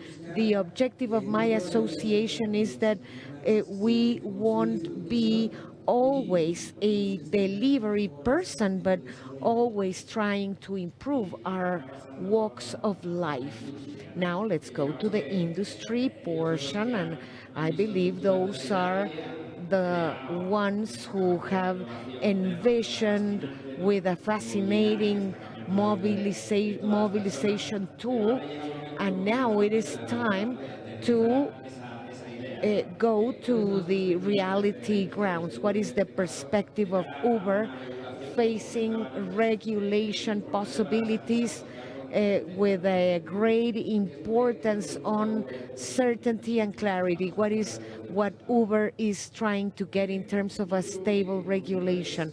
The first thing is to deliver a clear upfront message. In the case of Uber, we completely agree in getting ahead with this discussion. We do believe it is possible, and furthermore, we believe that those who are earning extra income under our app would then need the best conditions and protection. That's why we want to play a role, as this topic is being discussed around the world and in Mexico as well. The great challenge, as we saw in the previous panel, the traditional schemes are absolute. They are white or black, binary systems from the past, when technology was not deployed as it has today. The challenge is in breaking paradigms and looking for creative, innovative solutions that would allow, on the one hand, to comply with the wish, because generally speaking, in the industry, we want the best conditions for everyone, but also creating legal frameworks that would allow to foster the impact of technology. And about that, I would like to center a concept, to zero in a concept in the challenge of finding best regulation for Mexico, and that is the responsibility factor. When we analyze the impact of technology, whenever we hear people like Saul, that is telling us about the experience of more than 500,000 people working under the app system, decision would not only impact those 500,000, but their families and their background. And if we broaden the impact of technology, today we have 9 million people, 9 million Mexicans relying on technology for affordable, quality, safe mobility. And before Uber arrived 10 years ago, alternatives were not as broad as they are today. And let's also see what happens with commerce. Uber Eats has been in Mexico for 5 years, achieving the fostering of more than 40,000 restaurants. And whenever we talk about delivery, we want to think about the great international chains out there. But in reality, whenever we see this type of businesses, many of them are small and medium size. What am I trying to say, and what is the concept of responsibility when we look for solutions? The impact is so great. The economic development of a country relies on that. A dynamic economy with opportunity offered to people is something that should rule us out whenever we are looking for alternatives. We know what is not functional, and we were hearing a delivery partner in Spain. That is a reality, and it is not just an hypothesis. It has happened. We know what happened in Switzerland when they opted for traditional alternatives. The challenge posed here is not to fall into the traditions, but co-creating along with the government, the potential regulating people, the industry, the academia, to work all together under the spirit of obtaining the best out of a regulation which will impact the quality of life of millions of Mexicans. Thank you very much for your comments. What we were discussing before, and truly speaking, reality is way far from the technology and what we may assimilate. My second question for Luis, and from the legal architecture, this change is entailing great challenges. What we have on our table whenever we have a revolution of these dimensions and impacting everyone as a player? Thanks for the invite. Thanks to EFE, it is an honor to share with my colleagues on this panel and the stage. We need to acknowledge the development of technology, the innovation brought in by the system, the reality, even during the pandemic, and Saul would know better. Please go deeper in his intervention. The pandemic increased income. The pandemic really allowed for this type of systems to get subject to that, to benefit businesses, not great industries, but small businesses, how to build up an architecture for this complex, interesting, innovative topic, and as the ILO says, so atypical. So if the ILO remembers, decides, and recommends this type of systems as atypical, it is not the regular practice. So I would call upon the legislators. I would call upon legislators who would have their turn to discuss this by means of initiatives with important parliament and in an open way, listening to opinions. And I suggest to pick up the model, Alfonso, and become flexible. We do want security. We do want the opportunity to work, but not necessarily falling into a belt like in the Spanish case we could then regret later on. These are topics to be discussed with many hours and coffee. We need to acknowledge the atypical nature of the activity and acknowledging the mechanism and the virtue given by liberty and independence, flexibility, and from there we can get started to give protection framework, and yes, indeed, for security as well, and also for the rights acknowledgement in full. But I would also ask our honorable legislators, both male and female, not to embark in closed systems, but to ponder in a long-term legislation. The federal labor work, the first one we got, did not acknowledge according to traditional systems, free working modalities, like for salespeople. It should wait from 1930 until 1970 to include in our legislation a classification of salespeople and employees at the same time, as long as they could hold certain characteristics, not the regular subordination dependence model. It's a very appealing topic with high complexity.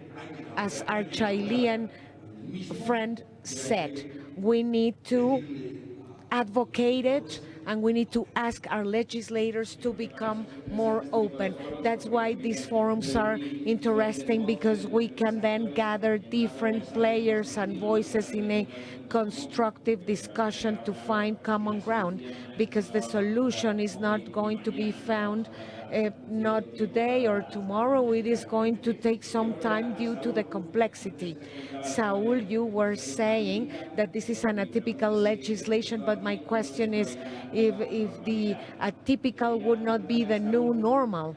And Saul, please, we are talking about the diversity of standpoints under the digital platforms and the opportunity to work with them. And according to your association, we know that we have very heterogeneous opinion. What would be the concerns that you have seen as the glue in your association? First of all, the pandemic brought in more work, but also more death. From March 2020, since we had the first virus cases, it's been 65 deceased partners. And the government has not given any response in terms of traffic accidents for 60 of them, and 4 other cases who were murdered intentionally.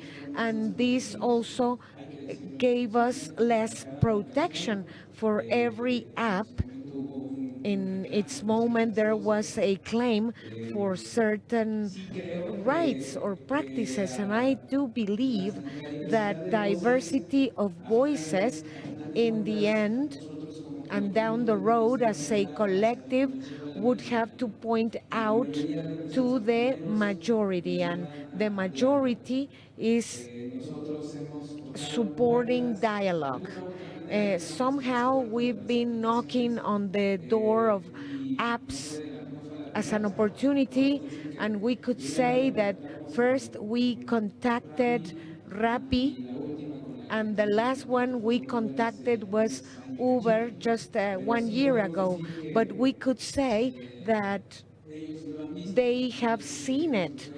We are not contacting them because of a problem with an order. We just contact them whenever we have necessary cases, when the insurance is not giving a response, and support would tell us, like in the case of Isaúl García Menéndez, who is deceased, and you may give your telephone number, and we had robotic replies with no sense. And after discussion, interaction has improved with the platform and delivery people. There have been also other improvements with other platforms. Uber was told by us. In the case of drivers, we would also like to know how much we are going to earn as delivery people, and we've been furthering in that sense. We are always going to progress. We will always have new challenges. Dialogue is going to generate changes, and that's what we've shown the people in my association, and also those who are not members. Whenever we are talking about dialogue, we are not awarding ourselves. It is not only to us, it is for everyone. Dialogue rounds where Nico knows it is not about private coffee sessions and small talk. It is about the real events and real service to them. And with their figures, numbers, they know, and maybe they acknowledge the need to improve, and that's why results are perceived as you have. That's what we are looking for. Down the road, improvements are for everyone in everything we try to achieve, and we are not attributing success to ourselves. We do believe that we are going to get ahead in interesting success, but patience is key. As you are mentioning, the absence of a legal framework will end in a process of self-regulation, where the stakeholders they throw to the streets the process and they talk between themselves because we don't have a guideline. In this case, Uber has a global presence. How is this regulation faced in regarding each case? For example, here in Mexico, what are the specific needs, or is there a developed structure where you go to different places and then you adapt it? How does Uber work to negotiate the regulation if it exists or not? Well, first of all, we want to be part of this. We want to be able to deliver our vision because we have international experience of how it happens in foreign countries. Right now, there are examples. Of course, the regulation decisions will always have a domestic component, a local component, because each country has a different reality. We know that there are alternatives, and we know what happens when you choose something over another from the beginning. And that's why we have these spaces of open dialogue and we express our wish of being part of the dialogue. We think we can contribute positively. In second place, it's not to lose sight in this conversation. In that side, today in Mexico it's 500,000 people. That 500,000, it's not just a number, this is just beginning. Regarding technological progress and platform integration, there are fields that have not been developed in Mexico. Let's not think about now, let's think about where can we go. We think that our technology can boost the dynamism of economy in Mexico with a positive impact for everyone. In third place, we are a technology company, and technology is data. That data, that information that is so valuable and so rich for decision making, when we talk about flexibility, we are not talking about flexibility we talk about flexibility regarding every every day for the people that work with us for their activities. A flexibility that many can't fathom. The fact that you can decide right now of generating an economic activity to earn additional income because you want to save, because there's an emergency, because my child has a birthday and I need to generate extra income right now. It's a level of flexibility that nowadays our society is not ready to endure it. Flexibility in regards of the profile of the people participating in our platform. Saul is one of 500,000 and each one has a different story.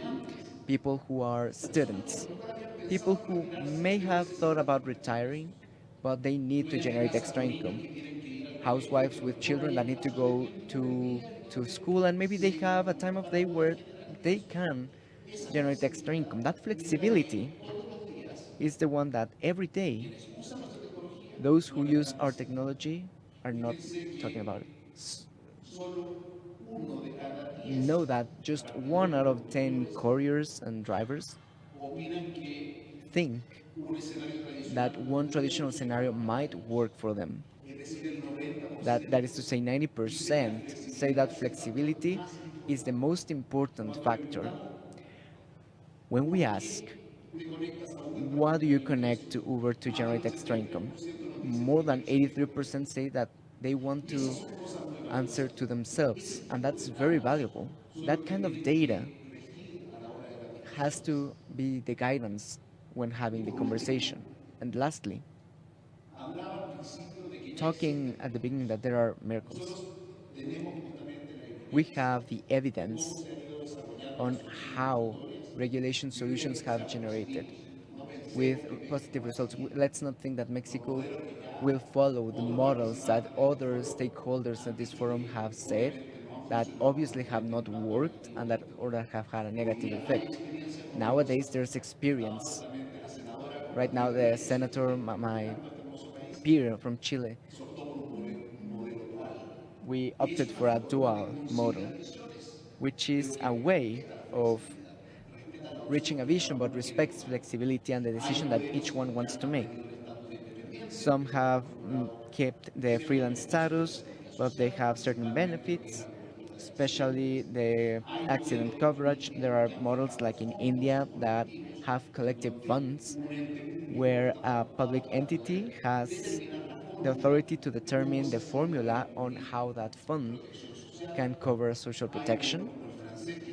There's models like the French one that are focused on protecting rights, transparency of how platforms interact, and people who earn income.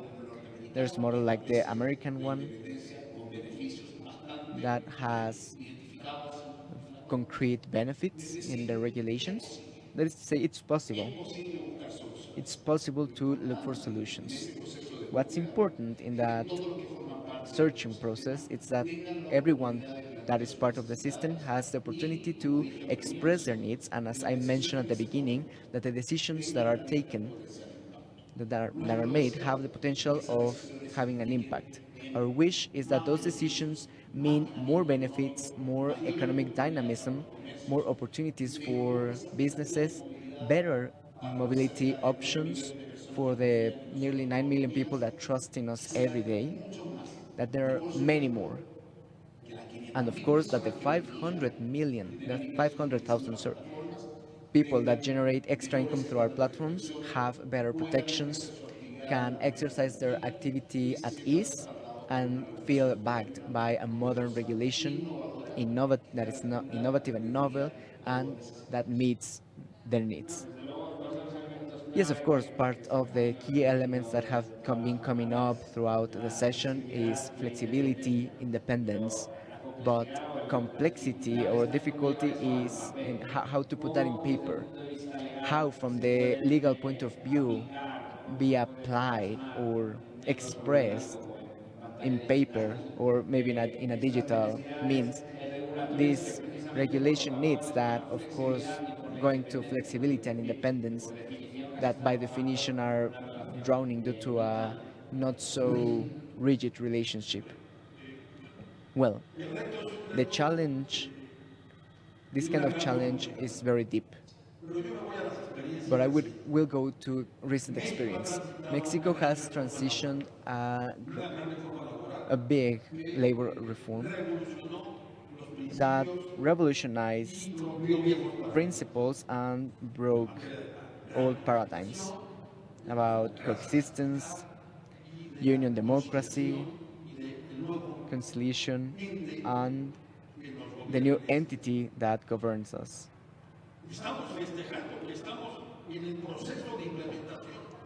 We are happy about the implementation.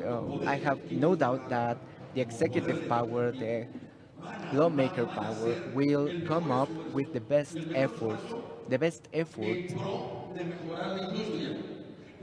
with the will of improving the industry, seeking to meet the needs that are justified in favor that those 61 peers that have passed away in the streets, that it's not repeated. We will make the best effort by a regulation that is probably going to be very innovative, flexible, that provides legal security, that provides cross-cutting legal security, and that allow us to build and be role models so that, as Nicolas is saying so concisely, so that we use the good practices from this kind of industry and the good or bad examples in the world that have gone ahead to build an atypical legislation, atypical not because it's going to be bad, atypical in the labor sense,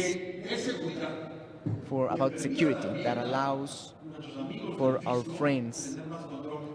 to have more Es una cosa control. muy importante y para allá van también And it's very important que because we're going that way. obviamente haya And un that algo obviously en vida de there's servicios como lo hay uh, utilizando la tecnología and that services are provided using technology con with intensidad quality y in que obviamente tenacity, todo and eso that combinado en una everything licuadora put electrificada together in a legal permite tener blender un sistema, allows us to una legislación have a system, a legislation de seguridad social for labor, for social security, for the environment, for que nos transportation gobierne that bien governs a todos everyone que in the sea proper un way, caminar and that fuerte en becomes un proceso a proper de path reconocimiento de que in la a process of tecnología recognizing llegó that para technology quedarse. has Como bien come dice to Nicolás, stay. And as es Nicolas el has said, inicio de un it's the proceso beginning of a a muy largo process plazo. at a Hay very muchas long term. organizaciones, There are mi a despacho, lot of que organizations, tienen my firm, for hoy más example, gente that trabajando there's en more casa people working from que in home situ. that Y eso no on hubiéramos site. podido And we imaginar antes. wouldn't have been Lo able que to nos imagine that permitió before. una reforma que se convirtió en And una reforma a reform allowed us, it flexible, became a no flexible rígida, reform que that is not permitió rigid. el It autogobierno, allowed el autogobierno self-governance, con self-governance with responsabilidad compartida shared dándole el responsibility, lugar que merece, por and supuesto, al fisco, giving its dándole place el lugar que to merece, por supuesto, al federal, taxpayers to and porque social no queremos security, ni uno más.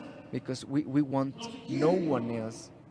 Como mexicanos no As a queremos Mexicans, ese tipo we de don't riesgo want that a kind of grandes risks compañeros y for so compañeras many que se la viven en peers la calle that todos los días. risk their lives El every day in sentimiento the de Saúl streets. es Saul's ilegítimo. sentiment is legitimate, Espero que nuestro and poder I hope legislativo our lo capte, legislation power los can understand that, escuche can hear y them, los interprete and en el interpret them sentido, in como bien lo ha dicho él, que in the sense that, as he well said, that you want freedom, independence, flexibility, and from that, work.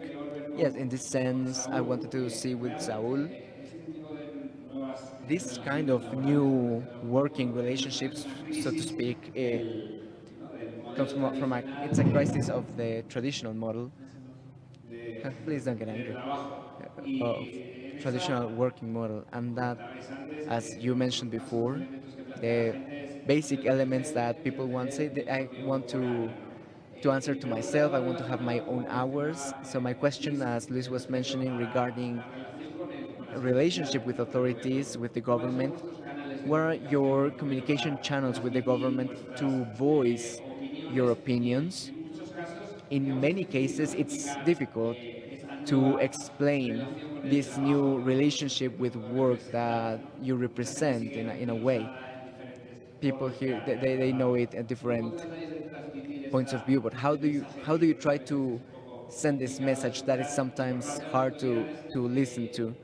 And with authorities, how do you perceive in Mexico's case the ability of the authorities to adapt to these demands? Well, you asked. I came here chill, so well, no, I'm just kidding. I think there's good disposition there's will to listen to us. I mean, it's not un repartidor menos. There are other groups, other organizations that have legitimacy of being heard. However, from this end, we believe that we have to listen to the majority, and that majority is not in groups. Most don't even know about this event because they are always working. They are working probably between 12 and 16 hours because they have a great need. They are the kind of people that we can see in those cases outside that perform their activities with the platforms that belong to Uber or Ride, Uber Moto, Uber Space, and whatever, and many things like that, corner shop, among others. I believe that we have to listen to those people that, above all, have the need of work in this because the government has to recognize that there's a lack, a big lack of employment. And this was a solution to that lack of employment, which actually, 500,000 recover in a semester, and then 750,000 is lost in the next semester, and then there's the consequences. For us, from Ni un repartidor menos, we consider that the principle of flexibility has to be kept. We need to establish social justice for those of us who work with digital platforms. We are a sector in difficulties. We pay taxes every week through the apps. The SAT withholds that, and even though that happens, we're not formal because that means that you have rights and obligations. So the government gives us obligations.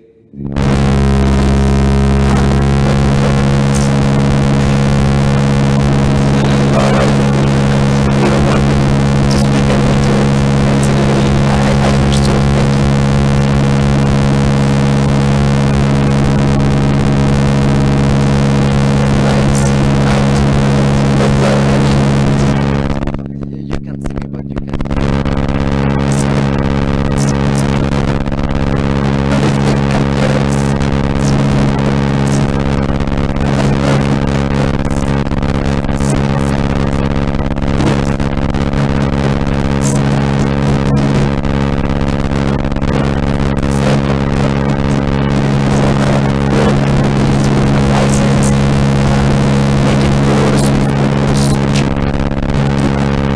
Because that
is we will start being multi-service, and with that multi-service, other people will come that will need to work in platforms such as Uber or the rest, and we need to think about them.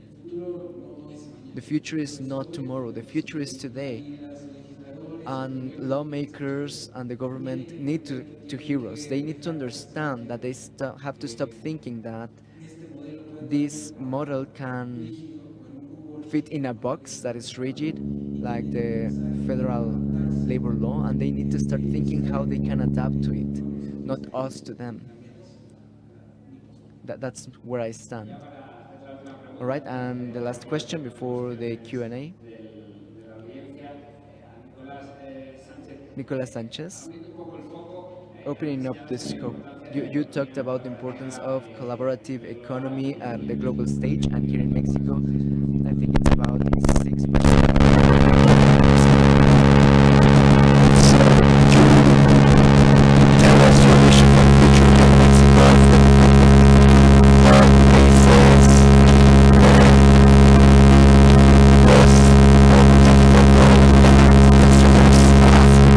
Ideas that you start seeing in the horizon on how the world could be? Well, first of all, Mexico is such a market for everyone in the world. It's a very big country, and on the topic of mobility and most of the states, what we've seen is a constant growth. And linking it to the topic of that today we have, we are at the moment that I'd say if we think about it at a macro level as a country, we are at a turning point. The challenge that we have to solve nowadays is to solve this problematic to go into a state, to status where technology is completely defined and it transforms into a solution for all kinds of users. Users that earn extra income as well as the end user. Right now it's nearly 9 million users for mobility, the people that order their favorite dishes every day. If we had to talk about where we're going, it's about consolidating that. If there's something that collaborative economy needs, is scale. And the scalability needs regulations.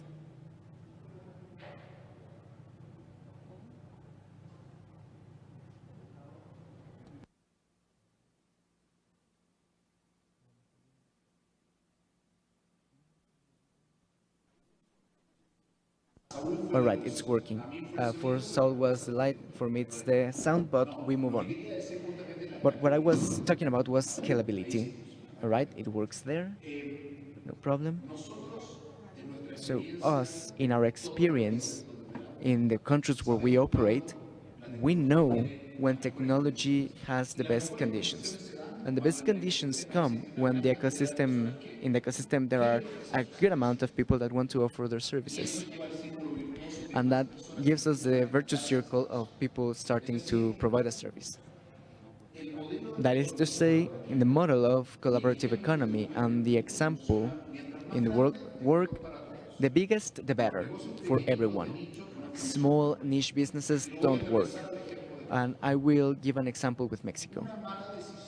A bad decision in this regard can cause as what we know as the Uber business is a 10%. What does 10% mean? It means that instead of the 500,000, it's just 50,000. And that has an economic and social impact because 50,000 do not work for the whole country. 50,000 are not everywhere. So what will happen? And this is what has happened in all those countries with flexible regulations. In the end, restrictive regulations, regulations that are based on traditional businesses, means that this is a niche market. What does this mean? Is that it's not for everyone and it's expensive. And that's why it is so important to look at this as something holistic, of high impact. And that's why I was talking about responsibility. Responsibility is a question that I ask everyone here today. What do we want? Technology for the few? Technology that is only available in high income areas? Or on the contrary, we want technology to be available to everyone? That actually it becomes a solution in all cities, in all states, in every area, regardless of the socioeconomic level of people. That's what we believe in. What's most important are the decisions about regulations that will be taken today will decide that. It's important that the people participating in that discussion have it in mind to make a responsible decision.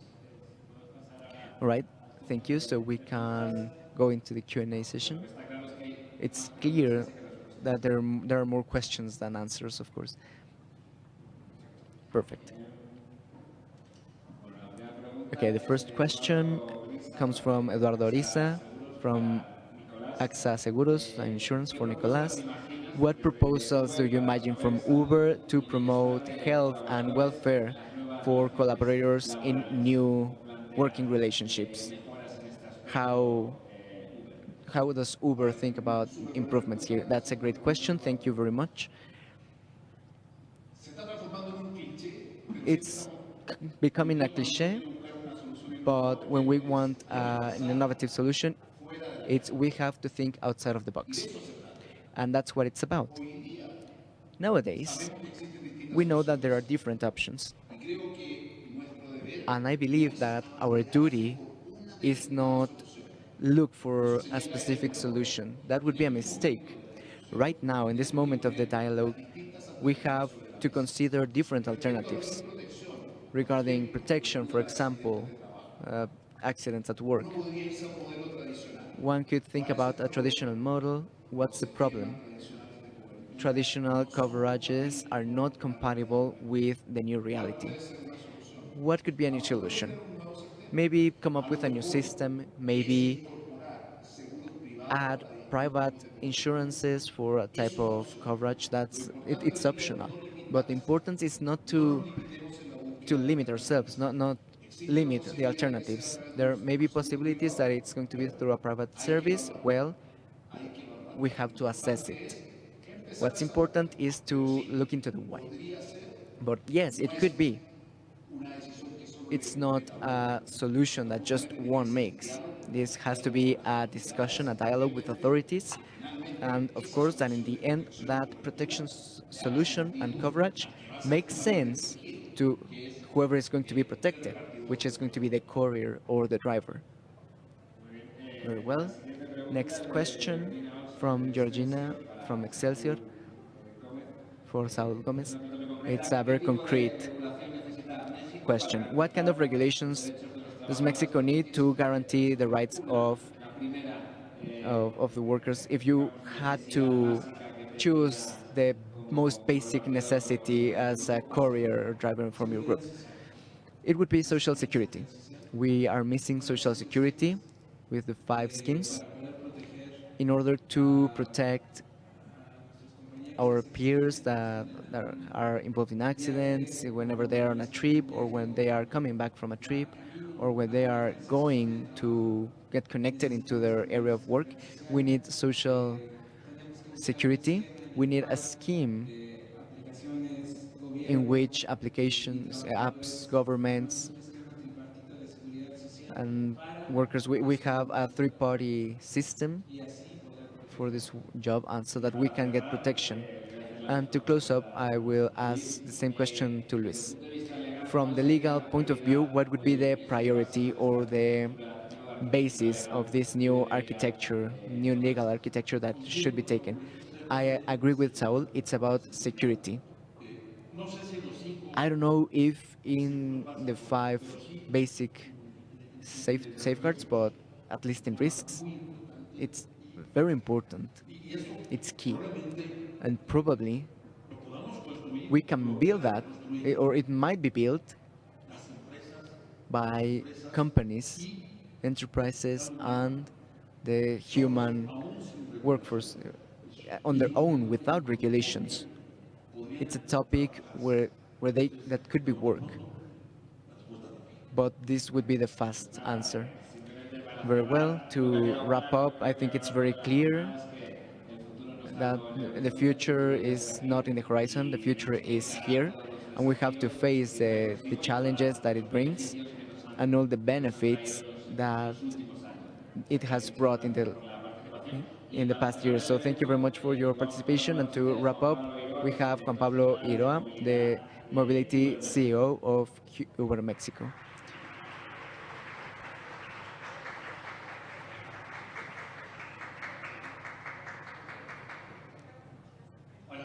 Hello, everyone. I promise I will be brief. I know you have things to do. Well, first of all, I want to thank everyone for your time. I've been here since 8 a.m. and it was impressive looking at the quality of topics that were talked about. This last one was no exception, and the quality of the panelists and moderators. So Thank you, everyone. This event wouldn't have been possible without you, so thank you very much. I wanted to ask the audience, it's such a challenge, to the audience for wanting to be an active part of this discussion, because a big part of the objective of this event is to bring together different members of the community, be it scholars, authorities, leaders of opinion, media, the industry, workers, in order to be able to generate solutions that cover everyone and that actually help us solve the problems, well, maybe not problems, but the challenges that the world will be facing in the future. And as we heard, I think, in El Correo del Día, it's not easy finding a solution if we don't do it together and we start talking about it from now on. So with that, I want to thank everyone, thank the internal team at Uber and the agency EFE. They have done an amazing job to bring us all together and come up with this conversation. Thank you again to our great panelists that have made this day, at least from my point of view, extremely motivating. And to wrap up, from our point of view, we are convinced that the way to bring better solutions to the community and cities and a country such as Mexico to be able to keep growing, it has to come from collaboration between the different stakeholders of the industry. Secondly, from the constant search for solutions to the challenges, and thirdly, through technology, that it has been shown that it can be a key component in development for people and the countries. So in this way, we wrap up the second edition of Cities in Motion. We'll be keeping an eye out for the third one, but thank you everyone, and congratulations to everyone that was part of the event. Have a good day. Now for the picture.